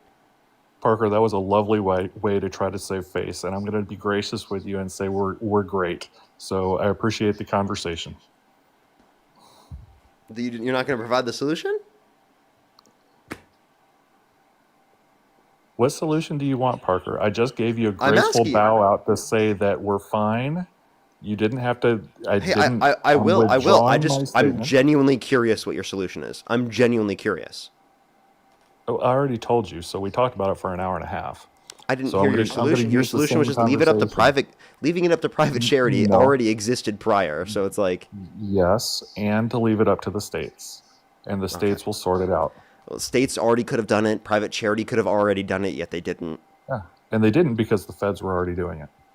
No, because literally, they honestly don't have one. They don't add or allocate enough money in plenty of these scenarios to do so. Because Republicans care more about the tax cuts for the rich and wealthy than they cared about specifically providing access to people who are in need. But yeah, that's a mischaracterization again. But anyway, that's fine. So you're characterizing it based off of things that you see, and I understand. But if you actually talked to Republicans and actually understood the way they thought, they wouldn't agree with that. Well, I wonder why they vote for it in their states. Because we don't want crazy transgender stuff happening everywhere. What does reducing children's access to food have to do with trans people? What type of crazy shit is that? That's the choice that we had. It was either No, Kamala it's or not. Trump. Wait, Yeah, I'm sorry. it was Kamala or Trump. Name one policy Kamala Harris advocated for that even related to specifically stuff with to do with trans people that you disagree with. She had nothing. She had nothing. When Trump, so she didn't even support Parker, a policy on trans people, yet trans people are the reason Correct. as to why they're defunding food for children. Correct. Now, Parker. Okay, come what on, did man. Trump do? But what did Trump do when he got into office? He signed executive orders limiting trans people from being in sports, and so it's like that makes sense to me. Why would you have Can a you guy name two competing trans against people? women? Can you name two trans people that were dominating sports? Oh, there was a weightlifter that came in that was a slacker. He was a dude that couldn't compete, and Can he you went name in two there. people? Yeah, the weightlifter and the swimmer. Easy. Okay, so I don't know what weightlifter you're referencing, but Leah Thomas wasn't dominating. She was not dominating at all. Okay, and she's Yeah, not even well- competing right now. Well, She wasn't he even- certainly he beat Laken Riley, or what? No, what was that gal's name? That's not Laken Riley. She's the one that got killed by the immigrant. What's the gal's name anyway? So anyway, I don't know all these people's names, obviously, but the point is, Parker, is that Okay, it's not there are fair. more sexual It's not assault fair. allegations from different women targeted towards Donald Trump than there are trans athletes that were competing in these sports. It's a non-issue. And the fact that it's even something that you felt like addressing on a national stage, I think is embarrassing. So Parker, so here you are again, questioning my intelligence. So thank you for that. But the point is that we had a choice between someone who said that stuff was crazy and someone who supported that stuff. And Kamala so Harris when you're didn't even given talk that about choice- trans people in sports. Kamala Harris barely talked about anything. Okay, so then why are you saying that that's her position when she didn't even talk about it? Because she was in the office of the vice presidency for 4 years when all that stuff went off, and they did Didn't it nothing happen about under Trump's first term as well? That's a good question. I don't know how much of it was happening then, but it was obviously a Because he cultural passed his hotspot. policy in his second term, so it must have happened his whole first term. Maybe. I don't know. I'd have to go look at that. Okay. But so look, Parker, you're asking why a person would vote for Trump. It's because the other side looked insane to most of us. We don't. I'm sorry. If you think it's insane that, one, trans people were playing in sports, which wasn't even a policy that the Democrats in this fucking campaign ran on, I'm sorry, that's absurd. Not only is that absurd because they didn't have a policy on that, but it's also absurd because even if it were true that they had that position, that is such a less priority than literally children having a reduced access to food, right? People having, right, reduced access to things that they need in terms of health insurance, in terms of, right, housing, right? Homelessness is significantly more likely to occur when we don't have these social safety nets in place to ensure that people do not go homeless to the same extent. These are good arguments, Parker. But I'm telling you, when you look at these kinds of cultural issues, and you have one side that is supporting it and one side that's not, it's hard to put yourself in that spot and go, okay, yeah, this makes sense. And I'm not advocating, I'm not saying by any Okay, stretch of I'm sorry. This that is absurd. Trump is a good You guy. still support Trump, even though he called for the execution of some Democrats, was held civilly liable of sexually abusing women, said he would date a 10-year-old girl in 10 years, bragged about walking in the changing rooms of naked women while they're changing without their consent, where an 18-year-old came out, said there were 4 girls as young as 15-years-old in these changing rooms, sexualized his daughter on multiple occasions, and yet you're going to sit here and say that trans people playing in sports is of enough priority for you to address because you thought that was crazy? So Parker, I'm not going to air all of Kamala's bad, dirty laundry, because that's not the point here. Well, You couldn't. There's nothing comparable. I've seen the documentary. Go ahead. Tell me. Tell me specifically what is comparable to any of the things I just mentioned, even one of them. I would encourage you, and maybe you already have, and I would applaud you if you did. Maybe you already have this, but I would encourage you to get a Daily Wire subscription and go out and watch the documentary on Kamala Harris. Kamala. I think you would find it interesting because she is not a capable governor. She couldn't run anything, and somehow she ended up being She's way better the than Donald presidential Trump, candidate. and I would love to debate Ben Shapiro, but he didn't respond back to me. Right? Like I don't literally know that I met him in debating person at the is- Jubilee. I talked to Yeah. his assistant, right, and got their email. I sent them an email. They never responded. Yeah, I think Ben probably was the Jubilee, that YouTube thing that you did with him. Is that what you're Mhm. talking about? The one on 20 thing, Mhm. the one against 20 thing. Yeah, I think probably that kind of annoyed him a little bit because you were pretty aggressive in that. I And actually so wasn't. it felt aggressive to me. That was the first You're exposure thinking of that I me had to versus you. Charlie Kirk, not Ben Shapiro. Ben Okay, Shapiro, I was maybe. incredibly patient and nice to. Maybe I got to go back and look at that. Maybe you're incredibly patient and nice is different And than mine. you have to go to Twoobly. It's the second account where I actually Okay. had my conversation with him. I promise you, like the entire conversation, I don't even think I cut him off. Right? I was super kind with him. Yeah. And I didn't even get So- to have much of a conversation with him because I got voted off pretty quick. Yeah, For no and, reason. and by the way, you know Ben Shapiro better than I do because you've at least had one conversation with him. But I think you having access to the documentary for Kamala might help you a little bit to understand where my head's at. I'm not going to go through 2 hours of stuff with her. You I mean, bring up I have excellent looked at what you're points. referencing, and I don't think Yep. that that's anything comparable to what you're referencing with Donald Trump. Like I just said, Yeah, none of the you- things could you you- mention in that documentary are comparable to even one of the things I just mentioned about Trump. So you bring up Trump and all of the things that he's done that are wrong. Yeah. Okay. Can you name one thing in that documentary that's applicable to Kamala Harris that is at all comparable to even one of the things I brought up about Trump? Ooh, I don't know. Maybe not. But here's the thing. You led off with one. Actually, you know what? I don't want to get in another argument with you. The things that you said about Trump are all things that you could look at and say, yep, he's a bad guy. Absolutely. You could say that about every president we've ever had. No, you can't. Absolutely. You can't say every president we've ever had has been held civilly liable of sexual abuse. You can't say every single president we've ever had literally said No, they no, no, dated no, a no. 10-year-old girl in 10 No, no, years, no. sexualized Parker, their daughter. I mean, these so, are not things you can say are Parker- applicable to every president. Parker, you're picking on things because you don't like him. And that's Yeah, of course okay. I don't like him. I don't like rapists. Now you're oh, Parker. So I'm Do you have sorry. a response to that? Yeah, you are suffering from a severe case of Trump derangement syndrome. Okay, how so? Because I literally can point to a civil case where a unanimous decision of 9 people and a jury determined that he forcefully penetrated E. Jean Carroll's vagina against her will. Plus, there's 26 different people plus that have accused Donald Trump of sexual misconduct. Do you think every single one of them are lying? You know, Parker, I have to choose between that and Kamala Harris. You see what I mean? And you can't even mention anything about Kamala Harris that's at all comparable to that. And she started the war in Ukraine. No, she didn't didn't. do anything about the immigration at the border. She didn't have And authority. She was kicked out of the grown-up conversations at the White House. And so it's like, okay, they didn't Evidence? trust her. Can you give me She any fired evidence all of her that? people. There was reporting on all of those things. I'm And waiting. So that I'm Go going ahead, based find on that reporting. I'll that give you I saw. time. Go find that reporting. No, Parker, we're never going to stop here, buddy. This is the last thing I'll ask you for, because dude, what you just brought up is not even comparable to what I just brought up. You didn't even address the case. Like you just said that you don't accept it for some reason. The civil case against Trump? And the I don't know 26 what to different think people about that have it. accused him plus of sexual misconduct. I don't- You think every I don't single one know of them what are to think lying? about that. I do know that every president we've ever had has had problems.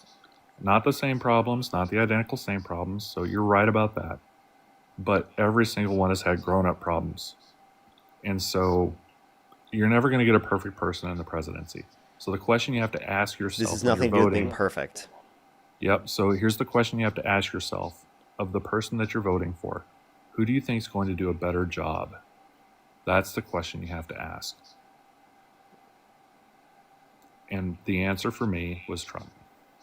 Yeah, but you haven't responded to this. So you would vote for Donald Trump even if he raped a woman? No.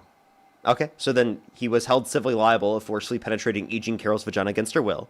Given that that's true, why don't you accept it? I do not know necessarily that that is true. You telling me that is true and me knowing that is true are two different things. I mean, look up Trump libel essay, AP News. Read into it. Absolutely. I absolutely will. Okay, all right. I'll All right, leave it there thanks, then. Parker. Appreciate you coming up. I appreciate you. Yep. Bye. Fiona, thank you for the $6.68 to buy myself some mayonnaise. Thank you very much. I really appreciate it. Thank you. Thank you. I really appreciate it. Thank you. Allie, thank you so much. I really appreciate the $10. Thank you so much. I really appreciate it. Thank you. No, seriously, though. It's actually crazy. It's actually diabolical. Nancy, thank you so much for the $1. I really appreciate it. Thank you so much. Seriously, thank you very much. Orange, thank you for the $5. I really appreciate it. Thank you so much. Seriously. And then Eku, thank you so much for the $5. I really appreciate it. Thank you so much. Yeah, it was a tie. True, true, true. Lion of God, thank you for the $10. I really appreciate it. Thank you so much. I really appreciate it. Thank you. Yeah, that's honestly not too much. That's like too little, honestly. William, thank you for the $25. Thank you so much. I really appreciate it. Thank you so much. Give me some W's for William in the comment section right now. Thank you so much, William. Caitlin with the $10 on PayPal. Thank you so much. Thank you very much. William said, how does one helping another personally, which not many can, differ from our taxes helping those same people? True. True. That is very true. I have some people to thank on YouTube, and then we're going to go on to the next individual real quick. We probably have 1 or 2 more conversations left today. If you're on YouTube, hit that thumbs up, everybody. How many likes are we currently at? We're at 1,300. Let's try to get to 2,000 or 1,500. Let's try to get to 2,000 if we can, everyone.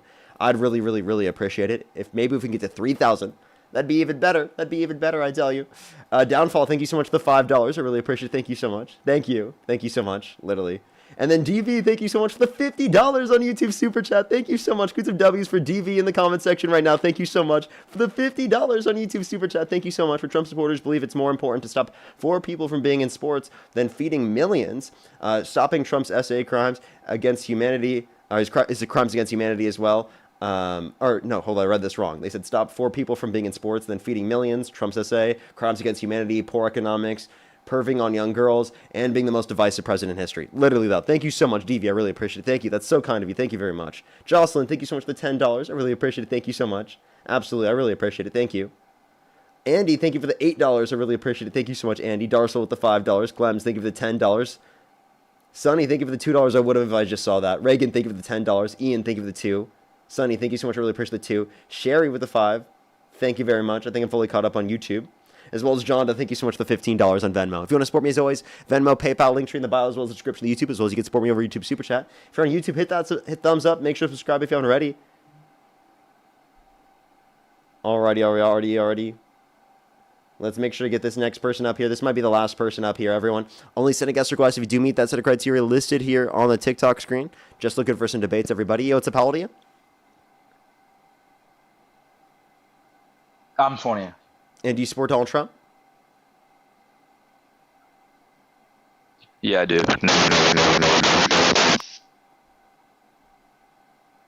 So the next individual, only send a guest request if you meet that set of criteria listed on the TikTok screen. We are just looking for some debates.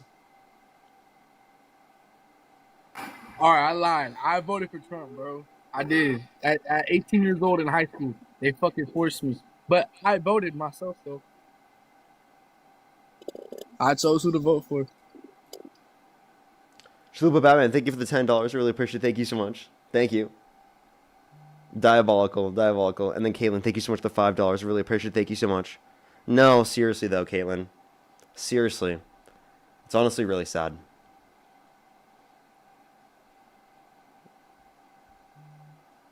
Madison, thank you for the $5. I really appreciate it. Thank you. What do you think about Trump thinking a Democratic Congress can pack the courts after the midterms? Yeah, that's incoherent. That's so incoherent. What do you guys think about Trump saying that affordability is a Democratic hoax or a Democratic scam? It was something like that. It was fucking crazy. Yo, what's up? How old are you? Hey, Parker. I am 20 years old. Yeah, and do you support Donald Trump? I do not. I just want to have a chat with you. I do apologize. I am just looking for some debates right now. I appreciate you coming up, though. Yo, what's up? How old are you? What's going on, dude? I'm 42. And do you support Donald Trump? Absolutely, more than ever. And if you could go back in time, you could either vote for Donald Trump or Kamala Harris. Who would you rather vote for? Trump, baby. Okay. You said Parker's grifting. What makes you think I'm a grifter? Oh, well, even in Trump's economy, Parker, you're doing well. What is it? What is it? What does that mean? What is a grifter? Well, you're making money here. I don't fault you for it, but making money you guys here all doesn't sound make a little, me a grifter. Well, it sounds like a little pandering when you guys do your little PayPal gifts in your voice, and I'm sure it works for you. That's fine, but I mean, it does sound a little interesting to guys like me. So saying thank you to people. And Yeah, by the way, just the way you do it, it's pandering to thank people? It sounds a little pandering. What do you mean by pandering? Because you moved from grifting to pandering. Which one is it? Well, kind of the same thing, dude. Okay, so grifting is when you dishonestly hold a particular perspective in order to get something from it, whether it be attention, money, etc. You're saying I support Trump? No, you should though. Okay, You're so doing then I'm great not. under his So then I'm economy. not grifting. Dude, This you're is doing what I great don't. under This his is what doesn't economy. make sense to me at all. Is that if you consider right me to be grifting, then you're essentially arguing that I support Trump. No. Okay. I'm not. So then what do you mean by pandering? And what do you mean by grifting? Because you clearly don't mean the definition that is commonly So used. it's kind of the vocal tones. So I just saw a couple memes today, so I don't know. I didn't really expect to debate this with you, but here we go, Parker. Yeah, you just see some memes and you guys all sound the same between acts or even during. You just start, thanking people, and it just sounds a little disingenuous, but I don't blame you for it. I know why you're Shannon, doing thank it. you so much for the $5 But it for just the sounds grifting different. and pandering. Exactly. Thank you very There we much. I really go. appreciate the $5. Dude, Thank you. I want commission Fiona with for the this. $5 for the guest is jealous as fuck. Thank you very much. I'm charging commission from now on. So you can do this for like 10 minutes, right? Over me. And you could probably make like $3,000. You want to do it? Well, I want I'm gonna 10%. rage bait you. If you get mad I at want it, I'll rage 10%. bait you. I'll rage bait you. I want as 10%. much My as it PayPal's matters. in my bio. I'm not giving My you shit. PayPal's in my bio. I'm not I giving want you 10%. shit. I'm not Dude, giving you'll you make shit. like $3,000 in 5 minutes. I've seen Dean do it. I don't. I'm not doing this just to make money. I do it to rage bait you. Like I genuinely, I do that whenever people come up on my stream and call me a grifter because it's a rage bait. Yeah. Okay. So you understand that this is me thanking people over you because you're mad or jealous of the fact that I'm getting money. Dude, I think that's funny 10%. to do. I don't think that makes I me am a not grifter mad for and or saying jealous. thank you. You clearly I just sound hope that you're way. paying your fair share. I just I hope you're am. paying your fair share. I am. And you're donating a little bit extra to the IRS every year because you'd be a hypocrite without doing that, Parker. I live in California and in Los Angeles, so I pay my taxes. Yeah. And you should pay a little bit more though, right? Why? Everybody should pay their fair share because I think your fair share is too low. Okay. So what percent do you think I should pay? Ooh, what do the liberals say now? Like 90% sounds good. Okay. I don't believe anyone should pay a 90% tax rate. Good. We finally agree on something. Okay. I don't know what your point was with that. Nahal, thank you for the $1 for pander to your cult followers. Our all holy Parker leader, thank you so much. Libby with Fill the it up, $10, boys. thank you so much. I really appreciate it. Thank you PayPal for your Parker. vocal tones and without commission for the guest. Thank you very much. Allie, thank you for the $5 for damn you, Parker, for grifting me. Thank you so much. I really appreciate it. Thank you so much. Sarah, thank you for the $3 for all the pandering. Thank you. I really appreciate it. Thank you. Trav, thank you for the $10. I really appreciate it. Thank you so much. Thank you so much, Trav. Can we get some W's for Trav in the comment section as well? Thank you so much. Mary, thank you for the $3. Thank you so much. I really appreciate it. Thank you. Oh, honestly, yeah. I Keep it definitely coming, will look dude. into that. Let's Thank go. you very much. See? You're going to be able to start a Trump account for your future kid here soon with all that. That was good stuff. You like those Trump accounts? Do you want to actually give me a reason why you support Trump at this point? Trump accounts. Is that it? You asked me for one thing. I like the Trump accounts thing. Pretty awesome. Do you know about the No, Trump I accounts, said, Parker? why do you support Trump? You said Trump accounts. So you're talking about the, what, was it like $1,000 or $2,000 that they're going to be giving to people? Or was it $250? Was that the new one that they came out with? The tax deferred IRA, Roth IRA thing for children under 18. That thing.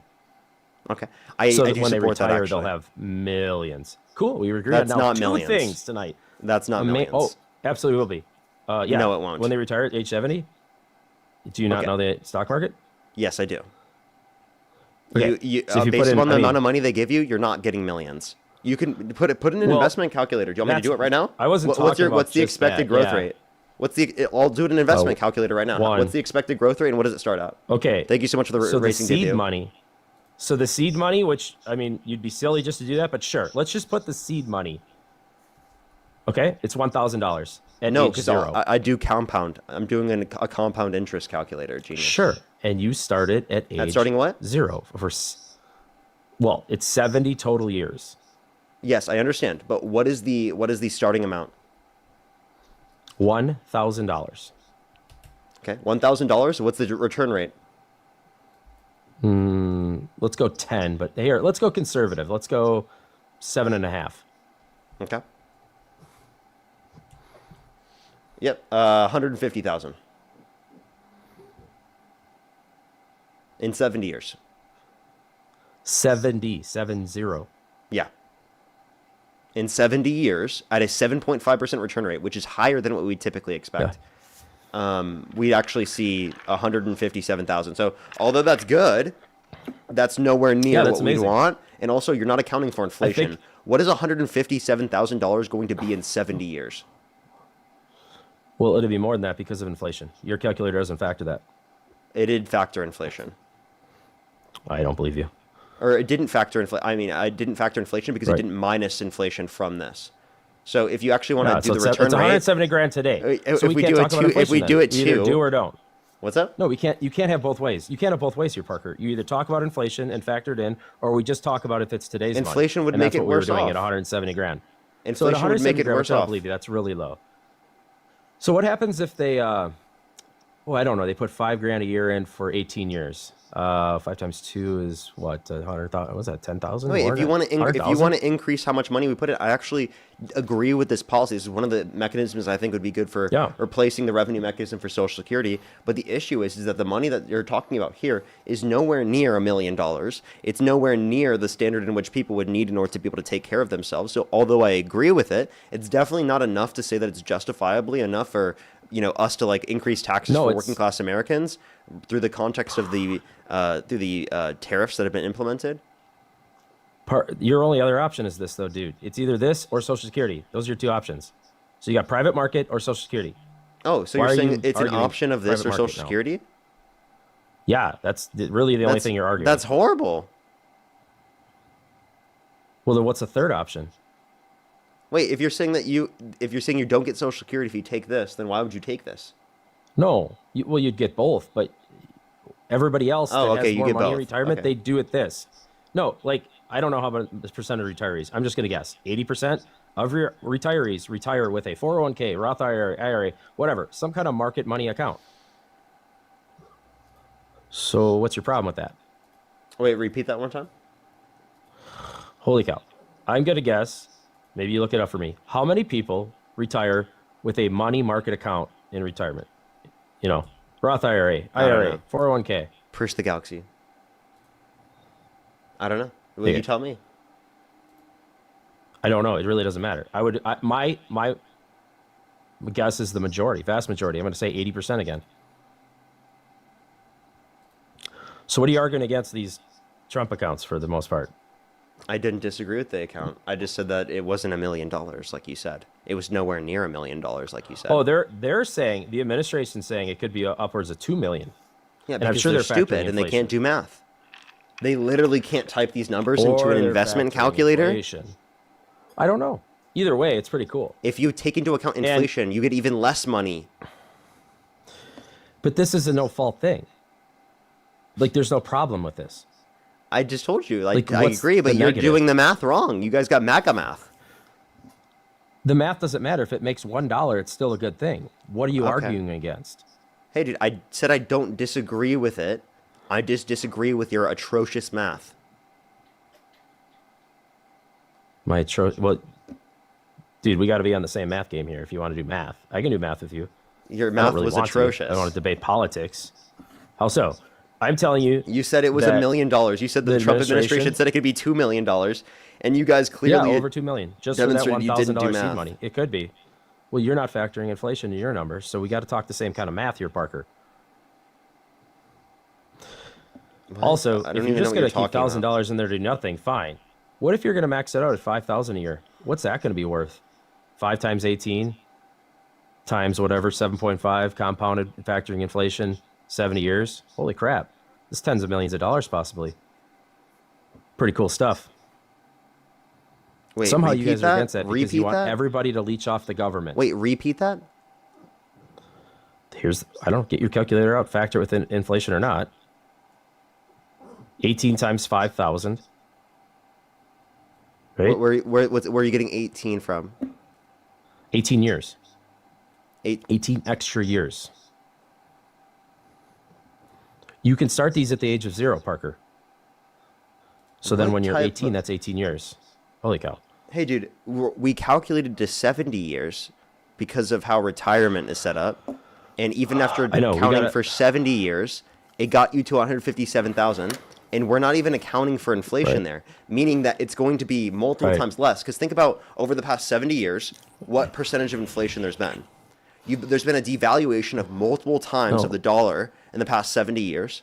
So if there's been a devaluation of multiple times in terms of the dollar over the past so many years, then the amount that you're going to get out of this is probably going to be around like $20,000 to $50,000, a huge accounting head for start. inflation. Parker, this could be a gigantic head start for all Americans starting at the age of 0. And it Dude, grandfathers back I to don't any kid dispute to you. December 31st, Dude, hey, 2024. dude, I don't Right. dispute you on that point. I'm just Then telling you, why are you that your screwing up math is dog Then- shit. No, your math is dog shit, Parker. No, it's not. You're I not put it into an understanding. investment calculator. What are you talking about? And then let's do more of that investment calculator. Let's work more to the problem. Let's work to the regular. Let's work to the what most people are going to do with these Are you things, trolling? or what they could do with it. No, I want you to figure out a number for me and how much of a head start this is for new children in this country and how amazing it is. And that you need to give credit for Donald J. Trump for this because this is his brainchild and it has been for a while. Okay, I said I don't disagree with this policy, but if you take into account the overall effect of the economy, I think that Trump is making Right. the economy significantly worse off. Right, and we can But point to let's figure out a specifics number. on to how. Why don't is we there just any be other like, policy of that's Trump's a cool that you like? number? Oh, lots of them. Apparently, you want to do that calculator. That's fine. That's fine. Let's get into maybe a fun one or serious one. Let's do I like these Venezuelan boom booms. That one's got you guys all in a panty. You mean the war crimes? Kind of stirred you all up. Yeah, the so-called war crimes. That you guys are all crying over those. I mean, did you know that literally, like, they're murdering people off the coast of Venezuela with absolutely no evidence given to Congress they had DRUGS in the first place? And even so, like, if you're referencing the scenarios, there was a situation where they disabled the boat, and it caused, there to be survivors, right? And those survivors, they advocated for them to be bombed as well, which is a war crime. Because in that scenario, the law indicates that you have to rescue them. Mm. Yeah, they're narco-terrorists, and pretty confident that I trust my government, my military, my law enforcement to give me the best intel at the time that I need it. And they provided that to me. So then you trusted the Biden administration saying that the Honduras president was a sea drug trafficker? Nah, those guys are liars. I don't Okay, like those guys. do you see what I mean? You just said that you accept the information from your administration, but then whenever it was the Democrats in office, Yeah. you didn't accept that, even when they were convicted of sea drug trafficking. That's because I'm a Republican, Parker. I don't trust the Democrats I think for you're anything. trolling. I think you're trolling. No, I'm just being honest with you. I'm a Republican, Parker. I'm not going to trust the Biden administration when they produce massive amounts of political lawfare, and they have for many, many years. What Those are lawfare? disgusting pigs, and they should all be in prison. Let's start with All our should be in president, Donald J. prison? Trump. That's embarrassing. Yeah. Do you think anybody I that should be in prison? actively does. No, you're just a guy on the TikTok machine. I like you. I saw you on Pierce Morgan the other night on the YouTubes.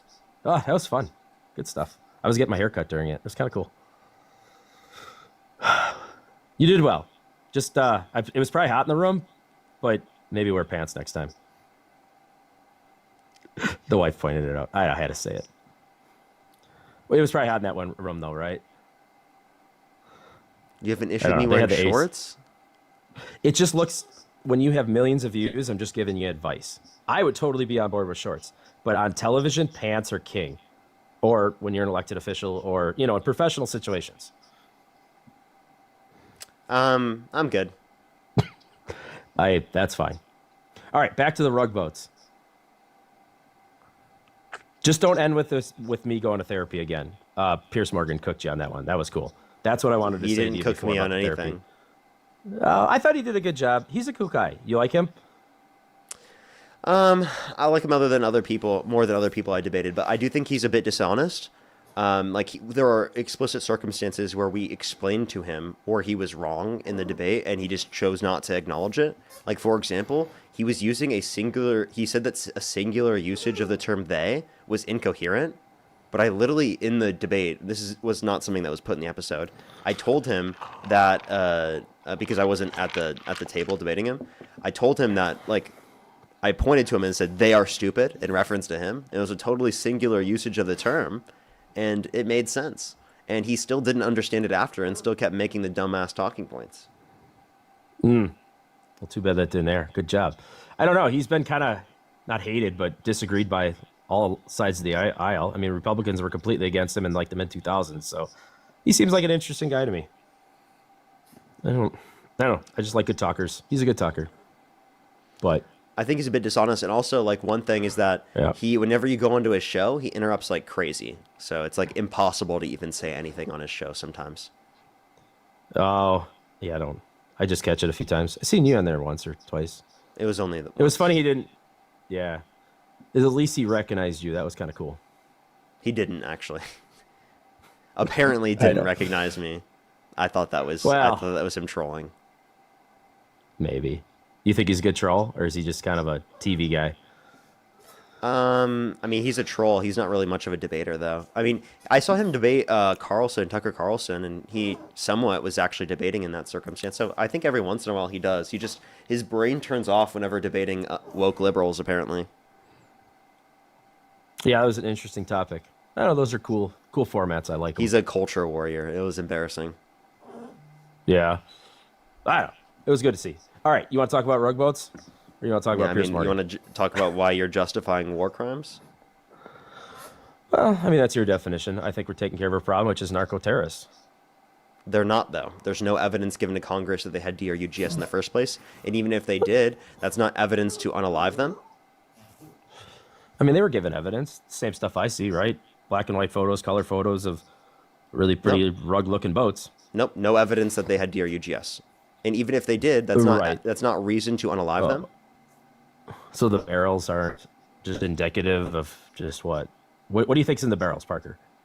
There's no evidence that it was DRUGS. And even if it was, by the way, most of the DRUGS that are coming from Venezuela specifically is M drug that's legal in many states here in the United States, and they should bring more of that.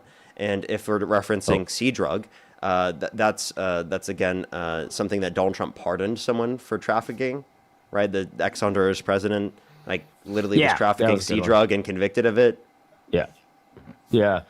So you think it could be the F drug or not? Wait. Is your name Steve? Yeah, I'm Steve.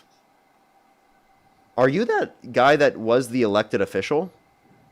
I was that guy, Parker. Oh, fuck you. Dude, fuck that guy. That guy's horrible. That guy's atrocious.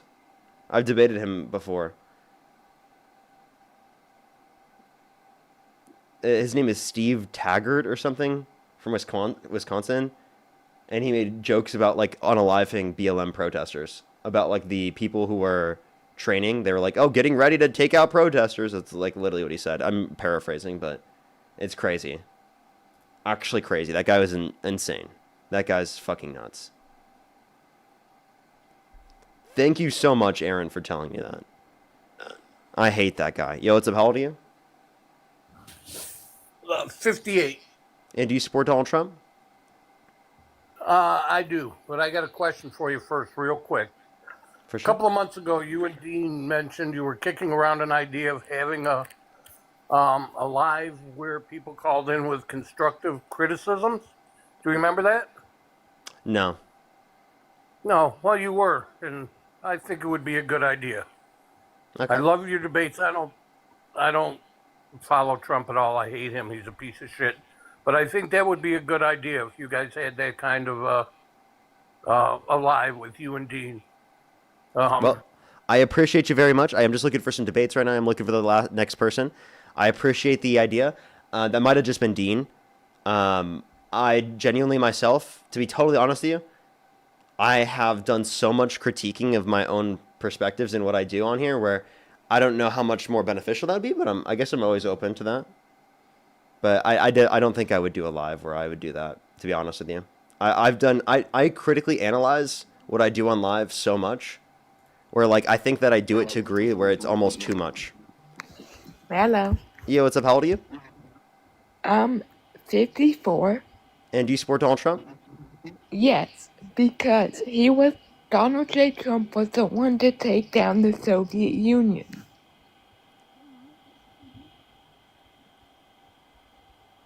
What? Donald Trump was the one to take down the Soviet Union. The Soviet Union collapsed in 1991. Yes, and Donald Trump was alive, and he. Okay. Let's go on to the next person. This will be the last person for today, everyone. If you're on YouTube, hit that thumbs up. If you're on TikTok, tap that screen. It'll help get it out to more people, as always. How many likes are we at on YouTube, everybody? How many likes are we on YouTube? I want to see if we can... I think we're, what, 1,700 right now? Let's try to get to 2,000 at least before we do end it today. I would really appreciate that, everyone. I would really appreciate it.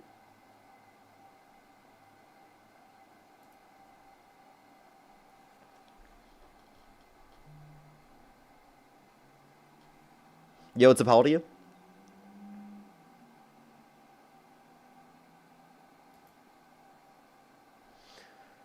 Let's get this last person up here, everybody. If you're on YouTube, hit that thumbs up. If you're on TikTok, tap that screen.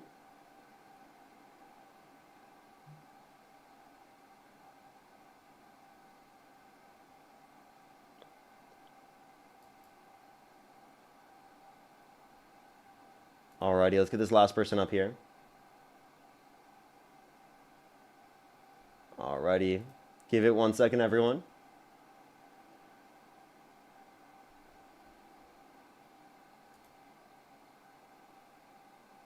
Been on for about 4 hours and 20 minutes. That's a W. Yo, what's up? How old are you? Okay. I'm 24. I lied again. I did not just force to vote for Trump. I actually support Trump. And I voted for Trump on my own terms. Do you not support him anymore? I still support him to this day.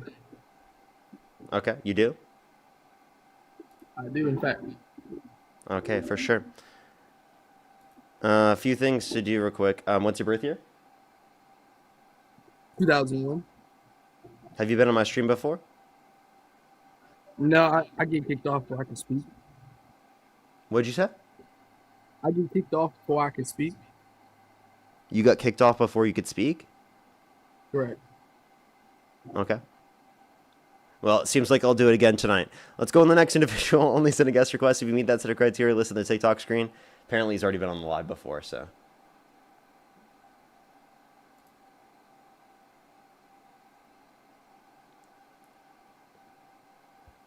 Yo, what's up? How old are you? Oh, okay. Aaron, thank you so much. I really appreciate the $5. Thank you so much. I really appreciate it. Thank you. I think I've been fine today, honestly. Thank you. I really appreciate it. Thank you. Thank you so much.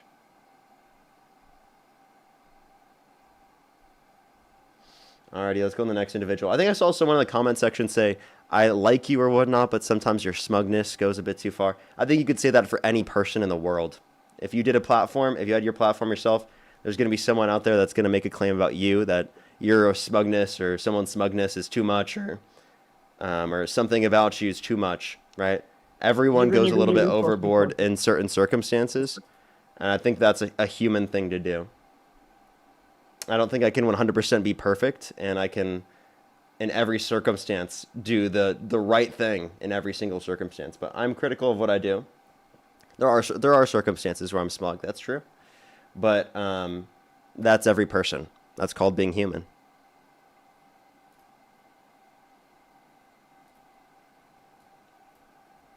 And I definitely don't think that, you know, us as people should be held to that standard. I don't know. I think it's impossible. And I think that I've done that for so long to myself where, like, off live, I constantly think about every single little thing I do wrong after. Like, even if I'm, like, a little bit too emotional, like, I think about that and I'm, like, hypercritical of myself. And obviously, people don't see that. I do that on the live. But, yo, what's up? How old are you? 23. Do you support Donald Trump? Fuck no. Okay, for sure, for sure. You're not too emotional? Sometimes I do think I am. Sometimes I get too angry with people. Sometimes I'm not patient enough. It happens. And I think I for a long time thought about it so much after that I became too overly critical of myself, where I literally, like, it harms my mental health. And I think that you can critique yourself so far. You can't do it too much to where it pulls you back from being able to do your goal, right? Like, when I'm too overly critical of myself, I then stop doing things that are going to yield better outcomes. I can't expect perfectionism of myself. And that's something I've had to work on myself, because I've always been like that type of way where I think about that after, and I'm like super perfectionist about myself.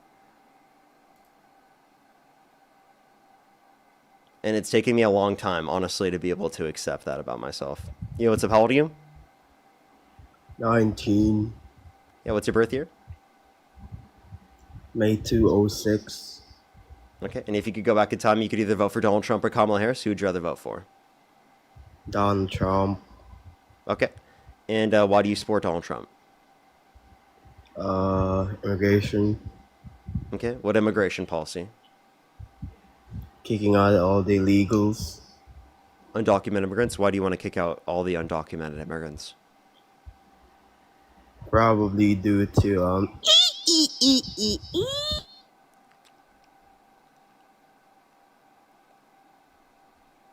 How did this Evil Dean do it? I couldn't even tell that it was Evil Dean. I had no clue. Like, actually, like, it's diabolical. Here, I'm going to try a few more people. If I can't get someone, I might call it for tonight, everyone, actually. But I just want to say, I really appreciate everyone. And, yeah, honestly, W Evil Dean in the comment section. Always appreciate seeing Evil Dean, not going to lie. Yo, what's up? How old are you? 22. And do you support Donald Trump? Obviously, yeah. What's your birth year? 03.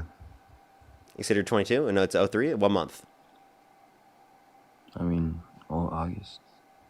Okay, and if you could go back in time and you could either vote for Donald Trump or Kamala Harris, who would you rather vote for? Donald Trump. Okay, why do you support Trump? I mean, it's several reasons. Like, first off, his immigration policies are great. Also, because he's the go and you're a fucking nigger. You're disgusting. I hope you stub your toe. Yo, what's up? How old are you? Astaghfirullah, Allah Akbar. Okay. Let's go to the next individual. Only send a guest request. If you meet that sort of criteria listed on the TikTok screen, we are just looking for some debates.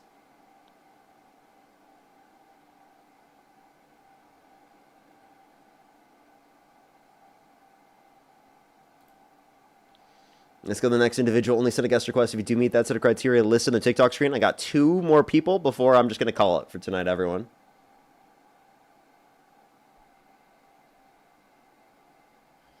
Yo, what's up? How old are you?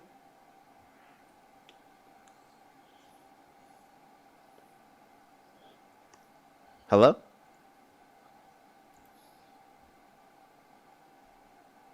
Oh, I do see Santana actually in the box.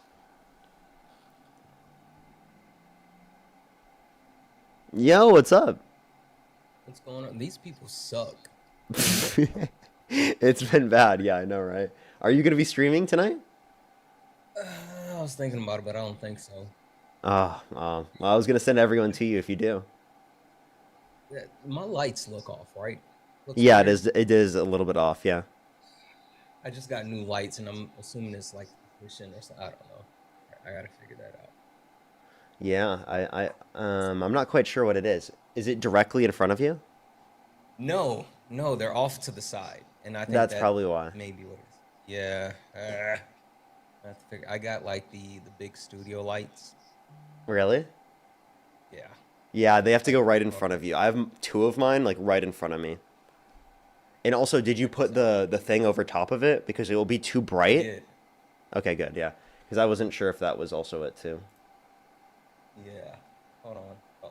Oh, there we go. See. I mean, it doesn't look bad or anything. Yeah. But yeah, I think it would look better if it was right in front of you. Yo, what's up? How old are you? Yeah.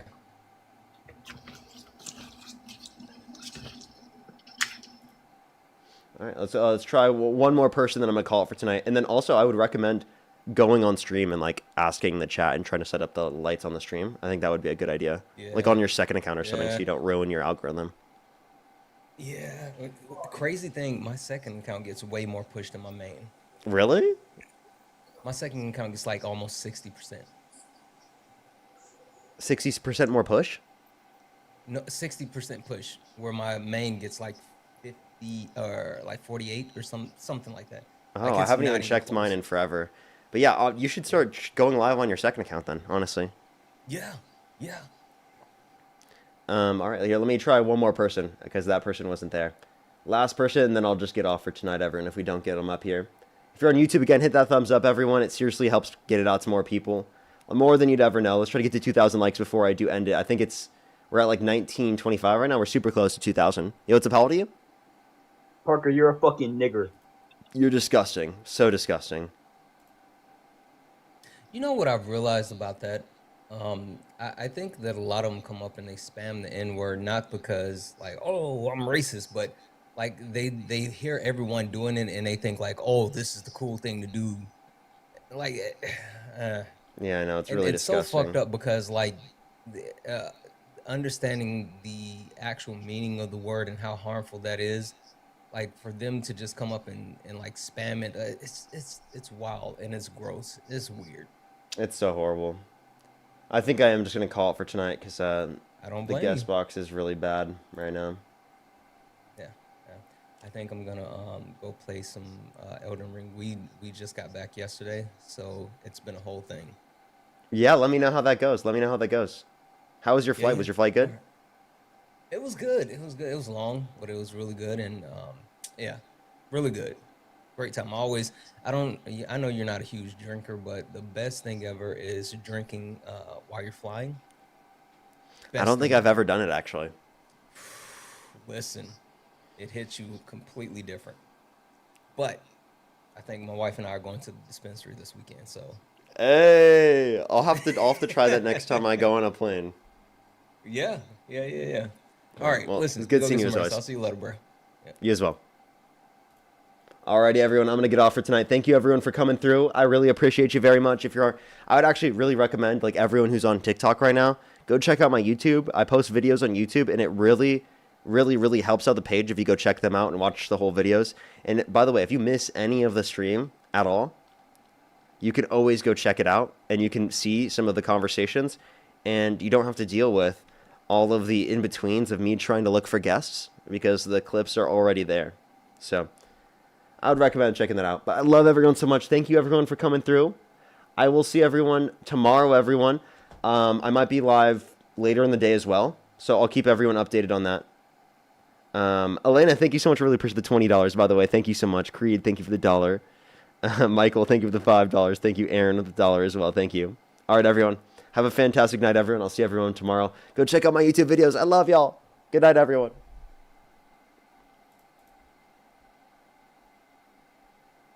And check out Erica's live if you're on TikTok as well and you don't want to go over to YouTube. Check out Erica's live. Erica_Shante. Spam Parker Raid. Spam Love Parker. I love y'all. Good night, everybody. Good night.